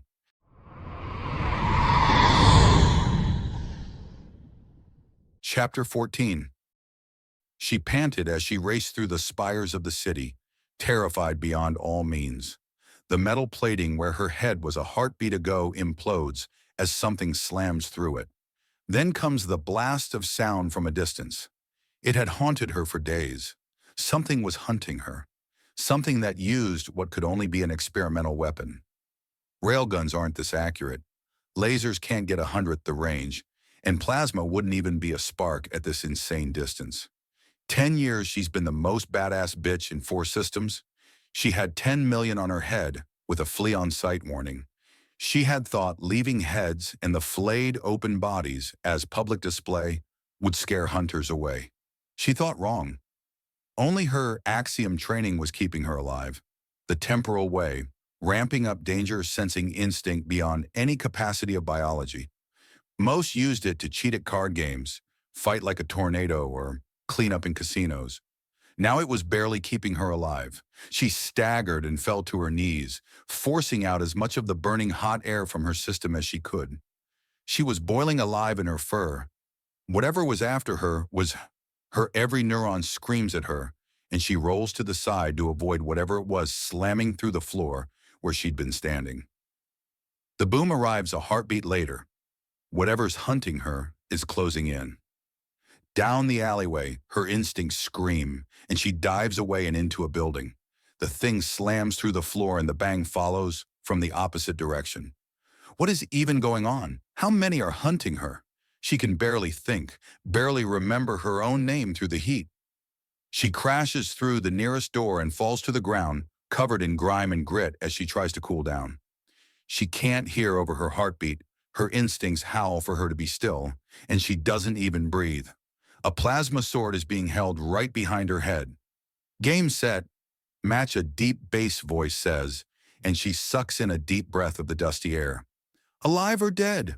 Your choice. Who are you? She demands, and there's a low chuckle. I'm the man cashing in 10 million credits today. That's who I am. She's been caught. She's been caught by a man of all things. A man, a stupid, pampered, baby-making brat. She kidnapped and sold more men than some girls had kills. The sound of a door slamming open and something rushing in with a hard stomp, possibly hooves. One of hers? Holy shit, dude, she's ready for doggy style. A low voice says as one of her arms is grabbed and her face is forced into the floor by the back of a boot. The sword follows and stays just close enough for her to feel the warmth of the magnetically contained plasma blade. Keep it in your pants. We're on the job. The one holding her at sword point says as her grabbed arm is put in a binder, followed by the other one being grabbed and bound as well. It's over. She can feel it. These are not only stronger cuffs, but an explosive kind. Any funny stuff, and her hands at the very least are so much shredded meat. Never mind her back and spine. Hey, relax, I'm just calling it like I see it. I don't stick it in crazy. The second voice says before the plasma blade is pulled away and she's hefted upwards. She looks to her left and then down. It's a man, a Tret, a cybernetic Tret, that's had his left eye and arm replaced, in black, clearly armored clothing, and a bandana around his face that has the lower half of a skull-like design on it. She turns and regards the one behind her. He has an enormous gun on his back with a series of huge shells across his chest. The door is slammed open again, and a third Tret walks in. All of them are wearing the same black armor and skull motif. They're in uniform. Where's Tang? The second one asks. Coming, there's heavy traffic in his quadrant. The third says, looking her up and down. It's a miracle I didn't blow a hole in this idiot when she's that big. Stow it, we gossip when we've got our money. The sword-wielding one says as she pants to try and regulate her heat. The sword wielder has a plasma cannon strapped to his back. The second might be some kind of demolitions expert, but the third has a massively long weapon strung to his back. For a few minutes they wait before a fourth joins them. Sorry about the wait, I'll explain later. The newest one says, he's got a massive long gun like the third one and arrived from the opposite direction. That'll be interesting. The first one says before putting the plasma blade almost into her face, "You give us any trouble, and you're eating the blade one non-vital organ at a time. Understood?" The man snarls with a hatred she's only ever heard from hardened killers. "Yes," she says simply, and he nods. "Good move." He orders, and she's pulled by the one with the bombs as both long-range attacker pull out plasma pistols and point them at her. Great, she's strapped to a bomb, inches away from a plasma sword, and with pistols aimed at her torso. This isn't the worst situation she's ever been in, but she can't think of the one that topped this. The moment she's outside, an air car drops out of the sky and re-engages its anti-gravity just in time to avoid slamming into the ground. "Nice going, air farce." The last one to arrive states to the driver, who's also a Tret man in the black and bones uniform of the others. "Fuck you too."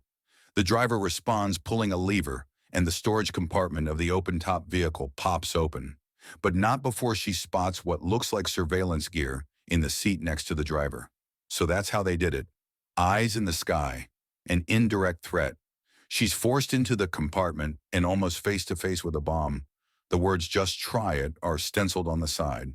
She goes very, very still as it slams shut, and a few moments later, the air car takes off at an almost absurd speed that causes the bomb to bounce ever so.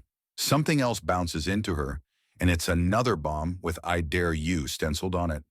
Several minutes later, and the car pulls in to a smooth stop. The trunk is opened, and before she can make a lunge for it, she sees both of the long-range warriors with their plasma pistols out and pointed at her. She's forced from the compartment and marched into a bounty station. Inside is a small army of officers waiting for her with a case for the bounty hunters. The cyborg takes the case and sets it upon a table to check the content. Hundreds of silver-hued Axiom Ride credit discs, a fortune bathed in a multi-hued glow of their own refraction. "There are too many discs. The bounty is 10 million. You are offering us 15, the leader says with a clear question in his voice. "The bounty was for her corpse. You've given us the privilege of executing her ourselves.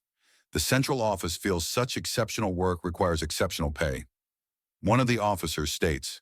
The leader of the group sniffs audibly, pulls out one of the 3 rows of 50, and dumps it onto the table carelessly. "We take the agreed-upon pay. No more, no less.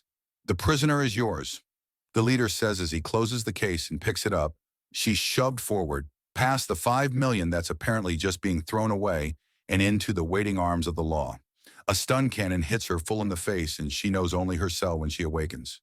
After the terrorist is taken away, the hunters sheathe their weapons and leave without another word. They pile into the air car and take off. "So how'd it go?" Air Farce asks. "Well enough. They tried to pay even more than we thought, though." Pukey responds as he resists the urge to rub his cyber eye. "By how much?" 15 million credits, Tang says from the back seat. "Get the fuck out," Air Force replies, turning to look back. "Fucking traffic." The munitions expert, Itchy, screams. "Relax," Air Force counters without turning back. "Traffic," Tang hollers, pointing at an oncoming automatic transport pod. "Are you soldiers or drama queens?" Air Force asks as the massive self-driving tanker misses them by meters. "We were never in any danger." "Stuff the shit and get back to the ship," Pukey orders, and Air Force nods. "Yay, boss," he says, and they start to climb further and further. They break the cloud line and zoom into a still opening door on the chain breaker, nearly scraping all 4 sides as everyone but Air Force ducks. The door pauses, as if confused, before closing behind them. "You guys seriously need to chill. Take a shit or something. All that clenching can't be good." "Fuck you, Air Farce," the last sniper says. "That's your mother's job, Jai 3. He volleys back immediately as he puts the car through its shutdown, and it lands with a soft thump. "Anyways, if you girls are done bitching at me for doing my job, I'm going to wash this pheromone blocker off me before it goes solid and I turn into a wax statue or something. God forbid the adrenaline junkie have to sit still for 2 minutes," Pukey mutters as he climbs out. They all troop down to the nearest shower chamber, and soon enough, peeling off the thick layer of gunk from themselves, some of them outright peel it off in chunks as it melts under the hot water. "Hey, I didn't get any fucking shampoo. Who's got extra?" Tang shouts over his stall, and something clunks off a wall. You missed, he shouts before whoever's in the stall next to his tosses it over. Thanks. A quarter of an hour later, and all 5 men barely have time to slump down into the operations center and get comfortable before the door opens. Mr. T, the hat, Bike, Dong, Mustard, glad you could make it. Pukey greets them, and they all find their own seating as they pass out some mason jars filled with moonshine around. All those nicknames are so weird, a high-pitched voice says before a tiny Koabi in a doctor's coat climbs into Pukey's lap.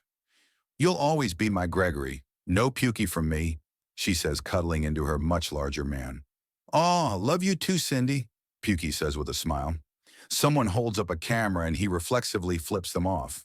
Thankfully, he hasn't opened his moonshine, otherwise he'd be spilling it. You know, it's only kind of hitting me now that I only know you guys by your nicknames, and it's bugging me. A young voice says as a teenage Great Plains Nagasha slithers in. The right side of his face is a brutal patchwork of scars with a cybernetic eye, and he has numerous cybernetic fingers on his hands, having only the thumbs left. He's conservatively covered up by a turtleneck sweater, and his hair is clearly growing back after having it hacked off. He's one of the people rescued from the chaining when they took control of it. Oh, really? Pukey wonders before thinking. I'm positive I gave you at least my name. The rest of us did too, kid, but you were still in recovery at the time. Maybe the drugs made you too dopey to recall. J3 notes as he thinks. Yay, all I remember of that time was a lot of blurriness and the pain stopping. Then when I came out, I knew you all by the weirdest names. Scaly says, I also know I told you to call me Scaly for some reason. Okay, Scaly, my proper name is Gregory Schmidt. I'm called Pukey because when I was in basic and told I'd run till I puked, I messed with my guts until I upchucked and asked if that was fine. It wasn't. Boratang here. I'm the only one not known by a nickname because they can't find anything funnier than my actual name. Tang says, Shut up, Sip, J3 says, and Tang shakes his head. See? Just doesn't flow as well. And I am Joshua Joseph Johnson III. J3 is just easier to say. Rico Bravo present and accounted for. They call me Air Farce because I was in the military longer than most of these clowns and was a pilot then and am a pilot now. I know where I fit in. Air Farce introduces himself with a toast towards the formerly abused Nagasha boy. I'm Terrence Brown. They call me Itchy because I'm always eager to make my latest project go boom. It's just beautiful to see the flames go up, he says, pulling out a lighter and examining the momentary flame before tucking it away. Samuel James here.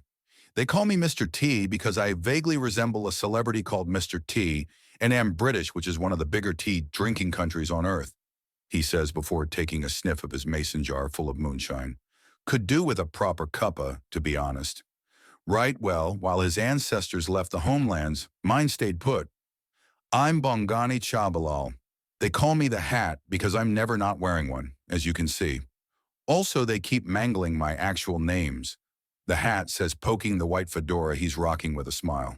They can at least pronounce the Hat, most of the time at least. I suppose I'm up next as Mustard, or rather Elaf Rashid. I like the taste of mustard, and there's not much more to it. People latch on to the weirdest things. Doesn't mean you don't have a 3-year supply, Mr. T remarks. Because you clowns keep hiding mustard in my things, I'm just thankful you keep them in their packages. Mustard remarks coolly.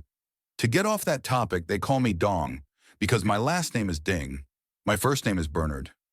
Nothing fancy here, Dong remarks with a shrug as he lights up a cigarette and takes a puff. That's some good shit. And I'm last it seems, Drake Engel, also known as Bike. I was a smartass in basic as well and compared running a marathon to riding a bike. It was a stupid comparison and no one has let me forget it, Bike remarks calmly. I don't get you all. Why are nicknames so important? Scally asks as he slithers into an empty couch and curls in on himself. We like them, nothing more. I mean, hell, you held out giving us your name for a while, Slithern. J3 remarks. Not all names translate well into galactic trade. Fair enough. God only knows what they think of my name in it. The Hat says with a chuckle as the possibilities run through his head. Hey, it's time, Cindy notes, and the display is turned on. Thank God we bagged that crazy when we did. Letting her have a break to catch this would have been a seriously bad move. Itchy remarks. I'm almost disappointed. I wanted to be on shift to drag that psycho in myself. Mustard mopes somewhat as he throws his legs over the armrest. You went through 4 6-hour shifts hounding her. You get as much credit as any of us, Tang remarks. Cork it, it's starting. Pukey rebukes them all. A bugling jingle.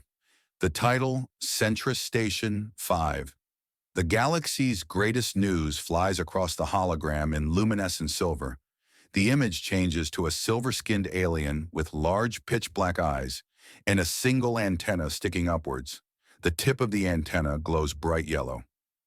Hello, this is Shimmer Nova, here on the beautiful Centris Capital Spire, where the Dauntless, an ambassadorial ship shrouded in mystery, is coming in for a landing. Hailing from deep inside cruel space, the people of this ship have had a harrowing journey. Multiple pirate attacks, and even the infamous chaining have all left their mark on this beast of a vessel. Yet through it all, the men crewing this ship have stayed firm and strong, she says into her microphone.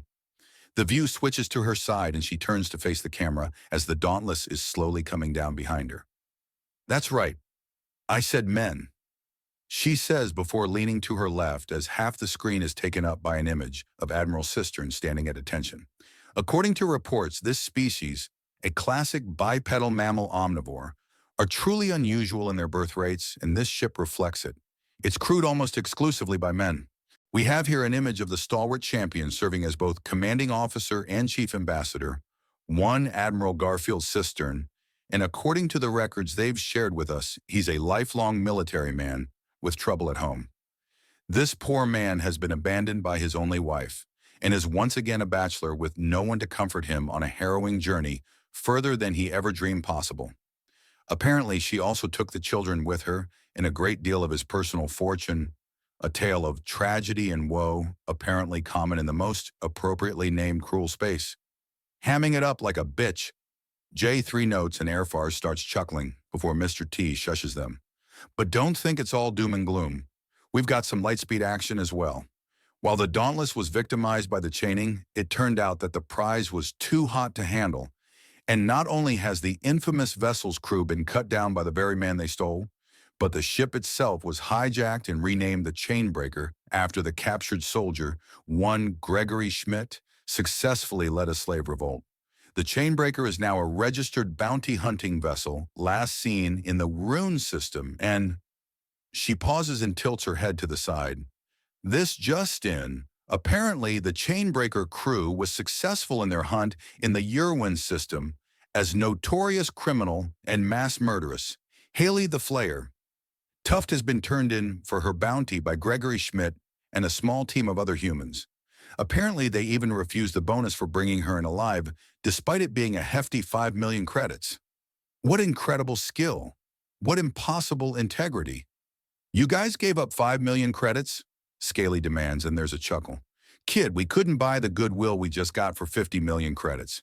It was worth it, Mustard says, and there's approving nods all around. Damn right now, be damn quiet. There's more. Bike rebukes them. I, for one, welcome our new handsome heroes here into the galaxy at large.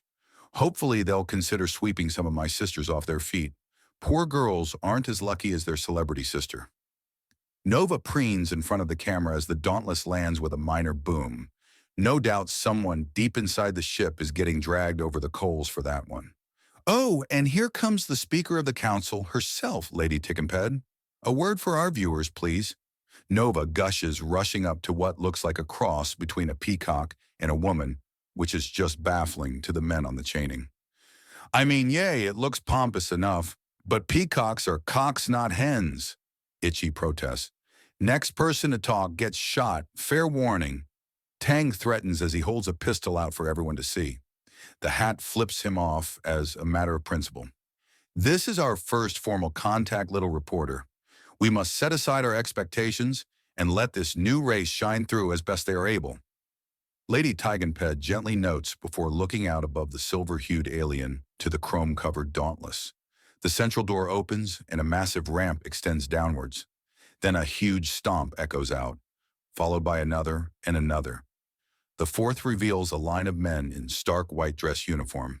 Their every second step is a massive stomp in unison as they march out 50 men across, rifles clearly visible as they stomp down, looking for all the world like an invading army. The reporter is utterly flabbergasted and fails to make any commentary as thousands of troops march out of the Dauntless before stopping on a single massive stomp, less than 5 meters away. Then the massive column seamlessly splits into two groups and places their rifles in parade rest position.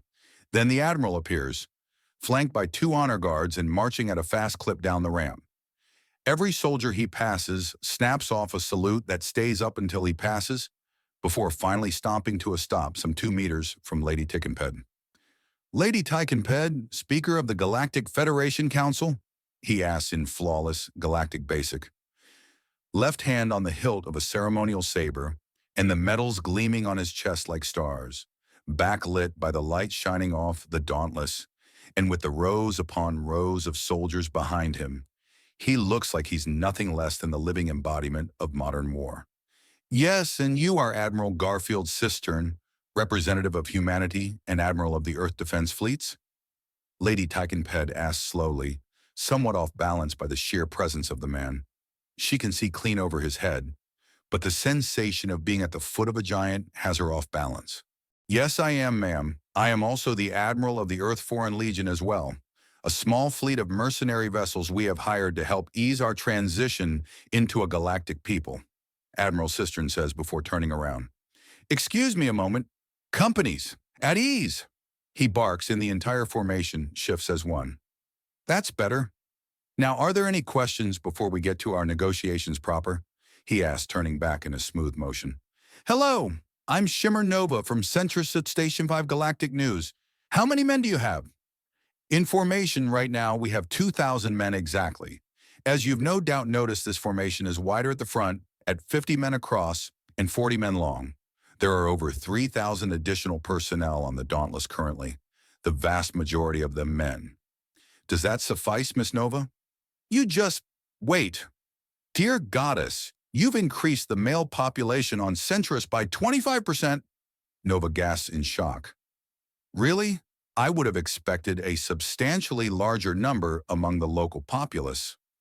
"Technically, dear Admiral, the embassies to the representatives count as belonging to the world in question, and many of the larger corporations maintain their main offices in orbit around the world to prevent overcrowding," Lady Tikenped offers, and he nods. "And those would be where the husbands of such important individuals are housed, I assume?" "You assume correctly. Now, as much as I would adore continuing in the presence of this entire fascinating procession, they are rather numerous for your official entrance into the chamber of debate and discussions." "I understand. Excuse me a moment," he says, turning on his heel and marching away past his bodyguards and a previously unseen man who had been trailing the trio. "Companies, attention!" he bellows, and 2,000 boots slam into the ground next to their respective twins. "Companies, fall out!" He roars, and they turn as one, pick up their rifles, and march back onto the ship. When the last line of men crosses the final threshold, the ramp retracts before the massive chrome doors close. The Admiral turns on his heel and marches back up to Lady Tikenped. "I trust that will suffice," he says, holding his left hand out to the side. The fourth man, who had gone largely unseen, slinks up behind him and places a cigar in his hand, which he sniffs before sticking between his teeth. The elderly yet formally attired servant then lights a cigar, and the Admiral takes a deep puff of it. "Thank you, Philip." "Of course, sir," Philip replies before vanishing back behind the bodyguards as a steady stream of smoke is exhaled from the Admiral's nostrils, and he smiles. He's got the entire galaxy's undivided attention and knows it. "Now then, shall we?" the Admiral asks, gesturing with his cigar. Nova is staring directly at him in shock and awe, before noticing that the camera is still rolling. "Commercial. Cut to commercial," she orders, and the feed indeed cuts to commercial. Around the galaxy, nearly a dozen different briefing rooms explode in cheers. It needed some improv, but had gone off flawlessly. "Poor stupid bastards," Tang says with a grin. "I know, right?" "What are we missing?" Cindy asks, and Pukey gives her an affectionate squeeze. They just invited four of our most decorated and capable agents right into the very heart of their government. Every one of those monsters is a world-class spy, field operative, or tactician. Now we get to see how world-class stacks up against the galaxy. What? Scaly asked in shock. Admiral Cistern is the man who straight up wins in warfare. If it's down to tactics and logistics, then he's the winning team every time. Those two men with the guns behind him? Their names are redacted, but we've seen the records. They're anti-army specialists in asymmetric warfare, capable of destabilizing nations. That last guy, Philip, he's an assassin. They've invited the fox into the henhouse. What? Scally asked again, confused at the metaphor. They're the prey, and they've invited predators into their midst. Unclench Pukey, they have the training and experience, but the goal is peaceful integration and mutual benefit. The knives only come out when someone tries to screw with us. Air Farce protests, which is a matter of when, not if. The Hat remarks. Yay, unfortunately, Air Farce concedes. Air Farce.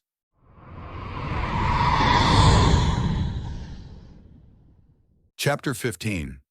Miles mentally braced himself for the sheer amount of vaguely comprehensible technobabble that was sure to come as he keyed his communicator to Franklin. The call goes a few times before being rejected. He tries again, and it's rejected even faster.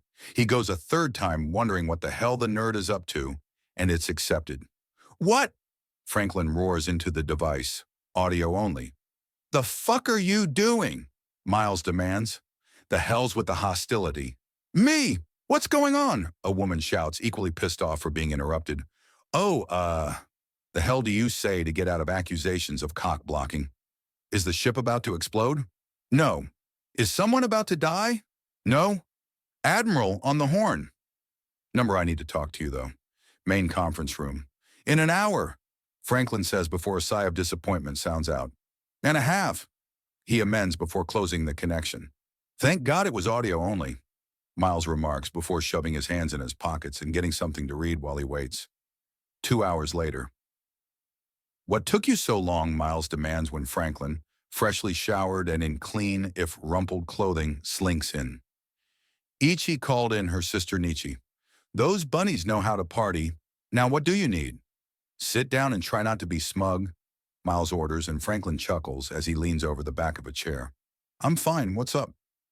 We need to start training our team in Axiom use. Yeah, you're an obsessive adept in figuring out weirder and weirder tricks, but we all need some level of competence with it. This stuff's everywhere, and it's considered a sport to know how to kill a bitch from 100 paces unarmed.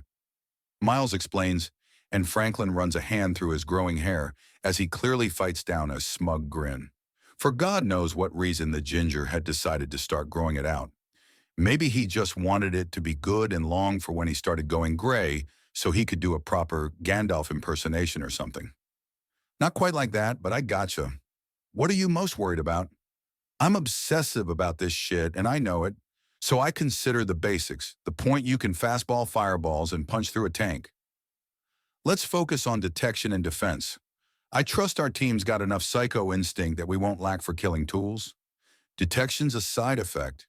You get a feel for the axiom as you use it more and more. Defense is something else. There's a lot of things to protect yourself from, and a lot of ways to do it. Oh yeah? Dodging, deflecting, absorbing, redirecting, blocking, illusions so that they're aiming the wrong way to start with, there are options. How about some kind of shield? Those are sold on the open market and easily detected, Franklin says before frowning. Unless you have other options? I've been brainstorming something.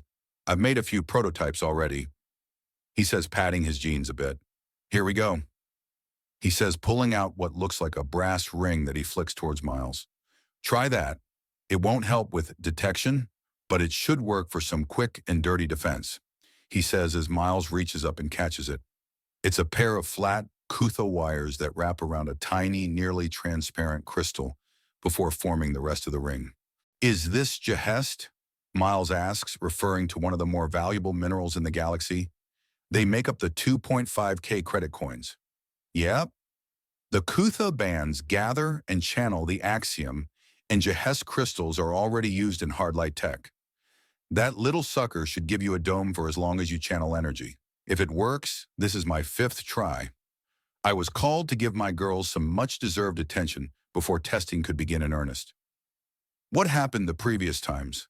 Miles asks as he puts the ring on his armrest, rather than on his finger in case it decides it doesn't like him. I tried too hard. My first few had crystals way too big for it and ended up denting the walls. Then when I started using smaller crystal pieces, I was using more than one, and they set up 2 identical constructs.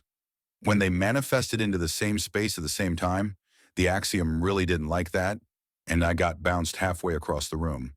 That one was my saying fuck it and going minimalistic, Franklin says, and Miles nods before eyeing the ring. What's the chance that it goes up like a bomb if I put it on my finger? About as much as getting hit by lightning. You throw lightning, Commander Smith.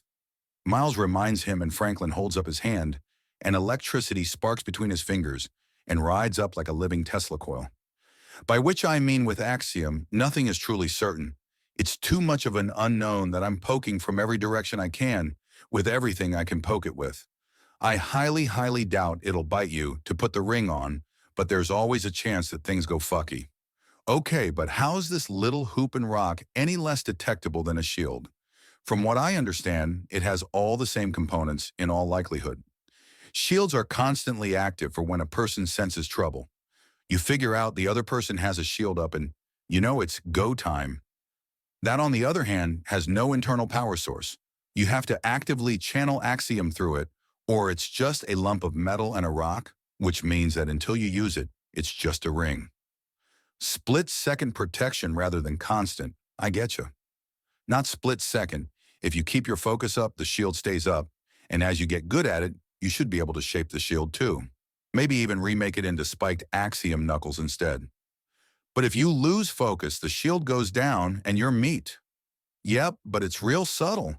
They can look right at it in a weapon scan and it'll be dismissed as cultural jewelry. And I'm sold. Show me how it's done, Miles says, and Franklin holds up his hand. A glowing disc appears. No as in with the ring. The ring is how you do this without study and training.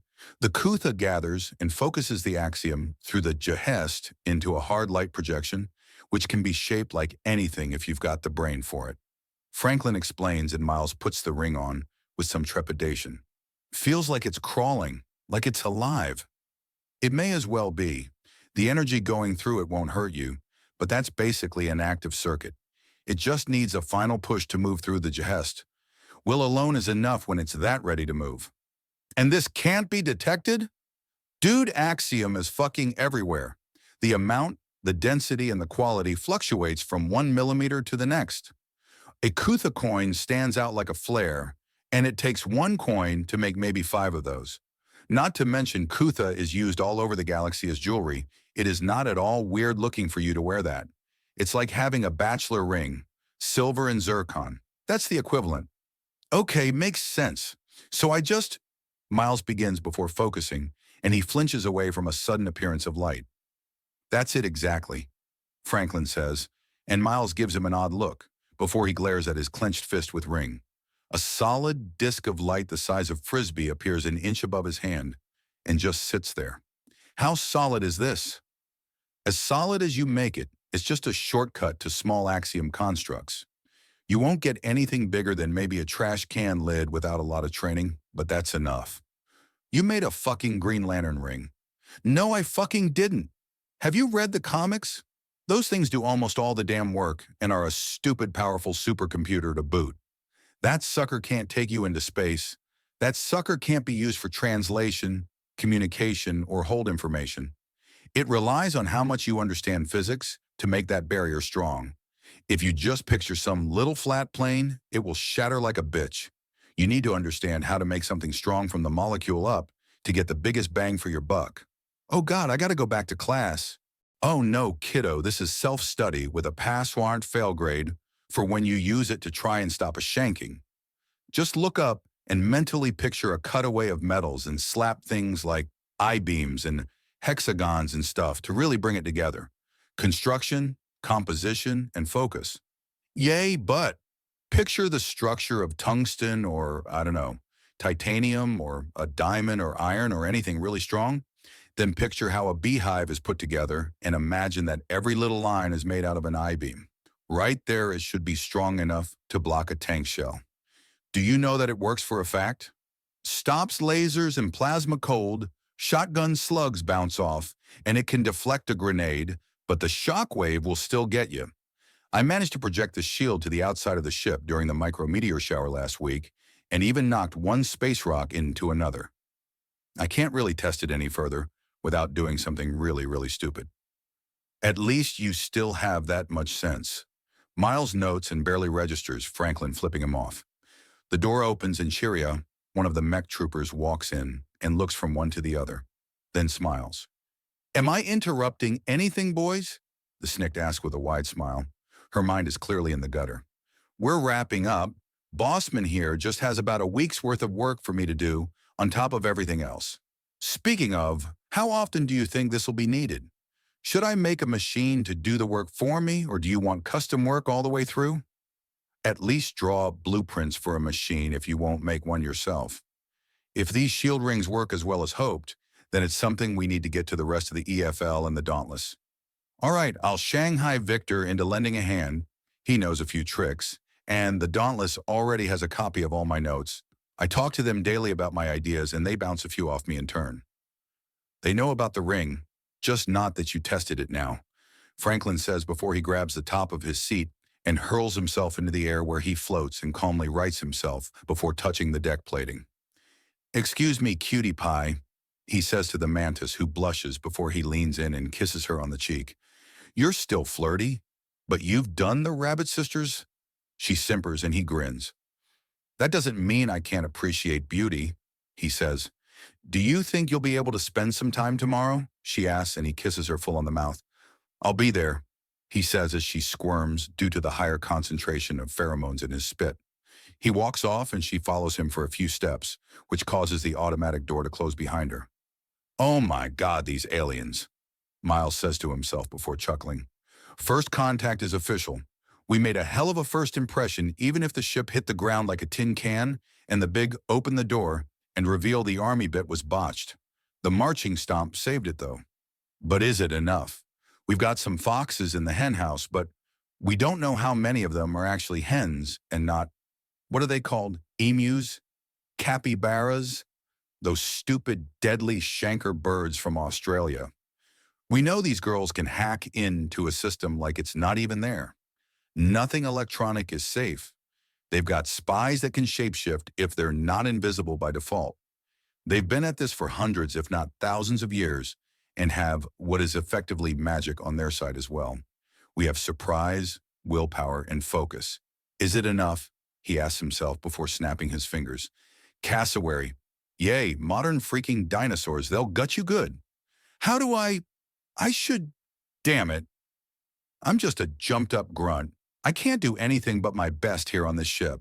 I need to practice my aim, Miles says to himself before walking out of his room and pulling out a 1 credit coin. Time to give his baby a workout and then talk to Agenda. She mentioned something about easy credits.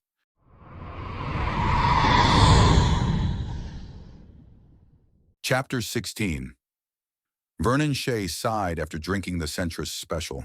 Apparently it was some of the strongest stuff legally available, designed for pissed-off and harassed attendants and secretaries, to the Galactic Federation's many representatives to find some temporary peace in the blissful hold of an alcoholic coma, and it was maybe as alcoholic as a light beer.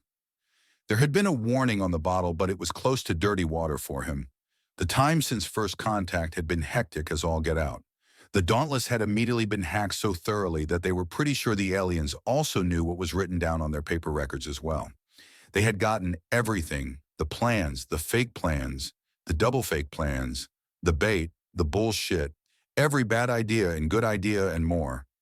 Thankfully, since it all came from hackers, who were apparently regarded as cretins the galaxy over, regardless of whether you live inundated with null or axiom, it meant that all of it was doubted and official confirmation was used to try and verify things. With how good the Admiral's poker face was, they'd just barely been able to stop some sort of riot or other horrific reaction from happening. Apparently, most of it was being regarded as the handiwork of a cabal of horror in tragedy fetishists seeing how far they can push things. It was a real slap in the face to Vernon, as he, along with a small group aboard the Dauntless, and even a few of the pirate boys had been piecing together a unique magic style. All that information was hacked and gone as well. More than half the team had been refocused into upping the cybersecurity after the leak to end all leaks, and now they were on their backup plan in this case. Sir Masterson had been the one behind it. The plan was simple now, and only trusted to be whispered in the parts of the ship that have no form of electronic surveillance, filled with smoke to expose the invisible, and told in voices so low that one must lean right next to their brother in order to hear anything. Confusion, denial, and bafflement. If the actual information could not be kept close to the chest, then they would make up more. Blur everything to the point that myth, legend, fact, fantasy, and philosophy cannot be told apart. If they can't tell if a man's liable to simply refuse, teleport away, reveal themselves to be a gaggle of kids in a trench coat, or accept when propositioned, then the job is done properly. His train of thought falls to the side as another, sweeter, and very fruity-looking drink is placed in front of him.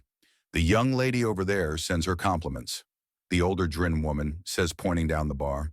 He glances to the side and sees an Apuk woman eyeing him up clearly. Her deep red gown with bright green highlight and jewelry, darkly tanned skin, and small crown of gilded horns make her look outright regal. Coupled with a full head of flowing crimson locks, and literally glowing green eyes makes her impossible to miss, which means she wasn't here when he came in. Otherwise, he would have noticed her. An entire species of self-biomorphing, living weapons of war. Fire breathing is a sport, and if you can't juggle tanks, then you clearly need to go back to school. Somehow that petite young woman that looks like she walked out of a medieval tapestry is an alien turtle dragon that decided to be a damsel on top of the dragon and the knight in the story. She notices him looking and hops off her chair, her skirts held up somewhat with her left hand and her right carrying her drink over. "Hello there, little human," she says in a high-pitched voice that couldn't be sweeter if she drank nothing but honey. "Hello to you, Madame Apuk. Might I ask why you've deigned to buy me a drink?" Vernon asked with an honest smile. "I had hoped to begin a proper conversation. You've missed more than half the bar trying to gather your attention in some way or another," the Apuk says gently as she sits on the bar stool next to him. Her movement reveals that she's got a strange frame under her skirt to help puff it out. Then it wiggles as she notices his noticing. "You have a tail?" he asks, and she titters into her gloved hand. "We've just met and you're wondering about what's under my skirt. How bold of you." She teases and he blinks, visibly ponders what she said, and then looks shocked. No, I mean it, my apologies. I'm part of a group on the Dauntless called the Nerd Squad. We're we're on the autism spectrum. There's nearly 100 of us, all obsessed with what used to be science fiction. Now is reality. Part of the spectrum, at least on the high-functioning end, like where I'm on, we miss social cues. We miss a lot of them. I'm sorry if I've given offense. I'm trying really hard not to. But there are times I just mess up, and having a mental disorder is no excuse. But it's the closest I've got to an explanation, and Vernon's rambling is cut off by a single delicate finger, clothed in fine silk, to his lips. He goes very, very still as she smiles gently. "I was not offended, young human. I am sorry that you've lived your life in such a state. Although it does make sense now why it took so much to gain your attention. Until I bought the drink, you didn't even notice the many, many longing looks you've earned, haven't you?" she asks in her proper, sweet tone. His eyes widen a bit, and he glances around before sighing. "Number I hadn't noticed. I'm actually here on a bit to try and find the hardest drink on the planet. This Centris Special has so little that it barely counts as a hard drink back home. The less alcoholic beers have about this much. Why would you humans be so obsessed with alcohol? Seems to be an odd like on a species-wide scale." She asks him, and he considers. "Is this time for mystifying?" It seems like a time to mystify, or in other words, the complete truth in a weird way that just makes things more confusing. She already has some information. Time to baffle. It's defensive on a species-wide scale. Long story short, as my species struggled in primitivism, one of the greatest threats was microbial. On Earth, everything is out to kill you. Predator, prey, plant, even the water and air itself seeks your death. So we had to find ways around it. Alcohol is a poison we can ingest with relative ease. Yet many of the microbes that would cause horrific plagues or the parasites that would find a way to consume you from the inside out would die in it. So it became a popular way of ensuring you had some fluid guaranteed to be safe to drink. He explains, and he can tell he has her polite attention. Time to be really baffling. Of course, with Axiom being known, a lot of our own historical and religious texts have needed some re-examining. Myself and the rest of the nerds have been trying to recreate the greatest hits of holy books. We've actually pulled it off more than once. Hooks said, "Holy books?" Different religions the world over were trying to pull off the miracles detailed in them. I've managed a few, still working on others. I'm not quite at the level of the prophet Moses or Jesus, Son of God. He looks at her and remembers some of the many, many helpful lessons that Sir Philip had given him and the others. After all, dear boy, you and the others like you are very open and unassuming. You're perfect for misinformation campaigns. Even when caught, they will assume you simply misinformed yourself. The proper old assassin had said, the real game was to keep one or two things obsessively close to the chest and let yourself loose on the rest. Let people draw their own conclusions, as the lies they dream up will be more believable and more outlandish than anything you could feed them. And what miracles can you perform? She leads on, and Vernon pauses and thinks for a moment. Not what he wants to tell her. He's got the all clear for that. But the bigger question, is she flirting with him? He's fairly certain she is, but that's based on the fact he was straight up told that if an alien engages in conversation, she's likely flirting. To remember that he's the alien's equivalent of a supermodel in a micro bikini and a sash saying desperately lonely. Of course, that doesn't help him much, as he'd back the fuck away from that obvious trap if he saw it back home. No way in fuck that happens to him without it being bait for a rape accusation. But he's the bait. Well, one of the more fun ones turned out to be a much more physical art than we expected. Walking on water, or rather keeping balance on liquids, is quite the challenge, but easily done when you have the pattern down. He says mostly to stall for time as his brain spirals out of control. He channels a touch of Axiom and converts it to electricity on the back of his neck and represses the reflexive twitch. That focused him. Time for a shocker to make people fucking wonder about him and all of humanity. He smiles and quickly throws back the rest of the Centris special with a sigh of satisfaction. It quenches, if nothing else.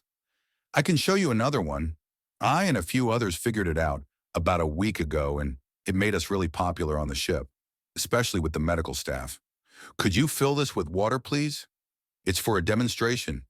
He asks, and the bartender nods as she cleans a different glass, picks up his and rinses out the dregs of the drink before filling it with water.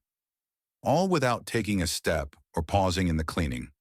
The woman has abilities servers on Earth would sell their souls for. So you've learned some great trick with water from your holy books? What are you about to do with it? Perceive the future? Show some distant place? Freeze it instantly? Please do not damage my glass, the bartender says offhandedly. Is dirtying it all right? I'll even clean it myself if it's a bit much for you. Vernon offers, and the Drin chuckles before nodding. That's fine, go ahead. All right then, Vernon says with a grin before looking around. Now, water has a significant meaning in a lot of human lore and legend, and there's a few tricks out of the Holy Bible considered especially impressive. Walking upon it is one, parting it with naught but will is another, but the other two big tricks are changing it, he says, holding the glass up with his left index finger and thumb. Most of the bar is watching, mostly out of curiosity and politeness. The Apuk is clearly just humoring him. At least that's what he can gather at any rate. He then flicks the glass with his right index finger, and the water turns dark red. When the prophet Moses thrust his staff into the Nile River, he did turn it into blood, to the horror of the Pharaoh Ramses. He declares, and what little chatter there was goes dead silent. He looks around. Hundreds of eyes look back in shock as he places down the tall glass of human blood on the counter. Water into blood? The bartender asks in horror, and Vernon shrugs. Whose blood? Mine. I still have every drop I did when I came in here, but I've used the water to create more. Really useful on the Dauntless, as O-negative blood is also called universal donor. So I've actually perfected this trick by making a few gallons in case of emergency transfusions and surgeries and such. That was unexpected, the Apuk says as she looks him up and down again. What am I supposed to do with a tall glass of blood? The bartender asks, and Vernon looks around. Anyone here a blood drinker? He asks the bar at large, and there's dead silence. Don't be shy. A figure in a more darkened corner states, Here, how about I give it to our bartender who sells it proper? All nice and legal. It's just a drink with a slightly exotic kick to it. Nothing odd. Vernon goes, and the bartender looks like she's tied to the tracks and can see an oncoming train. Or you could pour it down the drain. I know you have a sewer system. It's only blood. It won't reach up and bite anyone.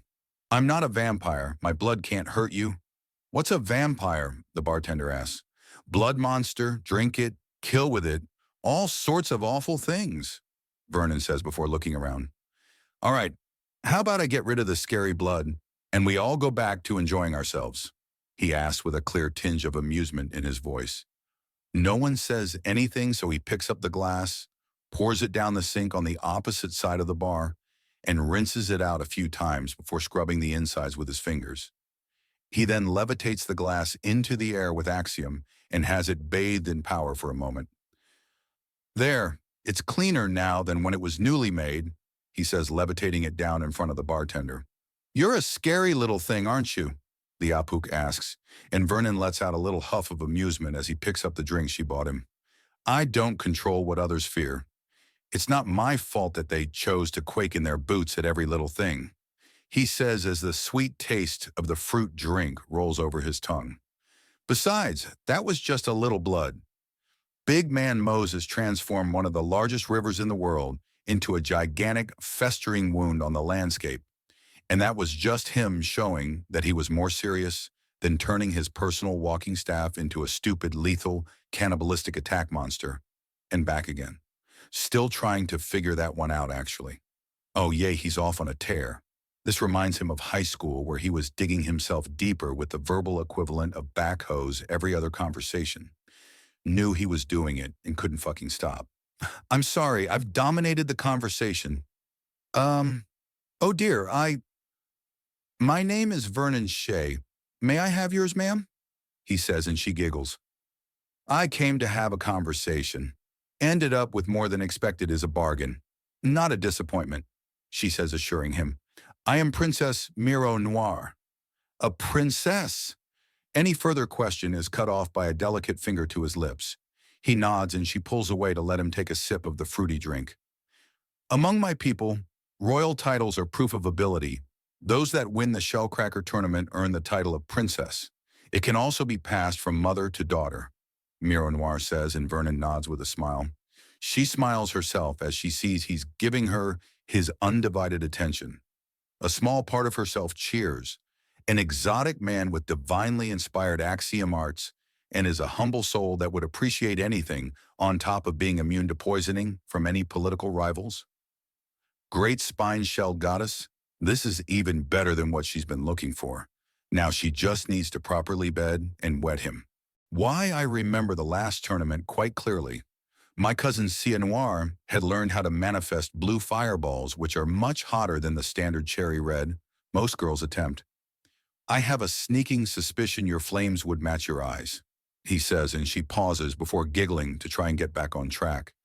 How did he know? Oh dear, it was like she had swallowed fluttering bugs. Why did I say that? That was stupidly corny and cornily stupid. And cornily isn't even a damn word. Good grief. Ah, well, let's see how long this goes before she's utterly sick of me. Well, actually, I've learned the trick to color the flame as I desire, she says, breathing out a tiny tongue of red flame, followed by blue, then pink, then yellow, none of them any warmer than the others. Yet for most, a blue flame is much hotter, with a green flame hotter still.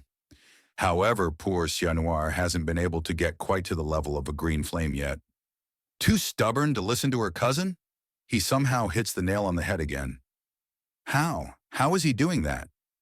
He left Cruel Space just weeks ago. She's likely the first Apuk he's ever encountered in any way. How does he know?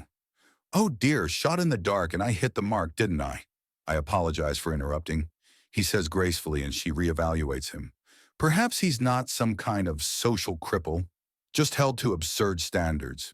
He's been effectively deducing her familial relations on the first meeting after all. Vernon, my boy, you have got to shut the fuck up. Now he mentally berates himself as he smiles pleasantly.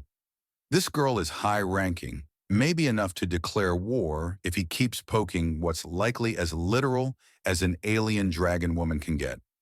Never mind the dainty appearance. The door is booted open, and a plasma cannon leads the way and followed by two more. All right, girls, we're all having a good day, and it's going to stay that way so long as I see some credit discs. The masked and voice-distorted woman states. Her entire frame is completely covered, and the cannon has been aggressively scrubbed of any identifying markings.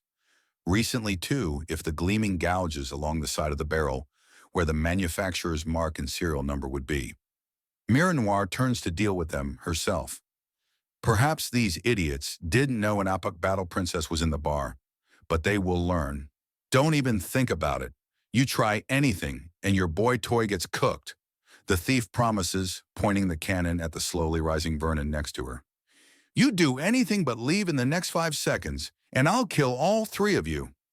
Vernon spits out immediately. There is silence. 5. All 3 cannons are pointed at him. 4, he says, taking a step forward.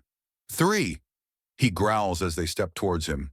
2, he takes another step, his posture tilting forward and growing hunched as if he's about to charge a trinity of plasma cannons at point-blank range and somehow expect to win. She has to do something, anything, but trying it will just get him shot. 1, he says with a plasma cannon pressed against his forehead and an utterly manic smile on his face. He holds out his right hand with a look of utter fury and focus melded as one, and he claws the air before clenching a fist. Bita, he states, and all 3 collapse to the ground. He straightens up, rolls his shoulders, and all but staggers back to his seat. That takes a lot out of a man, he notes. Someone call a hearse or something. They're done. What did you do? The bartender demands in shock, and he looks back before rolling his shoulders in seeming exhaustion. How much Axiom did he channel? She didn't feel anything. No one felt anything. Same thing I did to the water, conceptually at least. Water to blood is harder than blood to acid. You turned their blood into acid? Mira Noir demands in shock. He was so harmless, so sweet and considerate, and he just straight up killed those thieves with a gesture and a word. Yay, stomach acid. I don't know what you consider a nasty dissolver, but my own digestive tract is nasty enough to dissolve metals, and that nastiness is concentrated in their veins. So if you could call someone to pick up the corpses before the acid eats its way through their skin, you'll save yourself a fair amount of cleanup. He picks up his drink and downs it all in a single pull. That helps. He notes and looks around to see that everyone is staring at him, not unreasonably. All right, I'll drag out the corpses, unless someone wants to loot them first, he asks, and nobody moves. Okay then. In front of the entire bar, he drags out the corpses and has them flopped in front of the street, pushes the cannons to the wall without touching them with his hands, and glances around. If no one else will, he says before pulling out a communicator. He then reports the attempted theft and says he used a dangerous unnamed Axiom technique to dispatch of them with lethal results and requests the bodies be taken care of before they become a biohazard. The big B word has an emergency response team arrive in less than a minute. He explains himself to them, then explains himself on record, and they bring out a medical scanner to go over him, then the corpses. Corpses which are then quickly placed in a sealed biohazard containment unit as a clearly distraught expert goes over what she's finding as she scans Vernon again. How are you still alive with that much high-grade acid? Compounds like that are used in emergency power supplies. The stomach lining is giving off a constant amount of counteracid and is also regenerated constantly. No part of that lining is older than 4 days. And what happens to you if your stomach is ruptured? Without immediate medical attention? I die, horribly, one of the cruelest deaths you can inflict on a man. And you knowingly inflicted it on those three? I got all their blood with that technique. They were dead in milliseconds at most. They didn't have the time to register the burning sensation before they were super dead. Super dead? You'd have to throw someone into a star to be more thorough than what I just did. And you think it's fine to just kill like that? They were the ones that brought death to the bargaining table. They were the ones that showed up with weapons powerful enough to kill everyone in the bar. They forced the situation. They refused to depart when I made my intent completely clear. They are at fault here. It would have taken nothing more than pointing the gun at anything but myself or another patron and a "just kidding" to save their own lives. Good goddess, this is madness. Look, you crazy Tret. Human. Excuse me? I'm on leave from the Dauntless. I'm human, from Earth in cruel space. And we don't even have forms for your kind yet. The officer groans into her hand. Okay, what were you doing when the thieves arrived? Surely you can pull it off the security feeds. They're already going over them in the station. Just tell me. I was speaking to Princess Miro Noir over there. He begins and the officer holds up a hand to silence him before looking past and right at her. You are an Apuk battle princess? The officer asks and Miro Noir nods. The officer looks back to Vernon before looking to Miro Noir, then back to Vernon in shock. Attacking an Apuk battle princess in numbers of 5 or less with lethal intent is considered suicide. Okay. Vernon's question is clear. Apparently, I'm going to have to put humans in that category too. Good goddess, I'm far too sober for this. You are at a bar, Vernon remarks. I'm on duty, you cretin. The officer snaps and stomps away. Apparently, that was the whole investigation. Hey, what about the plasma cannons? He shouts after the cop, who's apparently just done with this shit already. Blow 'em out your ass. Excuse me, he demands, leaning out of the bar and watching as the response team leaves, like they want nothing to do with this. He turns back to the bar and looks around. Okay, what am I missing? He demands, and Miro Noir titters a bit as she regains herself. Walk with me. We can both explain ourselves, she says, walking up. Yay, explanations would be nice.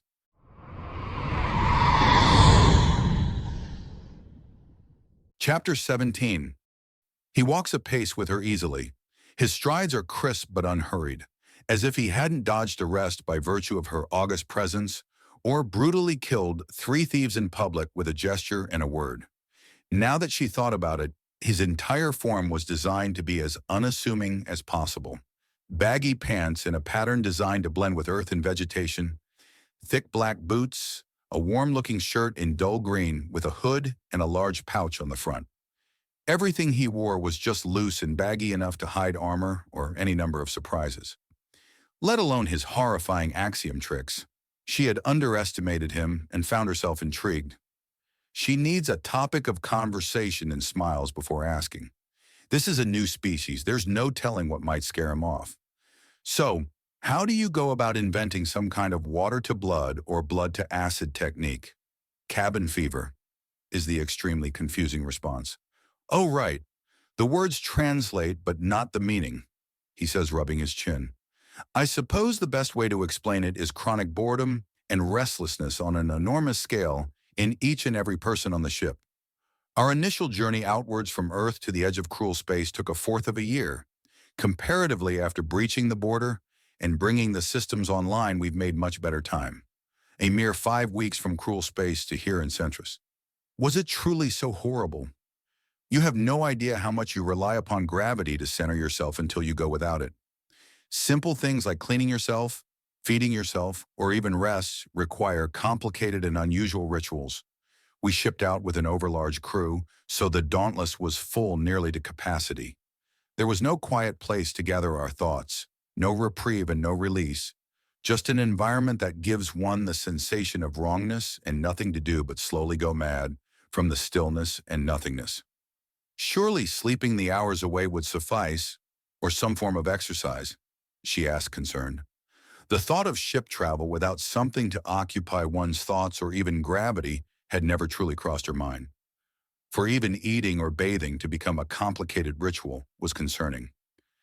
We did a lot of sleeping, yes. I was part of a think tank about the possibilities of finding some method of suspended animation. Anyways, we also would push against things in each other to keep our muscles working. Exercise bands were also used. Without those techniques, we would have withered physically, he explains before breaking into chuckles. I was actually using some when we finally broke into real space, and I missed the warning about the artificial gravity about to be turned on. I was listening to music at the time, so I suddenly found myself on the wall and pulling a rubber band in the floor, which I then slammed onto like a chump. Did it hurt? She asked politely, as she's actually rather entertained by the story and easily leading him back to where she wants him. It was a good hurt, he says with a smile. After so long and what felt like an unending, surreal dream, it was like waking up. I could move properly again. I could run and lift things and actually have a proper shower. It's the simplest things you treasure when you lose them. Oh yes, I cannot even imagine what it would be like to be unable to breathe a tongue of flame, or goodness me, sleep without being strapped down to something.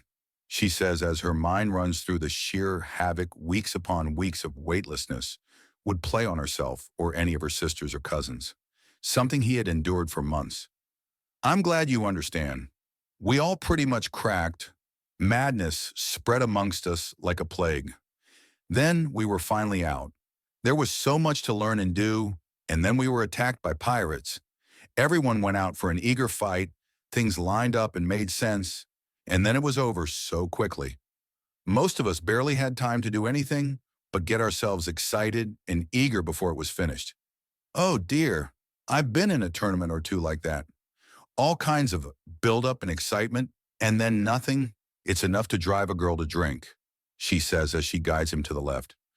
Now just past the ornate fountain and inn, then she can lock him down properly and legally and be properly married to a worthy husband and not just invited into a family as a gesture of pity.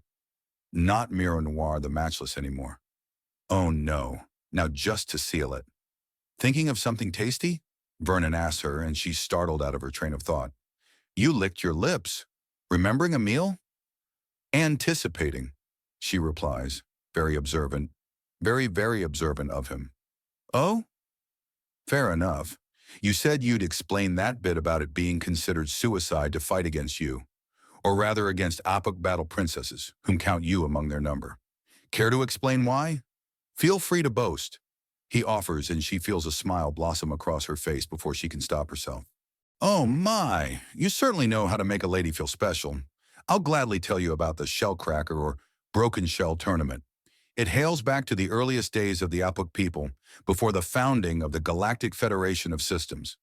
You see, we Apuk have never forgotten that in our pursuit of the strength of the gods, we surrendered our armor to better reach for it, and such we used that sacred gift, knowledge, to reforge our armor from stone and steel and have the best of both worlds. To this day, wearing a cuirass in the shape and style of our ancient shells is very common. The Broken Shell tournament is a test of agility, power, and forging skill. You must have a shell cuirass to enter, and you must protect it each round as you wear it to battle. So you have to break your enemy's armor to pass around? Correct. Each match has 6 fighters take the field at once. There are no manufactured weapons allowed, just raw strength and axiom power. Okay, I'm starting to see why it's suicide to try to fight you 5-on-1. You've already made a mockery of such a petty advantage, Vernon says with a smile as he reaches up and draws the quotes around the term advantage. This sets her off on a giggle fit due to just how dry his tone is. Indeed, when you win all the rounds and shatter every other girl's armor, you present your own shell to the Hall of Ancestors. Then, and only then, do you earn the right to wear a crown and are named princess. She boasts and informs him at the same time. It's important to have your achievements honest. Otherwise, they stand a chance to figure you out, and any respect is forever lost. Sounds like quite the event. Do you have any recordings of it? I'd love to watch. I actually have some copies in my apartments. They're opposite of the fountain now, actually, she says, and he re-examines the waterworks.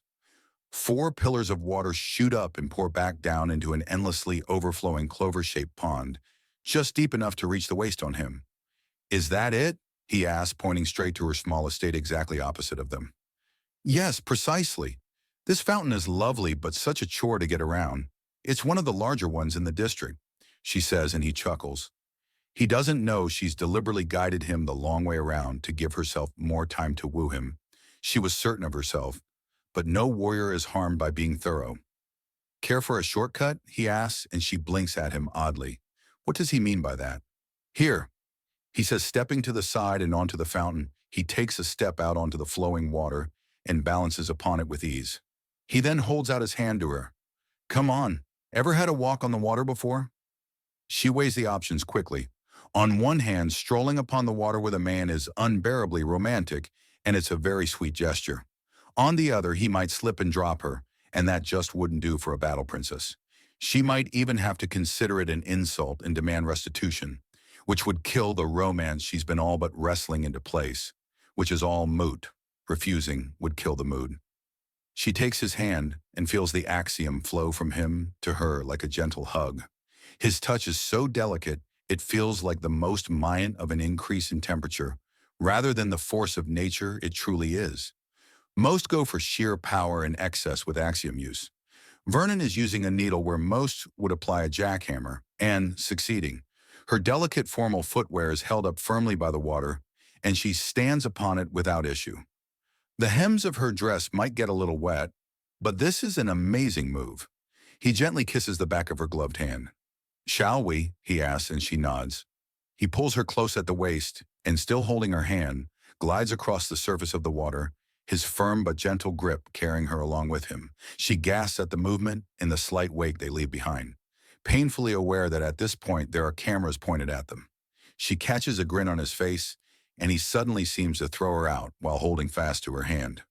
With a spin, she's brought back in and picked up at the waist as he twirls upon the water before letting her down and continuing the glide as if nothing happened. I always wanted to do that, he says with a fond chuckle.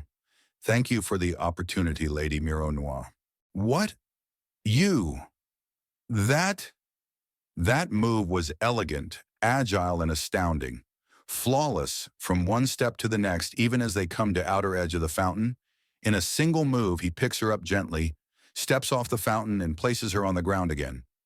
Dry and perfectly balanced. Not once did his hand stray anywhere but at her waist and hand to guide and balance her. Not once did he hesitate or falter. Not once did he seem even slightly uncertain. Her heart pounds in her ears as she is forced to use some measure of axiom to stop herself from blushing like a young maiden in a practice shell, staring at some lewd magazine or another. I apologize for the liberties I took, madam. My social teacher, Sir Masterson, told me to be bold and sincere. I hope I've caused no offense, he says smoothly. Offense? Offense? He just swept her off her feet in a moment that is no doubt making her the envy of entire worlds.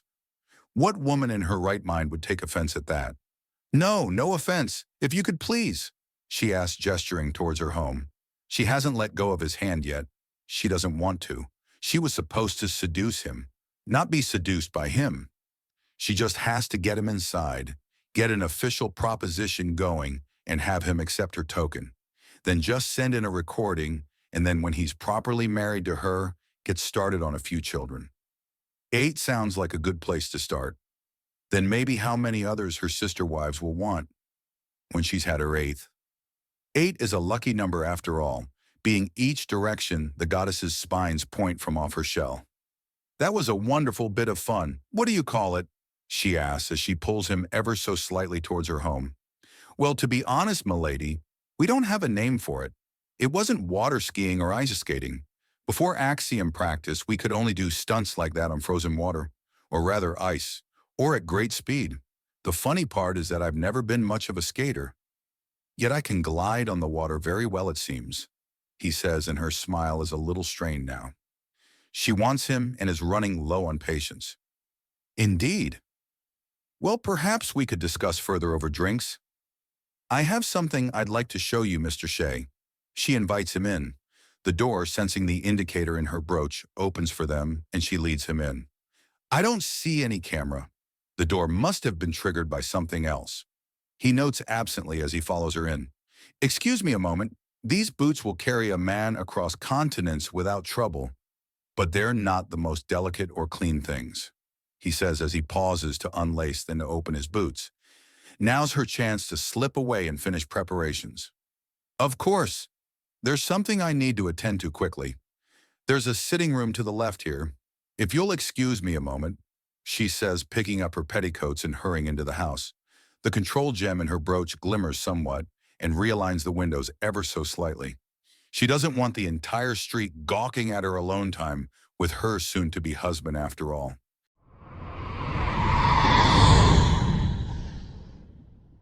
Chapter 18. This is NSFW content.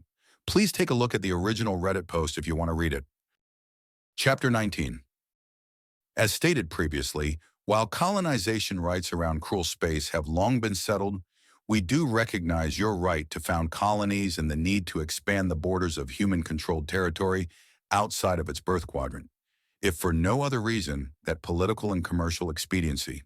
Isel Shreen, ambassador of the Skora system, says with a slight hiss as she lets her light pink tongue slither out somewhat. She's a married woman that is bonded deeply and well. While an entire race so endowed with men is still an unimaginable prize, her teasing of the Admiral is just that, teasing. Skora 3 and 5 are therefore not open for colonization and will remain nature preserves. In spite of the fact that there is in fact no unique form of flora or fauna life on either Skora 3 or 5, therefore disqualifying either of them as preserves and classifying them as planetary-scale parks instead, Admiral Cistern asked in the small meeting room. The nearest systems to cruel space were Skora, Enriac, and Bruel, and there were representatives from each, but Ambassador Isel was dominating the conversation. Not unreasonably, as Skora was the most heavily populated and prosperous system of the three. The smug serpent was the big woman in the room and knew it, literally as well as figuratively, as her dark green and black striped tail spools over nearly a quarter of the out-of-the-way meeting chamber attached to Admiral Cistern's office. I'm sorry, but it will be very, very difficult to incorporate new settlements into the Skora system. She apologizes at first, the very soul of manners as he can make out the slight quirking to her lips. She's enjoying this. She adjusts how she's resting against the table to not smirk at him, letting her impressive assets tip ever so forward to give him a view that he pointedly ignores in favor of doing his job. But Skora 2 and 4, the Admiral begins pushing from another angle. He can tell that this entire thing is going to try and force him to settle his people into the cities of other races and force them to pay punitive fines if they don't. Anything to get the boys closer to her girls. Mostly so she can win her re-election coming up. The woman that brought the booty would no doubt be a borderline system-wide hero and a shoe and tail in for Ambassador. Our farming worlds, there is very little room for development, and the carcinogenic gases that would result in a city as primitive as yours, there would damage the crops and could possibly poison a great many people. We have to ensure that our zeal to bring prosperity does not in any way damage the galaxy around us. She simpers, and it's all the Admiral can do not to roll his eyes. A classic coward move to hide behind a potential victim to deflect all blame and justify preventing any change. The environment is a classic scapegoat as it can't argue back or make political statements of its own. As contemptible and transparent a move in the wider galaxy as it is on Earth. Unfortunately, it's likely to work just as well. There's always a sizable part of any voter base that's stupid enough to fall for the scaremongering. And there's enough cowards in the otherwise intelligent part of the voters to tip things in favor of the stupid. The glory of democracy. I see, madam. Admiral Cistern begins before the door to the chambers open, and Philip walks in with a small tea cart that has a small but very fancy Black Forest cake on the top of it, along with a steaming pot of tea and carafe of coffee. Good afternoon, sir. You have all been working hard, and I thought a quick touch of refreshment would serve, Philip says, and Cistern quickly digests the code. Afternoon, not day, meaning there's an event of notice in the last 24 hours. Serve rather than help, meaning that things have gone largely in favor of one side or the other. Of course. Thank you, Philip. May I tempt you, ladies? Admiral Cistern offers, and the smiles of all three representatives is all the confirmation he needs. Wonderful. This, dear ambassadors, is a Black Forest cake. I'm afraid the cause of the name escapes me at the moment, but it's a delightful treat and pairs well with the blueberry tea. Although I will be serving my good sir a coffee instead, its harshness is more to his personal liking, Philip says as he pulls out the teacups, forks, napkins, and saucers from the second level of the cart. Okay, so something he needs to look into, but not urgent. The good admiral allows himself a small smile as Philip first cuts the cake into quarters and places the pieces in front of the other ambassadors first. It's a simple message. Whoever's served first is being given a consolation prize. All three of these girls hold no benefit. He holds all the advantage. Whatever's happened was very good for humanity. Delicate cups full of blueberry tea are placed in front of each and every other ambassador, and a large mug is filled with coffee for the admiral. Thank you, Philip. As usual, your timing is exceptional. Thank you, sir. Speaking of timing, this just arrived for you, he says, handing a data pad to Admiral Cistern. He nods to the spy, who gives a slight bow before placing the cart to rest beside the door, but out of the way and walking out after another slight bow. Oh, this is delightful. This was made on Earth, Ambassador Isel asks. She's already finished half of her own and has half the remaining half balanced on her fork. Oh no, the ingredients are from Earth, but they're preserved and then prepared on the Dauntless. The cake is quite fresh, Admiral Cistern says as he takes a sip of his coffee and examines the datapad. His eyebrows go up and he has to repress a chuckle before putting it to the side. Good news? Ambassador Isel asks, and he nods. Yes, one of my men has apparently been waiting for just this moment and has found himself married. I'll have to put together a gift basket for the couple. Just one? The ambassador of Burrell asks, standing on her chair to properly reach the table in a failed attempt to hold the same sort of gravitas as the rest of the representatives. The Gub woman, Nikti Tal, is dressed in a formal suit with skirt, but also has bone jewelry that seems to be hand-carved. It has not been lost on Admiral Cistern that both of the other representatives have been dismissive of the little lady. Perhaps that will be of use. She was apparently alone in her endeavors. Admiral Cistern says, double-checking the datapad. She better appreciate it fast, because I'll bet hard credits that everyone that knows her will muscle in as hard as they can, Nikti says with a throaty chuckle. Yet until then, I wish them all the best. After that, they will likely need all the luck. Cistern notes, and there's polite laughter. Something draws the attention of Ambassador Isel, and she sighs. Is something the matter? Representative Liddy Red asks. She is a representative of the research firm in control of the OnReact system. It has a several worlds deep in extremes, an ice-covered planet, a molten world, and 2 deserts with atmosphere but no biosphere, meaning that the air is stale and poisonous. Just that my attention is needed elsewhere. Admiral Cistern, you know my conditions. You have my contact information. I look forward to your request to immigrate human citizens to Skora, she says as she finishes off the last of her tea and leaves at a stately slither. I do apologize if this is a question from ignorance, but are all Nagashas so self-assured? Admiral Cistern asks after the door closes behind her. Only the high-ranking ones. There are so many completely stable variants of the Nagasha that they go everywhere along the spectrum, Representative Leidy says with a slight smile as she dabs her lips. The Canador is a very intimidating sight despite her academic nature. Her behavior and manner of dress in a human woman would show a mousy, unassuming wallflower. On a Canador, she was both terrifying and sultry, with a hint of nerd from her glasses and lab coat. The fact that she was 9 feet tall, had over 100 razor-sharp teeth, and had eaten the cake in a single bite was concerning. Your treats are as delicious as your presence, Admiral. Still, we're done with that stuffy Nagasha, so let's get down to business, the lion shark woman says, leaning over, giving Admiral Cistern a deep view of her assets. I've been empowered by Canid Solutions to secede control of Anriac 4 to you. Rather generous of you, madam, Admiral Cistern says, and is cut off when Ambassador Nikti snorts loudly. It's a big hunk of rock with poison air around it. Even better, it's got a twin in Anriac 2. The others in the system are a chunk of ice and a ball of lava. It's all a weapon testing and manufacturing facility, the tiny ambassador says, and there's a flash of annoyance across Representative Lady's face. Admiral Cistern braces himself to jump and potentially shield the tiny woman from the massive predator, then relaxes as the larger woman smiles. Yes, I'm afraid my adorable little friend here is correct. It's more than generosity fueling this gift, she admits after patting the tiny gob on the head and earning a simmering glare. When it comes to 3 or more worlds, buying the license for an entire system is generally cheaper. Yet in this case, one of the 4 worlds wasn't really worth the cost.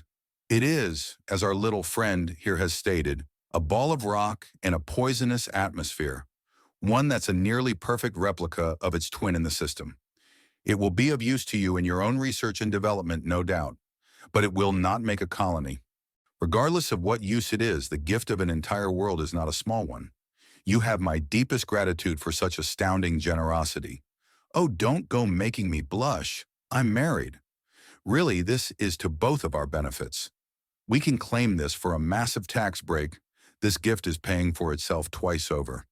Liddy says as she tips back the entire cup of tea in her mouth and audibly sloshes it before swallowing. Ah, this is delightful. I can't wait to try some of your race's other dishes. A fair warning, madam. A great deal of our food is made with spices that can prove quite lethal outside our own kind. I heard about that. Oh, I laughed good and hard hearing about that silly Tret nearly getting her tongue destroyed by flame than ice. Luckily for me, Kenador are one of the more resilient races the galaxy over. I can digest capsaicin just fine, Lady assures him. Giant walking trash compactor, Ambassador Nicty mutters and Admiral Cistern's eyes widen. Being called out on bullshit is one thing, outright insulted is another. Yet the gigantic predator seems to find this outburst even more amusing than the last. Oh! The teeny growl is just so cute, Liddy gushes as she kisses Ambassador Nicty on the top of the head like a favored pet. Anyways, I'll be heading out to formalize the paperwork for the transfer. Development and mineral rights of the world are yours for what good it does. I'm afraid it's more symbolic than anything else. But deeply appreciated regardless, madam. Thank you, truly. If you want to thank me, then you'll let my daughters visit your wonderful vessel and find what they need to get started on my granddaughters. The gigantic predator says, standing up and looming over the entire room. Madam, the Dauntless is a military vessel and ambassadorial headquarters. I'm afraid it's not a market for men. Oh, I know. You ambassador types are stuffy the galaxy over, even with a new species. Leedy grumps somewhat before reaching over to pat Admiral Cistern on the head. Still plenty adorable to hear a man growl at you, though, like you're going to actually do something. Ta-ta, darling! She gushes at him before stalking out of the room with a flick of her tail nearly knocking off Cistern's hat. A few moments of readjustment, and he's regained his composure. Yes, all Kenador are like that. If you're a threat, then you're one of them. If you're not, then you're a helpless child to be protected and matronized. Ambassador Nicty spits out. I see. Now then, I'm sorry for the other two interrupting so much, but we never got to your system. That's just the way this galaxy works. Big loud bitches talking over everyone else. The bitter ambassador spits. It's just you and me now, madam. You have my undivided attention. He assures the rumpled and insulted gob. She snorts and glares at him sullenly. What do you want with me and mine anyways? You're looking to set up a colony or city, and all I've got is one planet around an out-of-the-way system. We're the armpit of the galaxy, a big stinky world dripping in heat and moisture, dank, damp, and down in the dumps. Our major exports are narcotics brewed from local plant life. They don't sell well enough for serious profit, and no one wants to visit a planet too warm for most races. Even the Nagasha don't like it there. Yet I have numerous soldiers who would describe your 60 to 80% humidity and 20 to 30 degree weather as homey. In fact, those temperatures match one of the most densely populated countries on Earth, one that is routinely visited for its natural beauty. It is much like many of the countries around the equator that aren't deserts. Really? And say I let you guys have one of the continents. Would you obey the laws of the world and beyond men? What would you bring to Bruel? So long as you allow us to establish local bylaw, we will abide by planetary law. So long as Bruel is not an arrangement system. It's not, don't worry. Though why you have a problem with that, I'll never know. The idea of trying to keep one woman happy is a daunting task in my mind. 100 sounds like a punishment handed down by a sadistic god. Admiral Cistern says flatly, and for a moment Nikti just stares at him. Then she breaks out into heavy laughter. She has to brace herself against the table in order to keep from falling off her chair as she doubles over in laughter. Admiral Cistern, for his part, simply sips at his coffee and waits patiently for the hysteria to subside. Oh, that's a good one. I've lost all doubt that you come from a race where men are as common as dirt. I'm glad one of us is amused by all this. Oh, relax, big man. Relax. You're fine. We got room. There are 2 megacontinents and a smaller one almost smooshed in the middle on Brule. The smaller one is sparsely developed, mostly because it's only got a single mountain range on them. That's what we use for spaceports and where most of the cities are.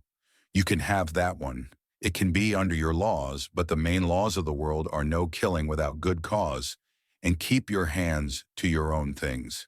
Standard galactic policy, just enforced by those that most of the galaxy think they need these rules enforced on. That's perfect, Admiral Cistern says as he examines the datapad that he was brought earlier. It's not just a report on what his men had gotten up to, but pertinent information and suggestions for the 3 systems. Bruel's notes are some of the more practical. How would you feel about farms being set up? What kind of farms? To start, how about cocoa trees, sugar cane, and rice stalks? If you're curious, cocoa and sugar were major ingredients in the cake you just ate, and rice is a staple grain. Mass-producible and usable in an enormous amount of dishes, it also preserves almost perpetually when dried. All 3 of these major crops can be grown en masse on Brule. Admiral Cistern explains and she just stares at him for a bit. Is something the matter? A farming outpost? Nikti asks as if stunned. Why not? We'll need people to work those farms. You have the land, and we have a need to get humans out of cruel space. This is practically the definition of mutual benefit. You want to set up a legal farming outpost with exotic but dependable goods. Nikti clarifies in a still stunned tone. Yes, I don't get you, she barks out and his eyebrows go up somewhat. You were more slippery than the snake when she was here, gracious to that matronizing whore when she was flaunting those giant teeth of hers. But you deal straight and true with me. Me? What's your game? No game. Or rather, there's no game with you. Ambassador Issa was being a slippery sort and trying to trick me, so I gave her nothing but platitudes until she left. Representative Letty was looking to profit and look good, so I let her do it as she was in no way hurting me or mine. But you are willing to speak fairly, and you are trying to better yourself and your people, but not at the detriment of mine. That is something I can really work with. The smile he gets in return tells him that the deal is as good as sealed. Respect and courtesy are high-value coin to those who receive little of it.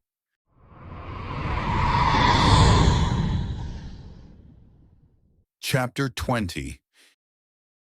His back hit the far wall and the sweat soaking through his A-shirt makes him stick ever so slightly and let out a long, squeaking sound as he skids down. The cackling is the worst of it. Jean-Luc is an absolute prick even when practicing his wiring for demolitions. Thankfully, he's just got some silly putty instead of plastic explosive. It chars and sizzles when he fucks up, but doesn't kill anything but his own dignity. Ah, fuck you, John, Marcus says, standing back up with a groan. What are you mad at him for? It was Lou that rocked you. Beck asks. He was reading through the galactic equivalent of First Aid for Dummies and smirking over the cover at the show he was getting. It's the laughing that's pissing me off, Marcus admits. Being pissed off is caused by being piss poor, Lou says in a patronizing voice. Oh, fuck you too, you fortune cookie. Oh ho, I hit a sore spot. Come then, he who would be Hercules. See what you can do over the next coming of Lubu. Your name is Lu Sun, not Lubu, you cretin. Don't you read? Lou asks. Plenty. Consider Romance of the Three Kingdoms on your required reading list. Hey, wasn't Lubu a backstabbing asshole who was exceptionally shit at planning and management? Beck asks to stir the pot a bit.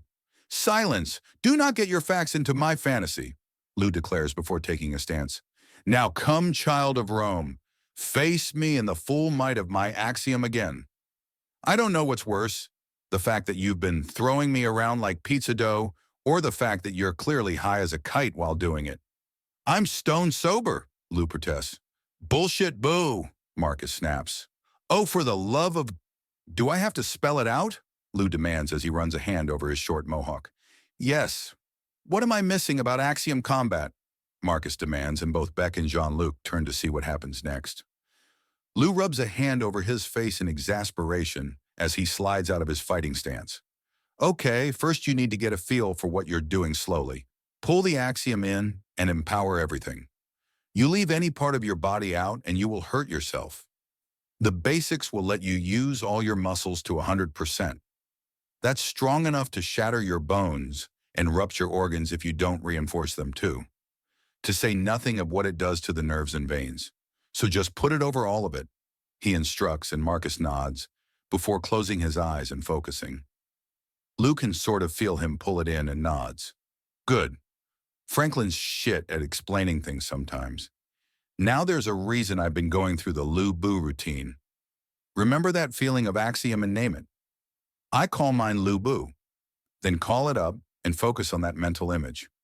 Use something you know well, like Hercules, Achilles, or hell go for broke and call it Zeus or Ares. Associate everything that needs to happen with a single simple thing. Oh, yay, Franklin is shit. He tells you every little thing, then expects you to figure out how to line it up. Yeah, so pull it in and name the beast, Lou says. Fine, Achilles. I have the abilities of Achilles, he says to himself. He has all the impossible strength, unlimited endurance, and unimaginable skill of the legendary hero. Breathe in, he is Achilles. Breathe out, still Achilles. Now Achilles, face me, for I am Lou Boo, greatest warrior in the world, Lou declares. Challenge accepted, Marcus declares before blurring forward with a grab that Lou barely dodges. They seem to flicker out of existence as Marcus catches a punch with his elbow to block it. Then he hits the deck as Lou sweeps his legs. Lost your focus, Achilles. Get up, we're doing this again, Lou says, offering his hand and then hauling Marcus upright. I saw it happening, but everything just fell apart. You trained in that HEMA stuff, right? Swords and spears, not much hand-to-hand? Yay. I've been in Kung Fu since I was in diapers. Oh, so you just started? Beck asks and gets an offhand bird that he chuckles at in response. So I've got a pretty big advantage on you. Ryu's good competition, but he's kendo trained. Swordsmanship like you. Oh, shit, Marcus mutters. What? I just realized if an adept were to decide she wants a man and he doesn't have the skill to use axiom, he's meat in front of her. We need everyone to have this, no exception. Back home it's guns that make men equal. Here it's the freaking force. Beck notes as he puts a bookmark in and sets the first aid for dummies to the side. It was all mostly the same as his medic training anyways. Just some caveats for the really weirdly put together races and a bit about adjusting for body mass and size. Marcus manages to get a grip on Lou after the overconfident man overextends and slams him to the floor hard enough to rattle Jean-Luc, who fries his wires. Imbecile! Idiot! Crétins! He starts barking at them in a fury. You're the dumbass that wanted experience working with distraction. Don't pin it on us that you're a fuck-up. Lou remarks as Marcus helps him up. You wrestle or something? You always go for a grab when you can. I have brothers. That's about it. I took up with local HEMA and got sword and shield and spear training. Not much conditioning, though, Lou notes. Just a hobby, really. Basic killed whatever laziness I had. Not enough. Basic PT keeps you in shape and ready, but it doesn't build reflexes like sparring does, Lou remarks, and Marcus thinks. Would you be willing to instruct? You're pretty much the best hand-to-hand fighter we have on the ship, and we need something more than just being in shape. On top of understanding the criminal underworld, military code, military tactics, the running of ship, our own specializations, the general history of an entire galaxy, the political ins and outs of a reality out to basically kidnap us and tie us to the bedposts, react to whatever the hell is happening in Centris, react to whatever orders come from the Dauntless, React to the orders from Earth, and whenever the hell our home countries start having dick-waving competitions, react to the drama that's right around the corner with all these girls in this ship. React to, we get it. Jean-Luc cuts off Beck's rant. Look, this is all over my head. I just wanted to get paid to blow shit up, and somehow that made me qualify for this horse shit. I don't know much. I admit it. I damn near flunked out of high school. But what I do know is that you can't do anything if you don't know anything about what you need to do. What? Beck asks. Look, we can all agree that learning to fight with Axiom is just the smart thing to do, right? Right? Right. Marcus agrees and Jean-Luc nods. Closest we got to an expert are the girls in medical who have hookups to it, growing in naturally. And Franklin. Franklin's pretty smart and also goddamn stupid. So what we need are actual experts, people that not only know how to fight with Axiom, but know how to teach people how to fight with it, right? So you're saying head to one of the dojos and buy some lessons, Lou says, and Jean-Luc nods. Can't hurt, can it? He asks reasonably, and the room glances around. Yeah, I suppose we should break this off until we get some expert opinion. Or at least look into whatever the hell they call the local internet to get some instructions. All right, who are you and what the hell have you done with Jean-Luc? Beck asks and gets the Brit. Seriously, though, since when do you have good ideas? Hey, stupid, I'm in demolitions. Read the fucking instructions is step 1 through 20 on a 10-step program. There's a lot I don't give a shit about, but I'm not that stupid. Jean-Luc spits out and finds himself hoisted into the air by the comparatively skinny arm of Beck. Don't you fret, good chum. All the stupid shall be taken by the wild blue yonder. For who needs brains when you have the strength of 15, nay, 20 normal men, a half-full bus of might? What the fuck? Jean-Luc demands. Come now, we shall be both mighty men, a two-headed serpent slithering the path of justice, leaving our venom in the behind of evil. Beck goes off as Lou and Marcus start laughing. The hell are you doing? Put me down, you freak! Jean-Luc protests as he rains blows down onto Beck's head and is completely unsuccessful until he gets the Egyptian man square in the nose, and they both collapse to the floor as Beck's concentration is broken. Jean starts laying into the smartass before he's pulled off by Marcus as Lou helps the still snickering Beck up. All right, he had his fun, and you got your licks in. It's over. Marcus orders and yanks back Jean-Luc as he goes in for another round. Number, you're done. It's over. He orders and Jean-Luc growls before stomping off and out of the sectioned-off quarter of their cargo bay. So, what exactly were you using for a mental image? Lou asks, and Beck starts chuckling. Not an answer, but the anticipation is building. Marcus notes, the tick, he says to the bafflement of the two men. The what? Parody superhero. Dumb as a brick, nigh invulnerable, and really stonking strong. Good heart, though, and a ton of fun, Beck answers. A parody? I suppose any image works as long as it works, Lou remarks, and Beck looks from him to Marcus and back again before sighing. Okay, you two take a shower. I'm dragging the crew into a marathon of everything with the tick in it. No point making jokes if no one's going to get them, Beck says, and the other two shrug. Sure, whatever, let's hit the showers. We need to do some research, Marcus says before he and Lou leave, while he occasionally bats away a swat or two from the Chinese man. An hour later, all the men and a fair amount of the crew are slumped into the soft plush chairs in the tactical center as the theme starts. The hell are you doing? Jean-Luc asks Franklin, who's looking away from the screen and making a weird face. Something's up with his hair, too. There's a sucking sound and he turns to look at Jean-Luc. Oh, come on, I want more, a voice says from the empty air next to Franklin. Oh, God, it's Inviso Tits. Put a fucking bell on her. Well, blay to you, too, Mirage says from her spot on Franklin's lap. Not that anyone can see her but him. Is she sticking her tongue out at me? Jean-Luc asks. Yep, Franklin confirms. The aggrieved French demolitions trooper just groans in annoyance as he turns to watch the cartoon of the stupid blue freak that Beck is so enamored with. The hell is your problem? Miles asks him. What? What is wrong? Miles demands as he pulls up the remote and pauses the show to put him on the spot. Spit it out, soldier. What are we doing? Jean-Luc asks. We are in the middle of transporting a shipment of salvaged aircar parts. A profitable run of dubious legality, that's a cover for running numerous crystallized chemicals that are flat out illegal in the De Beers system. All told, the profit margins are high, especially considering the longer than average transport time. Number, what are we doing? The Dauntless has landed on Centris. First contact is over and done. We have a battle-ready ship and knowledge of the galaxy at large. Why are we just looking at money? Why aren't we going out and kicking ass? You're restless, Miles realizes. I got reason to be. So much is happening, but it's not happening here. The Dauntless has reported a total security breach. The whole fucking mission is compromised from the ground up. What are we doing? What we can do. What do you expect us to do? Turn the ship around, blast our way to Centris and somehow reverse the breach? Or maybe stage a takeover of the Galactic Federation or hunt down the literal millions of different factions that hacked the Dauntless? Yes, no, God damn it, there has to be something we can do. We can carry on with our orders.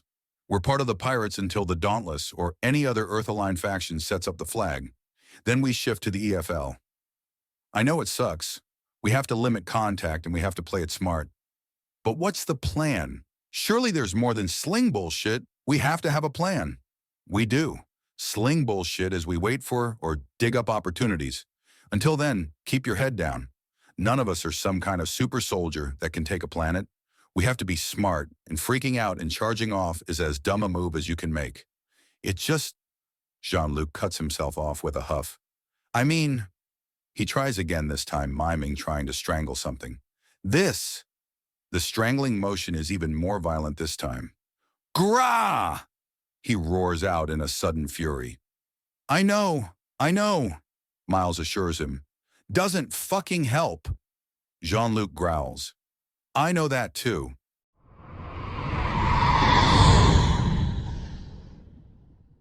Chapter 21. He watched and waited, a smile unseen on his face, for there was nothing to see. Distortion was one of the best. Of course, being the best spy when you're naturally invisible and have a full suit of clothing, which shifts to match your flawless invisibility, is rather easy. The upside is that it gave him plenty of wonderful excuse to go to strange places and see strange people. His wives were even understanding about it. He had to serve his home sector after all, make sure that galactic politics were on the up and up, right?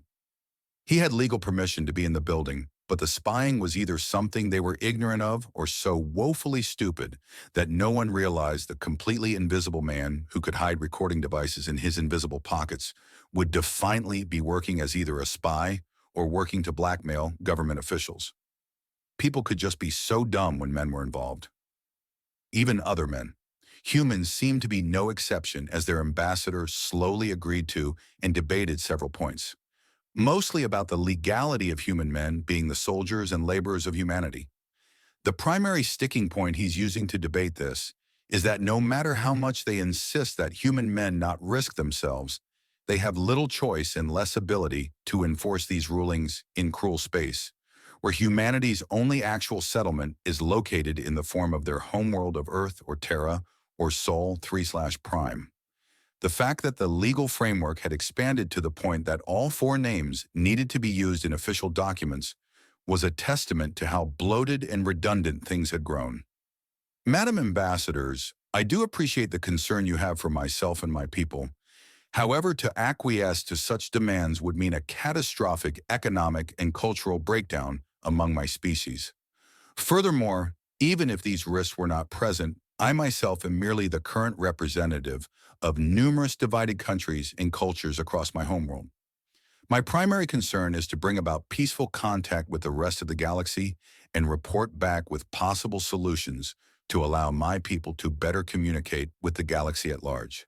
Yes, and to prevent any of our more exuberant citizens from taking ill-advised courses of action, we have to have some assurances for them. Otherwise, there will be a great deal of difficulty born of concerned citizens obeying what is the proper and just course of law within their own systems. Another ambassador, this lady Atret goes on about, just rolls his imperceptible eyes at this. System laws don't extend beyond system borders, and trying to force it otherwise is legally an act of war. Madam, considering that there is not a single citizen or piece of technology within your systems that can survive prolonged null exposure, a requirement to even get within the same system as Earth. I fail to see how any of your concerned citizens could enforce this will upon humanity. On small pockets, certainly, but attempting to force to confine someone without legal authorization is still kidnapping. Beyond an arrangement system, any attempt to force a human man to capitulate and cease being a productive member of human society is frankly illegal. Yes, but that doesn't mean. The Tret ambassador begins again before the communicator on Admiral Cistern's desk begins to vibrate. The brassy music, revelry, silences everyone else, and he activates the communicator. Admiral Cistern here. I'm currently in a meeting with several ambassadors at the moment, he says. Sorry, sir.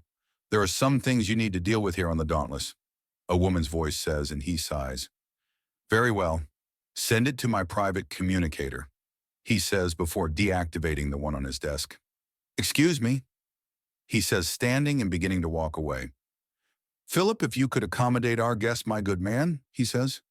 Of course, sir. It would be my pleasure, the stately-looking older man says. Dis slips away after Admiral Cistern as the man walks across the plush carpet to the mirrored door.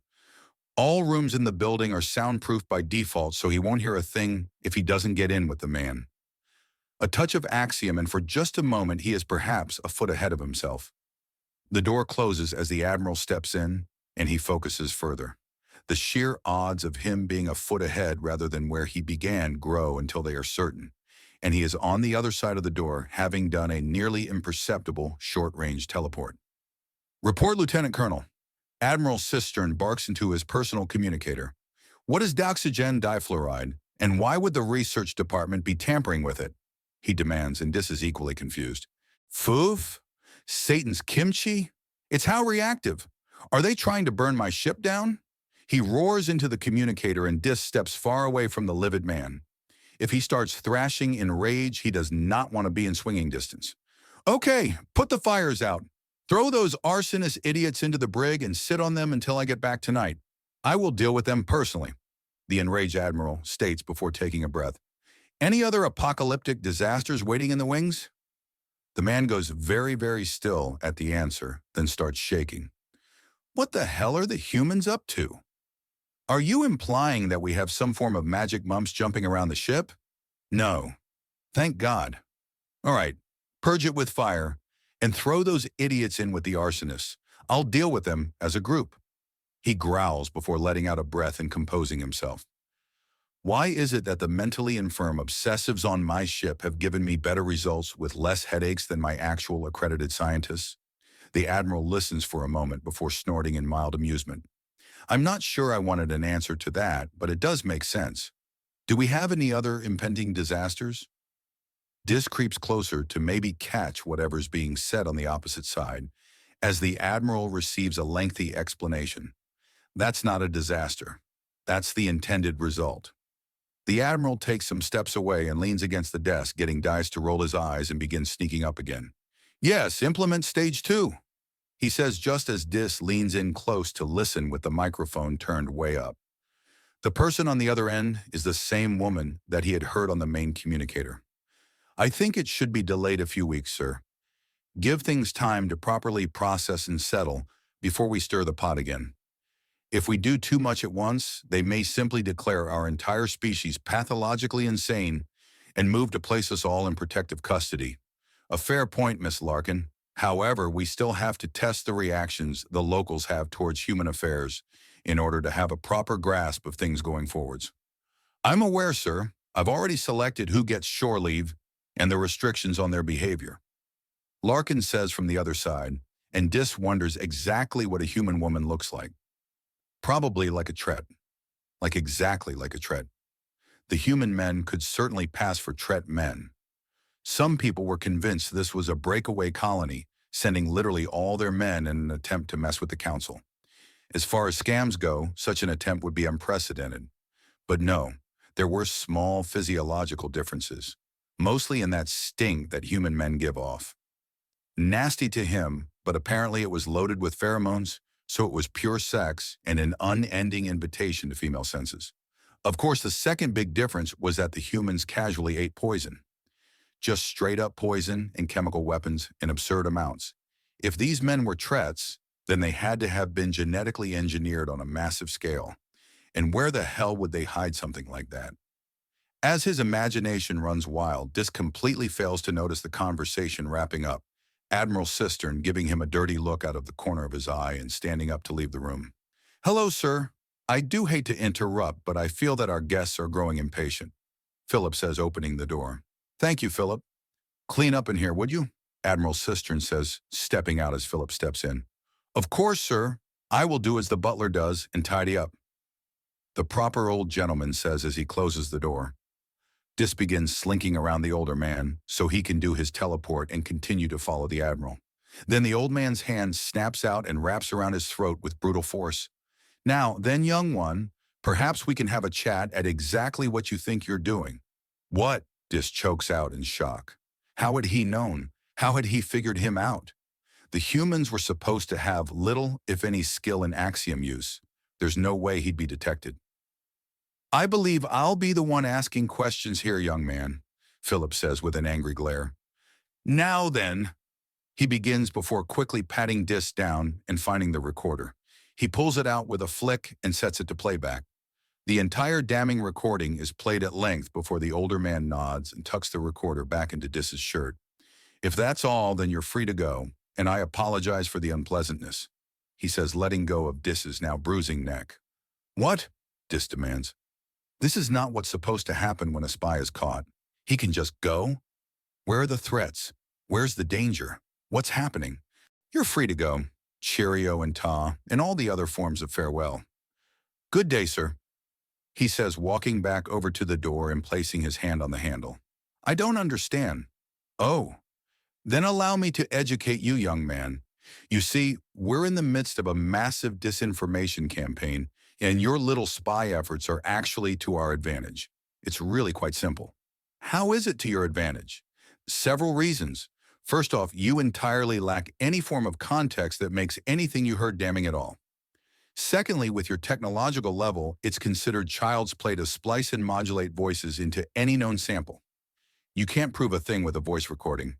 Furthermore, by allowing you to leave with the information and you knowing that we're allowing you to leave with the information, it immediately places the whole of it under suspicion.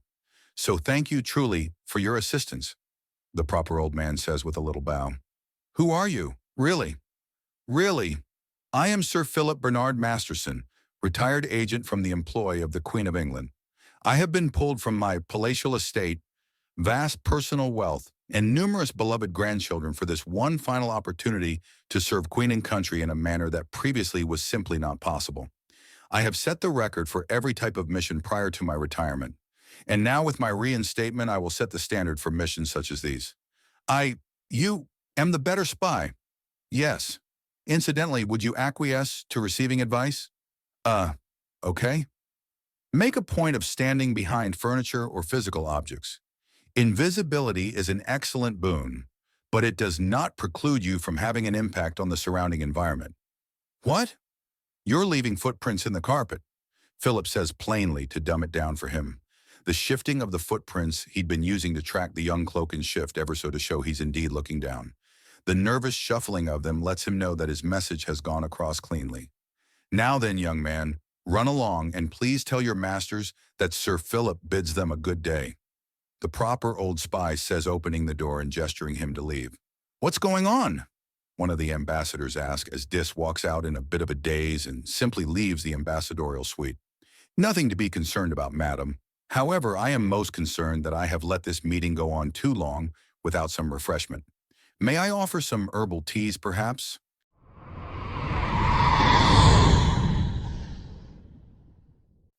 Chapter 22.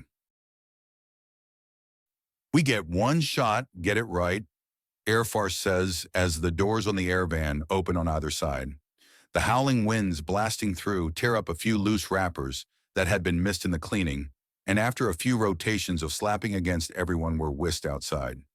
"Coming to the turn in T-minus 5 seconds," he bellows as the men brace themselves. The larger air van they're chasing takes the turn into the winding canyon. Go, go, go! Pukey screams, and the rest of the soldiers pile out of the van as they slow down to take the turn despite the wind slamming into them like a hammer.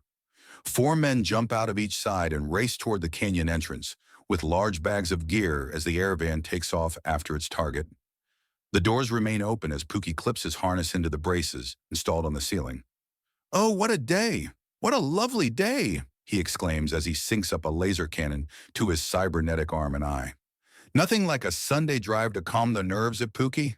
Airfarce asks, with an enormous grin on his face as he effortlessly weaves through the canyon at maximum speed to keep their target in sight. "Little skeet shoot on the side, good times, good times," Pukey remarks before leaning out the side with one hand holding onto the railing installed in the custom van. He takes aim and blasts with the laser cannon. There's too much distance and too much movement to do any damage, but it lets the van ahead of them know that they have their full and undivided attention. Meanwhile, the other 8 members of the squad reach the entrance of the canyon and begin setting up cylinders welded to large plates. Wire is wrapped around an exposed copper portion of each one and led back towards Itchy to the left of the canyon as they then start piling rocks around them, leaving the tops exposed just barely, but tossing sand and grit to cut down on the shine. "Chaser, this is Mortar, do you copy?" Bike says into the large device he had carried himself. "Copy, Mortar, this is Chaser, initiating readout sync on my mark." Mark Airfarce says in response, and Bike flips the switch on the portable communication center. A screen lights up showing 3 readings: distance to the van, distance of the target to the van, and a speed reading in meters per second. "Sync is live, readout is clear. You are traveling at 400 kilometers an hour and slowly closing the distance to the target. Data confirmed. Information is accurate," Airfarce says before cackling. "There goes their paint job." "Whoa!" Pukey cheers loud enough to be heard through the comms. "We're done," the Hat exclaims as he and the rest of the guys rush out of the canyon and start prepping their weapons to the sides of the canyon entrance. "It's go time! Reel that fish in," Bike reports, and there's a gleeful cackle from Airfarce before the distance between the target and van drops like an anchor before suddenly widening. "Looky there! She wants to try the canyon trick again." "Adorable," Bike remarks as it all starts coming together. "Get ready, boys, on my mark, Itchy," he says as he stares intently at the numbers. The distance to the van is dropping like a bomb, but remains steady on its distance to the target van. The speeds are in the several hundreds of kilometers per hour through the tight, twisting canyon, a cheap, dirty trick that the criminals have used many times to shred pursuing vehicles. Going over just gave them time to slow down and stop in the treacherous terrain and do whatever they want with whoever they grabbed. Usually something completely horrible and psychotic. The magnetic fields of the world were heavy around here, so scanning equipment was all kinds of fucked, forcing people to rely on eyesight alone. And with how the canyon was, you had to be directly over the exact spot with the van to spot it. Letting them hide despite everyone knowing where they were. Following them into the canyon was a death sentence. Unless, of course, you were Airfarce, who'd spent 2 days memorizing its layout in faster and faster run-throughs of the whole mess until he could pilot through it at twice the speed and not even scratch the paint. "Halfway through, Mortar, get ready," Airfarce warns him. "Steady!" Bike shouts, holding his arm up as the numbers drop. "Steady!" There, half a kilometer. "Mark!" He throws down his arm and Itchy initiates the detonator. There's an ungodly bang, and the larger air van comes screaming out of the canyon, covered in flames and shedding shrapnel. Its anti-grav is completely wrecked as it slams into the ground and skids before tumbling over and rolling twice before hitting the softer dirt and digging a deep furrow, then slamming into a large stone in a bone-jarring impact. "That's how you fucking do it!" "Woo, woo!" Itchy screams out in joy even as Airfarce and Pukey swoop in on the team van. Bike turns off the power to the device and quickly hoists it onto his back through the shoulder straps before racing to jump into the side. "Damn fine work, boys. Let's lock it down and get paid," Pukey says from the front seat as the van takes off again and zooms in next to its downed prey. Kinda like a vulture that was too damn impatient for any of that circling nonsense. The door to the side of the target van jostled and jumped as the men rushed out of their own van with their weapons at the ready. Only Air Farce remains inside as he maneuvers it to poise above them all, like a hawk waiting to swoop in and kill, albeit with a great deal more vehicular homicide than usual. The door slams open and a brown-haired rabbi collapses out. Her upper right arm and lower left are covered in tattoos. Mustard rushes over and points his automatic down into the hatch, even as the dazed pilot is dragged out by J3 and Dong. All four of her arms are cuffed, and she's set to the side. See this? This is a beacon. You get 100 meters from this and boom. No more hands, understand? Itchy threatens her as she blinks groggily at him. He snaps his fingers in her face and snorts. We got a concussion, first maybe second degree. Rabbit bitch got rocked. Good to know, high-speed crashes may result in concussions. Got it. Mustard snarks out. Keep it professional, people. Pukey warns them as a brute Arcana slowly crawls out. She's slapped in explosive cuffs while staring down the barrel of Pukey's new laser cannon, well aware it was the weapon that had been lighting up the van during the chase, and there was nothing to stop it from going clean through her if she played stupid games. The overly muscled conglomeration of Spider and Woman is sat down next to the dazed rabbis. See this? This is a beacon. Get more than 100 meters from it, and boom. Bye-bye, hands and back. Get it? Itchy explains, holding up the small device. Got it, she says with 8 very wide eyes. Good, he says, then notices her gaze follows it. Don't even think about it. The beacon has its own safeguards. Any one of them goes off and it's boom time. Don't shoot, don't shoot. I surrender. I completely surrender. A Drin woman says, emerging next. She's hauled out and cuffed in cannon point. She has some cuts along her head, has blood pouring down from the base of her antenna, and she just sits down and shuts down next to the brute Arcana. Another injury here. The Nagasha can't move. That's the lot of them. Keep your gun on her. I'll call it in. Bike says as he pulls off a much more robust model of comm. From his thigh straps and tunes it to the local police. The report is clinical, to the point, and emphasizing the need for containment and medical services. And bring the bounty for the multi-maimers in Pro-TN. He finishes before hanging up. Think asking for 800 discs is a bit unreasonable, Air Farce asks. They'll bring them in trade bars, most likely. It's only 8 pieces at that point, is the reasonable response. Yay, because that's not suspicious thing to ask for, the pilot mutters sarcastically. Shove a sock in it and keep these idiots in sight. I don't want this multi-armed maniacs pulling a fast one. Pukey barks out and the conversations stop. Minutes pass as the men glower at their captives while keeping their guns trained on them, without fail. T-2 minutes, Bike says, and the men adjust their grips on their weapons as their response. A small train of vehicles swoop in from above, and a small army of officers and paramedics rush out. There's a bit of an issue as the Maimer's vehicle is cut open to pull out the injured Nagasha without aggravating her injuries, as all 4 of the criminals are formally arrested and the statements of the bounty hunters are taken. There's a few minutes of annoyance as they slowly and carefully remove the explosive cuffs from the women before they're carted away, and an armored box with 8 Pro-TN trade bars is left for them. All right, fun part's over. Time for cleanup, Pukey says as everyone straps their heavier weapons and the case of trade bars into the modified van, which then flies back to the nearby canyon entrance. Pity we can't get a salvage claim on their van. That thing's fast and maneuverable for a brick its size, Bike notes as he jumps out to assist with the removal of the mortar turrets and generally picking up bits of shrapnel before some kid comes along and gets themselves gouged open on the sharp metal. We'll just have to console ourselves with the second small fortune we've earned in so many weeks.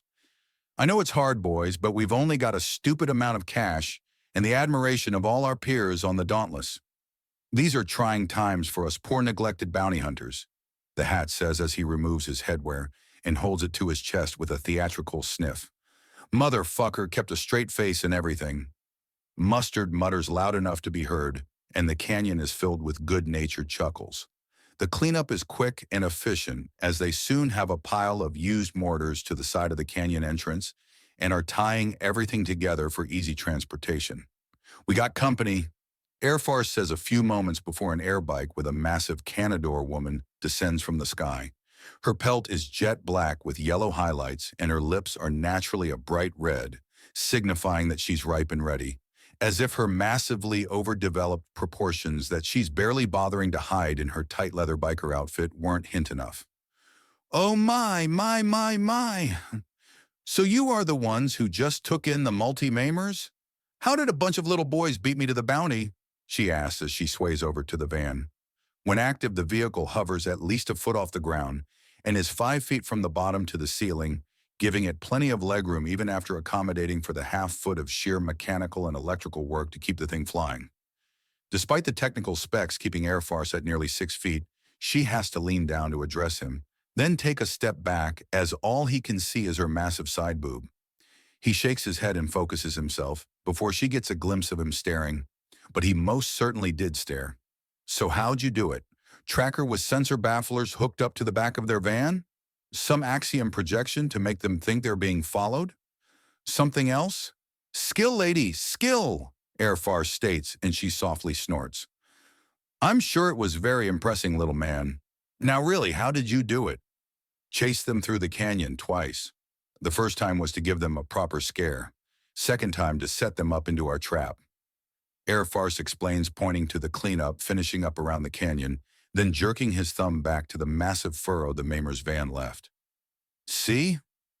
Darling, I understand that you might to brag and seem to be the big man in front of me, but I understand if there was just some silly little trick. It's the simple and often silly things in life that are to be treasured, she says, reaching in to pat him on the head. She misses the slight twitch around his eye before a nasty grin crosses his face. All right, miss. He loses steam as he realizes that he has no idea what her name is. And do tell me it's Miss and not Mrs. He flirts to not only get back into it, but throw her off too. Time to teach an alien some humility. Onyx will do, and don't you worry either way. You're a delicate little tret that doesn't need to worry about the big bad Canador taking a bite. Too dainty. I'm sure, Airfarce says. Hey, Captain, mind if I show Miss Onyx here exactly how we did this? Airfarce asks, and Pukey just quirks an eyebrow and nods. Excellent. Climb on in and hold on tight. It's a bit of a ride, he offers before pressing a button to open the side door next to her. Oh, this is adorable. I can't wait to see exactly how you did this, she says as she clambers in and crouches down with one hand on the back of each front row seat. It's a simple enough trick, Airfarce says as the door closes and everyone gets out of the way to give him a clear run to the canyon. Somehow, she still hasn't clued into the fact that something's up. Time to rock her world. It goes a little something like this, he says, then slams the accelerator into the floor. Onyx lets out a shriek of shock as the world around them is reduced to a brownish tan blur. Now, the difficult part is timing out everything and getting your reflexes right.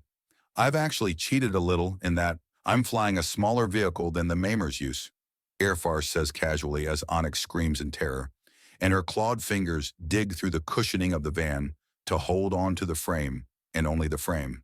Now beyond the tight walls without much forgiveness, we've got a few really tricky moments coming up. First is a spot where we have to take off and climb halfway up the canyon in order to get through a gap in the wall so that we don't shred the sides clean off our van. It's the one where most law enforcement and bounty hunters over the years have gotten themselves killed. Airfarce explains, looking back at her as she runs out of air to scream and just gapes at him in naked horror.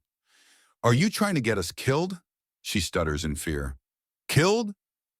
Madam, I could fly this canyon in my sleep, Airfarce remarks. He hauls back on the controls and the van jumps further into the air and through a gap in the wall of leaning stones, and then forces the stick forward again to all but dive the van to the ground and barely avoid a massive outcropping.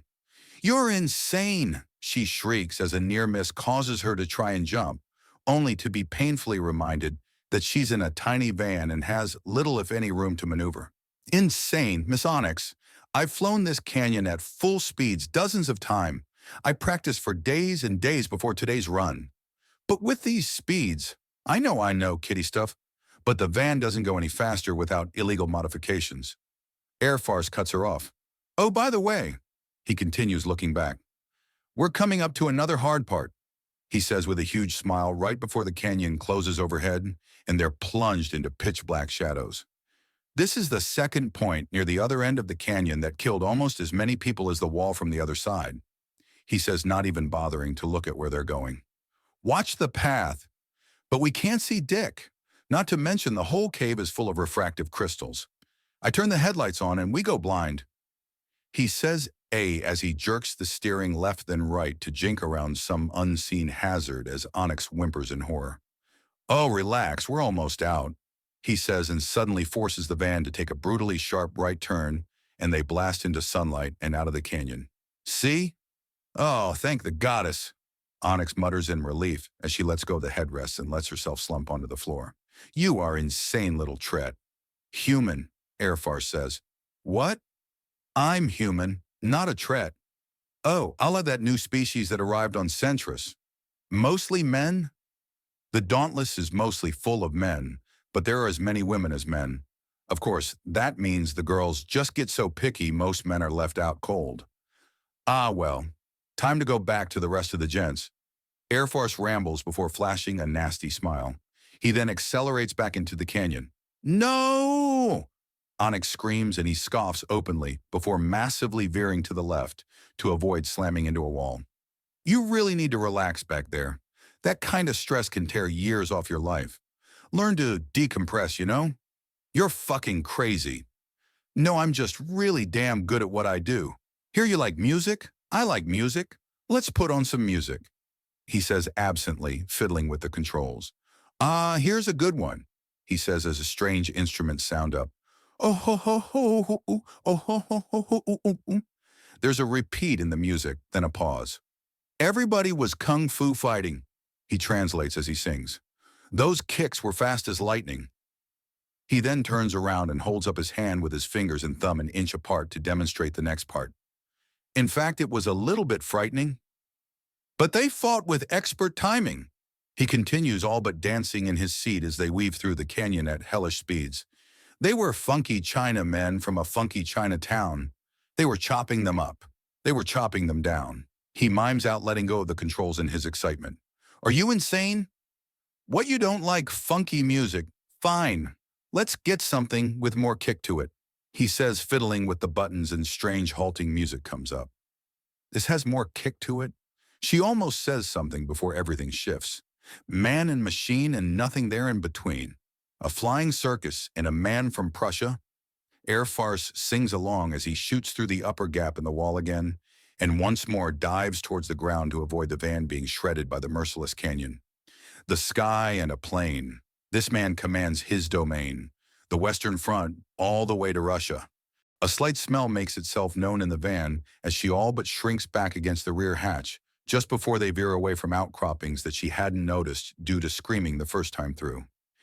Death from above, you're under fire. Stained red as blood, he's roaming higher. For the goddess's sake, stop, she screams in utter terror and flies forward as he stomps on the brake to plow into the back of both seats at once. The van drifts forward slowly and just barely out of the canyon as she catches her breath. So think you understand the trick now? Airfarce asks her, and she rises up to look him square in the eye. Or do you need another demonstration of skill? He asks as he lowers the van to the entrance of the canyon and gently touches down. She just pants a bit as her heart is clearly on the edge of a straight-up revolt, and his grin cranks up a notch. Not a very romantic soul, are you? Here I am taking you for a leisurely afternoon drive to exotic locations, serenading you with the songs of my people, and you hate every moment of it. He mocks her, and something in her seems to snap, and she looks him clear in the eye, with something burning in hers. Are you strapped in? She asks him, and he shakes his head. Is that a no? It is a no. Good, she says, grabbing him by the shirt and hauling him into the back as she kisses him hard and all but rams her tongue down his throat. Pay up, Pukey says to J3 as the van starts rocking. Damn it, I was sure they'd open the door first. Get some fucking air in there. J3 grumps as he slaps a few discs into Pukey's hand. He's not the only one paying up a bet. Well, we're here for a bit. Grab some smokes, boys, the hat says with a chuckle as he pulls out a pack.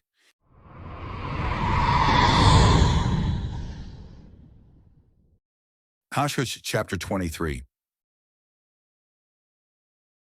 He has to resist a groan as he walks into the bar. Yes, he was told everything about the plan, and the only thing he had to keep secret was that it was a plan. Be honest, be open, and be ready for the freakout. It wasn't a good idea to deck a superior officer, but the temptation was there. Still, it was better to go into this, knowing that there would be problems. Do you have something maybe twice as strong as a centrist special?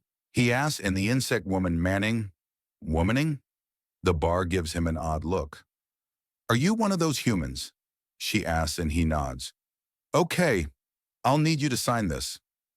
She says, as another woman takes a deep and immediate interest. He doesn't pay attention as she saunters up, her red and black gown designed to emphasize just how ripe she is. Ma'am, I don't know what you want, but I don't think I can do whatever it is, he says plainly, turning to face her as he finishes the paperwork. You don't think you can do it? Come on, little man, the Axiom's strong even if you think the DNA isn't. I could easily give you a loving daughter. She cooed down at the little human. To her eyes, he was a well-seasoned member of his kind with a fair amount of white mixed into his brown hair and a tightening around his eyes even at the best of times. She drank this in as she recalled that they'd arrived on Centris just some weeks ago to open official communications. So many men they'd managed to increase the amount of males on the planet by 25%.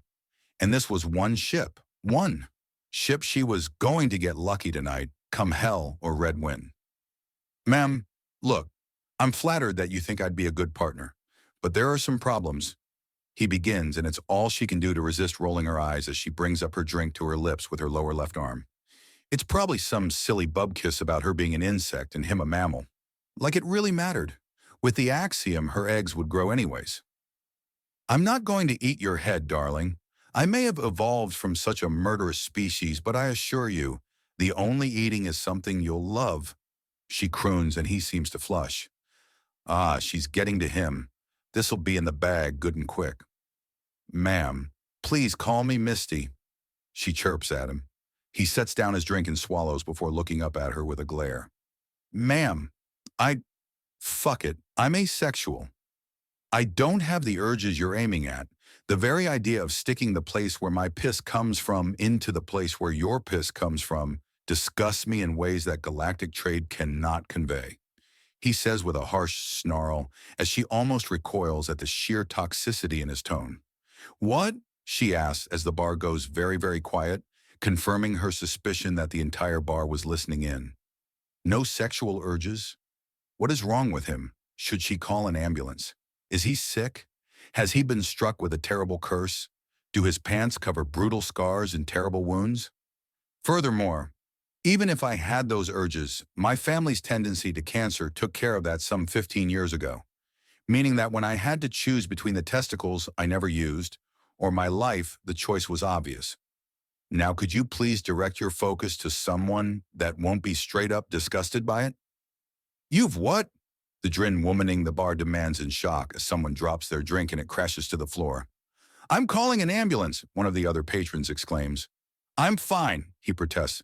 No, you are not. You are going to the hospital if I have to fly you there myself, Misty states, poking at him with one of her blade arms. As she's not focusing any Axiom into the weapon, it fails to draw any sort of blood from the clearly delirious male. Very clearly delirious as he swats away her blade arms with the flat of his fleshy palm. They'll be here in 10 minutes. The call from the bar had gone through. Screw this. I came here to unwind, not to be dragged into this madness. The man says making to leave, but Misty simply grabs onto him.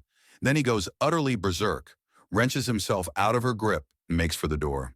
Two parts of a young six-part Lidris get into his way, and he rolls along their grasping arms to shoulder the door open and make it into the street. The rest of the Lidris soon chases him out as Misty and several other patrons give chase. Fuck, fuck, fuck, fuck, fuck. Well, it's not like this wasn't the plan. He grunts to himself as he notices some of the very few women from the Dauntless in the crowds. They'd stuffed their shirts and pants to mimic Tretz more closely, and some had even dyed their hair or applied their makeup with a paint roller.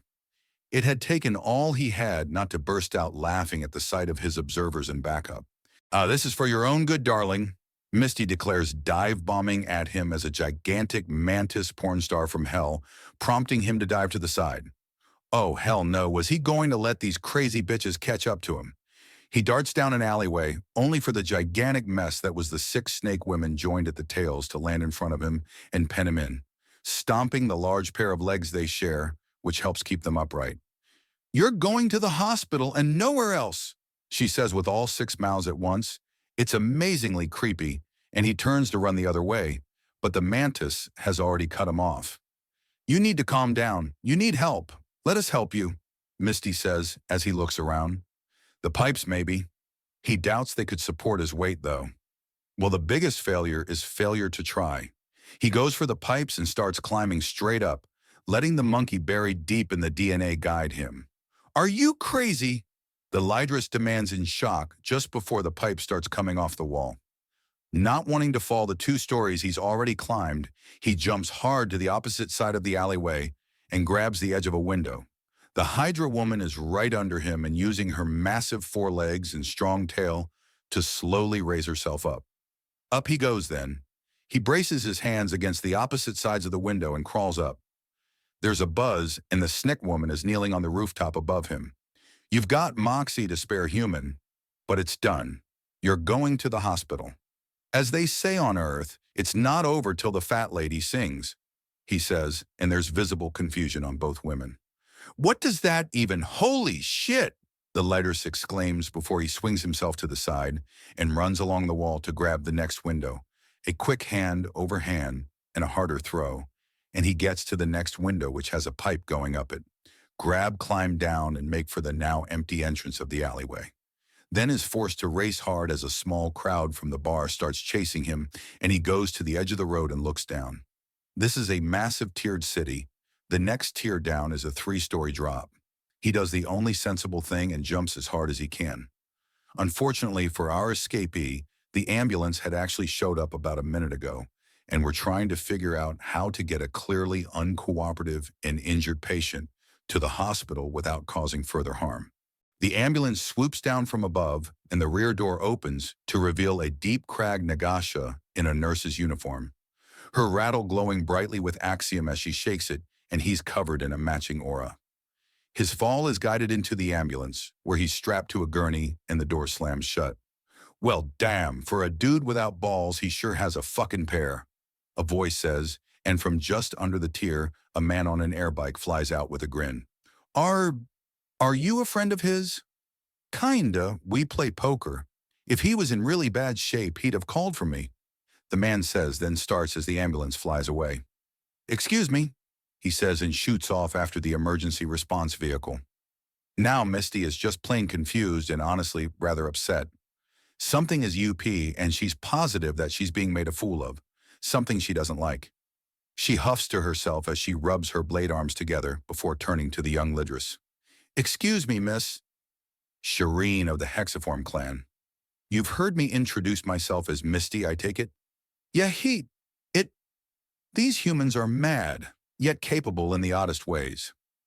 I have an older sister that works in the hospital. I think we should go talk to her," Shireen says, and Misty offers her a smile before they head off. It was a benign reaction, sir. Over the top, but well-intended from what I can tell." One of the Tret women in the crowd notes into her personal comm. Oh, don't worry.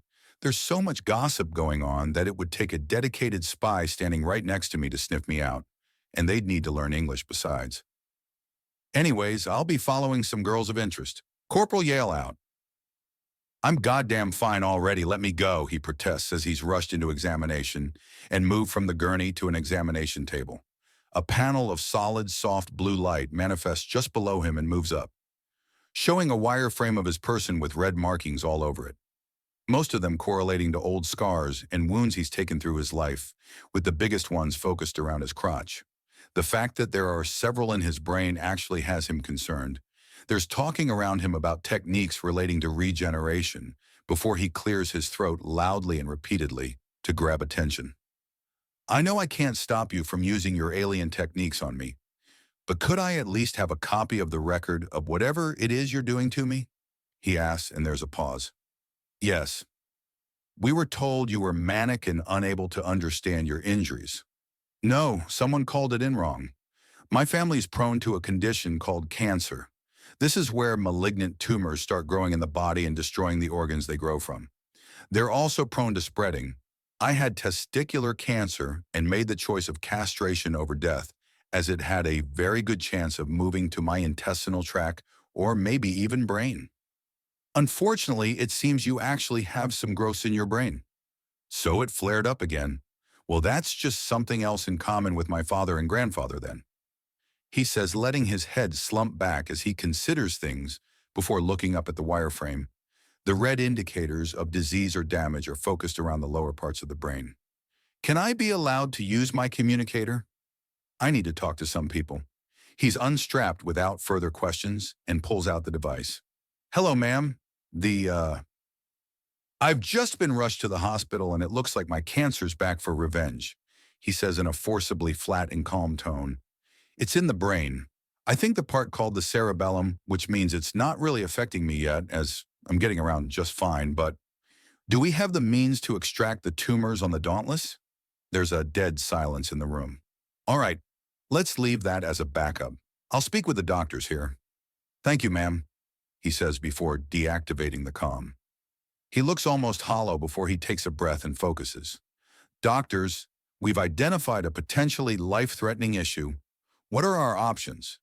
Simplest is a full regenerative sleep.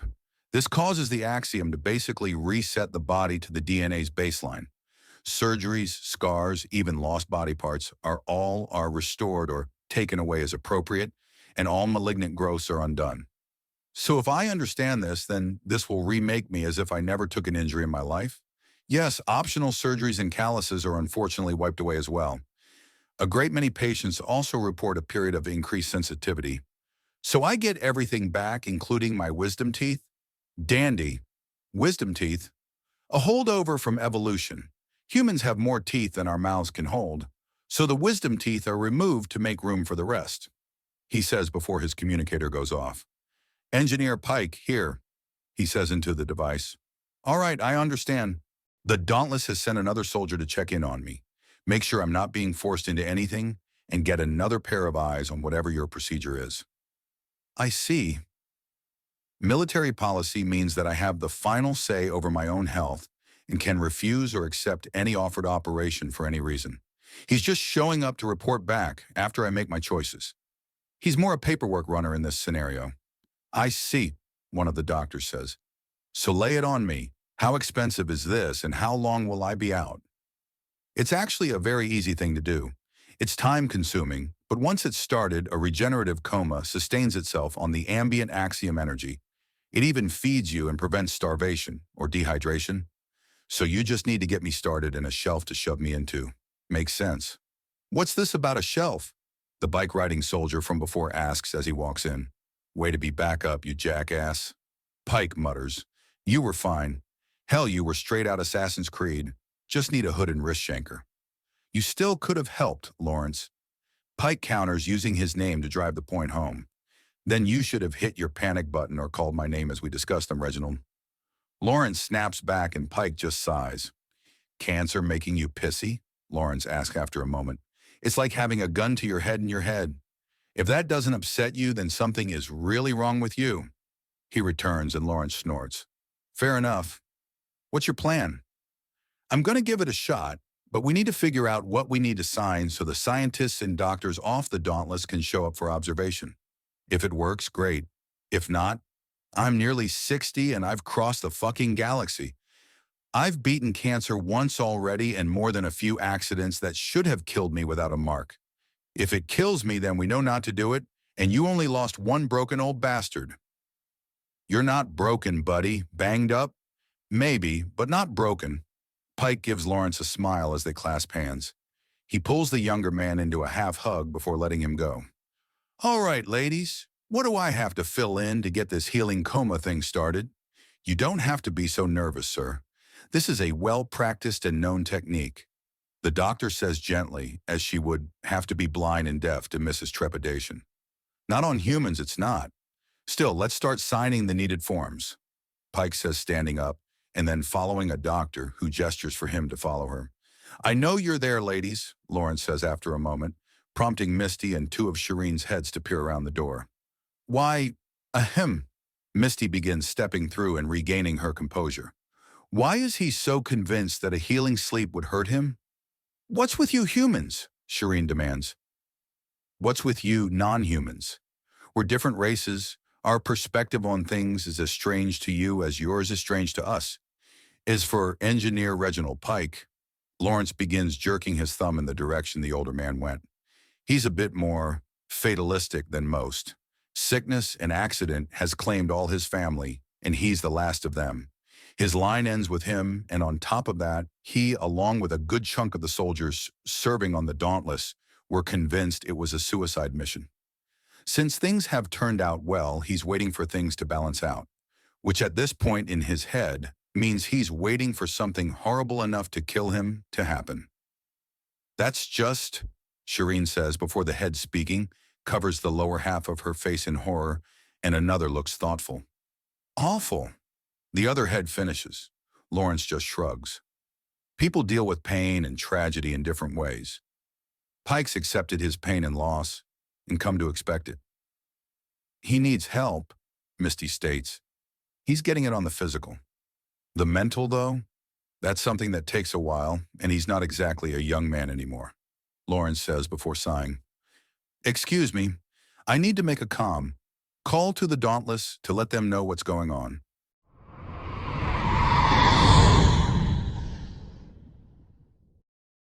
Chapter 24. This is a reworked version because it is originally not safe for work. If you want to read it, please take a look at the Reddit original post. He drifted back to awareness, a strange sucking sensation pulling at his senses. He couldn't open his eyes, something warm and heavy pressed against them, his limbs pinned down. His mind felt thick, sluggish. He'd been checking the arrangement systems, talking to a guard. Then things got hazy. A low moan cut through the fog. He flexed his hands, kneading the soft weight that held him captive. More moans, and he fought to clear his head. Something wasn't right. A rhythmic bouncing, his numb body reacting involuntarily. He thrashed, the weight shifted, and he found himself face to face with a smooth, dark skull and large red lips. Panic surged, adrenaline blasting through the lingering effects of whatever drug he'd been given. He yelled, scrambling upright. He was naked, surrounded by strange armored figures. Their smooth, dark carapaces gleamed, their multiple arms reaching out. It was like a bizarre, unsettling dream. This isn't right, he muttered, disoriented. Movement behind him, a tingle of the Axiom energy he'd been trained to detect. He leaped, landing in a crouch on the wall, clinging with practiced ease. Beside him, a distorted, armored figure shimmered into view. No way! He launched himself off the wall, bursting through the metal door, the frame twisting and buckling under the force of his desperate escape. Wait! Please! There's been a misunderstanding. The voice echoed behind him, but he didn't stop. He raced down the corridor, skidding to a halt. More of them. His exit blocked, he spotted a window, or rather, the space where a window had been, before he dove through it. He was falling, hundreds of stories up, but thankfully, his Axiom training shielded him from immediate harm. The next day, Ambassador Hlala felt the weight of stairs. Zedden were typically left alone, considered reasonable, but individually formidable. Their natural defenses and pack tactics made them a force to be reckoned with. Yet here she was, facing a human who radiated controlled fury. She felt a prickle of unease, her instincts urging caution. The human's shadowed eyes seemed to bore into her. "Do you intend to provoke a conflict?" he asked, his voice low and steady, the desk beneath his hand creaking ominously. "What?" she asked, bewildered. This was the first he'd spoken since his secretary, a stern, unsmiling woman, had delivered his demand for this meeting. "You've subjected a member of our military to a serious ordeal. That's a hostile act." "No, I haven't. Drugging, confining, and coercing someone against their will constitutes a serious offense. We're an arrangement system. We facilitate pairings for those not actively serving the galaxy," she protested. "He is actively serving," as a member of our military. He picked up a data pad, the desk dipping under his other hand. Each tap of his fingers sounded like a hammer blow. Corporal Jameson will recover, but not fully. He'll require extensive experimental treatment. He was subjected to a highly distressing experience, which he described as, he glanced at the datapad, a terrifying encounter with monstrous beings. He set the datapad down. I understand there are cultural differences. His eyes, now shadowed again, were unreadable. However, he continued, and she tensed again, there are things I need clarified. She nodded, relief washing over her as his demeanor seemed to soften. Of course. How is drugging a soldier of a friendly government not an act of aggression? He paused. And what would you call forcibly removing someone to an unknown location against their will? Because I'd call it kidnapping. What do you want? She asked, forcing herself to remain calm. If you wanted retribution, you'd have taken it. If you wanted leverage, you'd have publicized this. You're negotiating. What's your goal? He smirked. Good. I was worried you were a coward. He pressed a button, summoning an assistant with refreshments. Excellent progress, sir. Tea? Coffee? The assistant offered. Layla stared, realization dawning. This was a setup. Not entirely, but we needed an opening. Is that caffeine? Layla asked, pointing to the coffee. Yes, madam. It's an intoxicant from my species. I'll have some. Certainly. So, what do you want? She repeated. Your support for amending the arrangement system laws. They're very enthusiastic about finding partners, Layla admitted. I understand. My proposal is seemingly minor, but it will give my people more freedom. How? Government employees are exempt from arrangement system laws during their service. She considered this. A small group, but it conveniently exempts your entire crew. We'd have arrived sooner if he hadn't had to navigate around the arrangement systems to reach Centris. She winced. All right, I'll help. But why the extreme reaction? A formal complaint would have sufficed. Unfortunate coincidence. Your species and the Yaoye resemble creatures from popular horror films. His reaction was understandable, given the context. Those films are real? She looked disgusted. You've seen them. Our species are closely related. I saw the footage from your ship. It was disturbingly accurate in some ways. I'm baffled too. If the arrangement system had access to that information, he trailed off. Ambassador, do you have any political rivals in your office? Excuse me? This wasn't standard procedure. Someone deliberately orchestrated this. I don't believe it reflects your policies. I don't know what happened. I'm investigating this myself. Yet you haven't denied responsibility. I apologize for my earlier assumptions. She sighed, taking a long drink of the bitter coffee. Admiral Cistern, I understand you're new to galactic politics, but understand this. Zedin, take responsibility. Someone under my authority caused this. My fault. Ambassador, even without our conversation, that statement alone would have earned my respect. This is unfortunate for both of us. I intended to send my lieutenant to retrieve him. Use the delay as leverage. Now this incident complicates things. I appreciate your understanding. Even if the arrangement is annulled, many will still pursue him. He'll be popular for a time. I'll warn him, Admiral Cistern said dryly.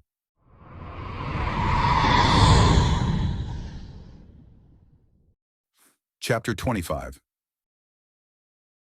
Are you sure this is enough? I mean, next to you, I look like I'm wearing repaired rags. Vernon asked Miro Noir, who lets out a little titter as she gives him a kiss on the cheek.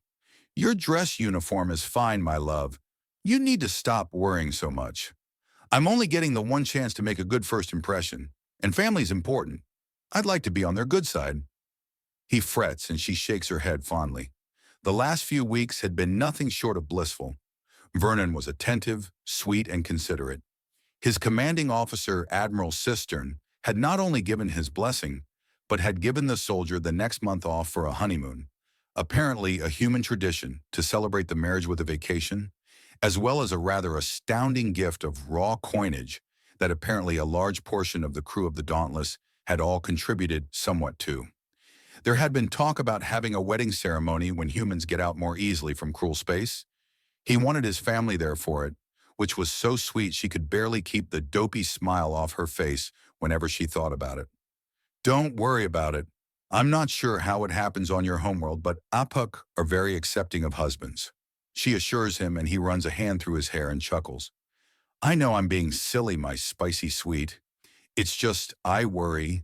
My mind too active to not consider all sorts of things, even those that just won't happen. He says, leaning against her and pulling her into a gentle hug. Miro Noir, my little eggy princess, a jubilant voice exclaims, and in moments a dark-haired Apuk, wearing a small ornamental shell over her dress like a backpack, all but crashes into Miro Noir and hugs her closely. Mommy, I mean mother, it's good to see you. Miro Noir corrects herself, even as Vernon smiles at the scene of clear love. My, Miro Noir, you marvelous young lady. Where did you find a tret in uniform, no less? Another Apuk asks, and Vernon turns to regard Miro Noir's other mothers. A gaggle of 10 Apuk women, all of them wearing a combination of shell and gown, most favoring the shell more than gown, and more than half are both very tall and very muscular. I'm afraid I'm no tret, ladies. I'm human. A bit more crude, I'm afraid. Vernon, you're not crude. Miro Noir chides him from the hug she's been partially released from. Compared to so lovely a lady, he asks, leaning up to give her a quick kiss on the lips. I'm afraid I am. Oh, so sweet and loving. Come here, you. Miro Noir's mother gushes as she pulls Vernon into the hug, elicting an eep of surprise from the soldier. My name is Chat Noir, but you can call me Mommy too. Sia, let the poor tret breathe. Another mother says, laughing as Vernon returns the hug before breaking away and pulling Miro Noir into a hug from behind. He's tall enough that her tail goes between his legs without any real danger. Oh no, he's no tret. He's human. Oh, come now, Miro Noir. Surely you don't believe that silly story on the news. It's obviously some kind of silly advertising for a thriller, or even a softcore porn with action scenes. The largest of the mothers gently chides her, only for Sia to lightly swat her.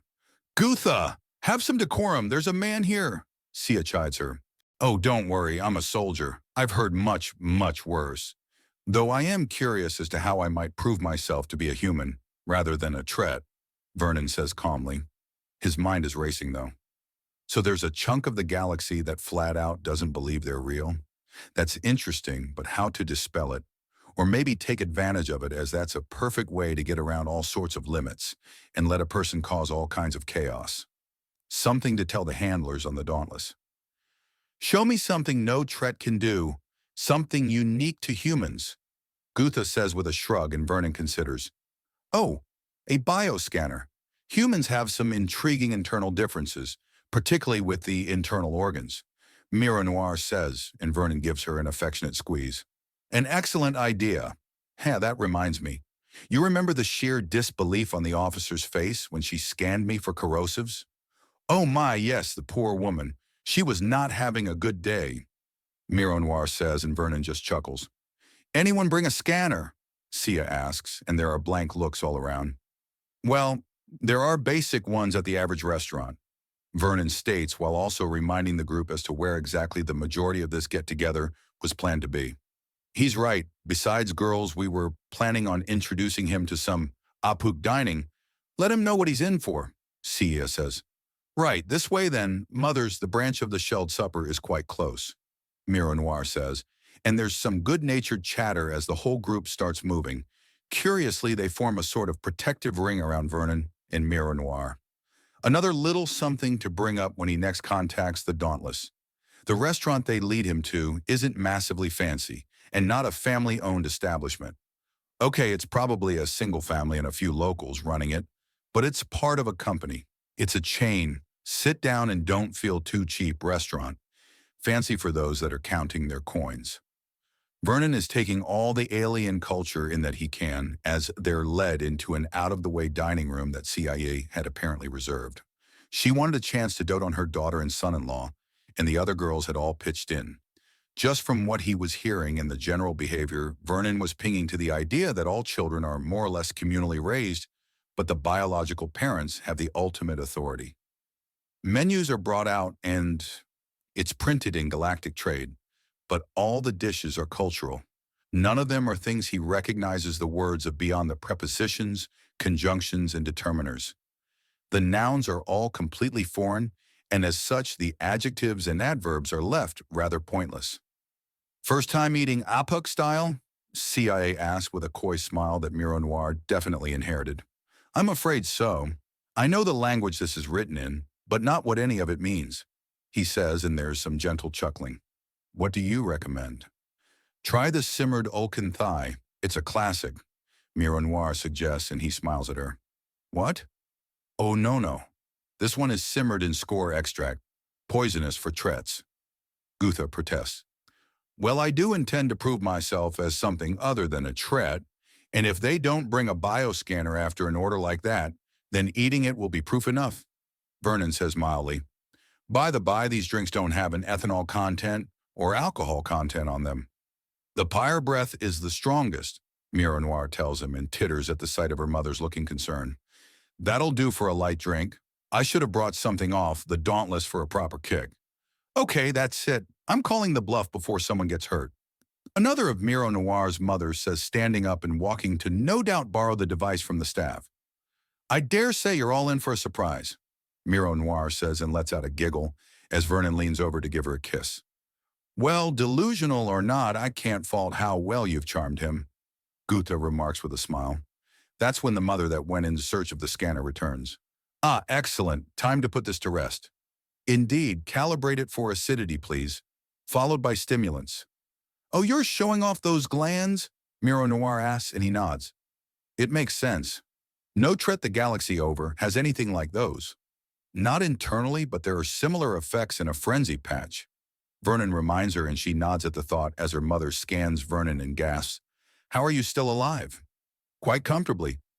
What seems to have you so concerned? Vernon asks with an impudent smile. You have high-grade acid concentrated in your abdomen. Good for digestion. Breaks down all sorts of poisons and more, Vernon says with a smile on his face. Not to mention how you've weaponized it, Miro Noir notes. Yes, but it's a rather dirty way to kill someone, and we're about to have dinner, Vernon replies. Wait, you mentioned stimulants. By the goddess, you're completely drugged. No, that's an incidental amount of adrenaline.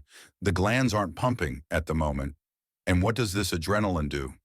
A large increase to reaction speed shuts down my sense of pain, and there's a few tricks with human muscles that it unlocks. What trick? They're actually a lot stronger than we normally have access to, but our bones aren't actually strong enough to use all that power without breaking. Generally, I'm using maybe 60–70% of it, so it's not an insubstantial boost. Oh my gracious, the amount of pheromones you're pumping out, the mother with the bioscanner says, and Miro Noir starts giggling as Vernon just scratches the back of his neck ruefully. I thought you just overdid cologne for some reason. Not this. I actually have deodorant on. It cuts back on the scent and the pheromones. Yet it still smells like I've been swimming in it, hasn't it? He asks, and she looks at the bioscanner in fascination.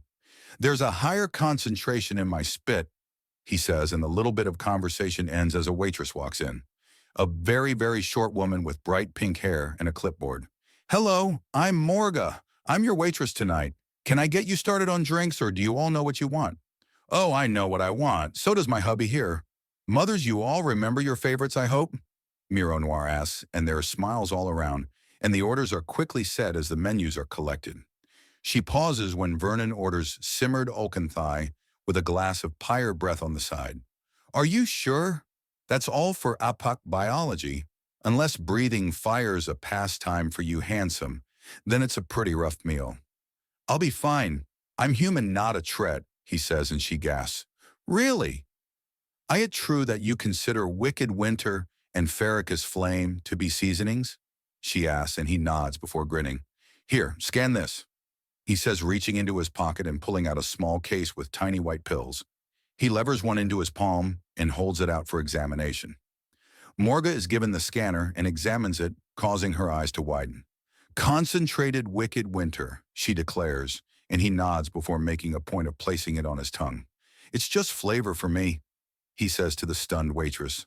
Wow, okay, so it was simmered oaken thigh and a glass of pyre breath. Got it, she says, writing it down and giving a slight bow before rushing out. Can I tempt anyone? He asks, and there's a pause before everyone except Miro Noir puts out their hand for a sample. 10 Tic Tacs are handed out, and to both Vernon's and Miro Noir's amusement, 10 tongues of flame erupt into the air to clear out the sheer overpowering taste. When they look down, Vernon pops in another 3 into his own mouth and crunches down on them. How much can you withstand? Friends in the EFL have said that there have been instances where spicy peppers they've eaten were stolen by other races who die of shock when they bite into them. You're kidding. I didn't see it myself, but seeing as you all prefer a mouthful of literal fire over a breath mint, I believe it. He's actually been doing most of the cooking, seeing what human dishes I can handle, which is most of them so long as he stays away from the spice rack. But that's where the flavor of the meal comes from, Vernon protests with a wide smile. Flavor is fine. An entire layer of ground pane kernels, sodium chloride is another matter entirely. She responds and he chuckles. Still, he's an excellent cook when he can resist his urge to poison things. She semi-teases, semi-compliments him, and he chuckles. Speaking of poison, it looks like our drinks have arrived, Vernon says as the door opens and Morga wheels in a trolley. Poison? No, I wouldn't. Human slang, I'm sorry. Poison can be slang for alcohol or other narcotics, Vernon says with his hands up as if in surrender. Oh, all right then. Odd, but all right, Morga says before handing out the drinks. Here you go, big man. 1 pyre breath. Thank you, he says and take a sip. Oh, it's like a white wine. Here I was thinking I'd ordered something like a rum or a whiskey, not something so tame. Tame, it dries out the mouth, making you feel like your tongue is tinder, set for a pyre. Cia protests and Vernon laughs.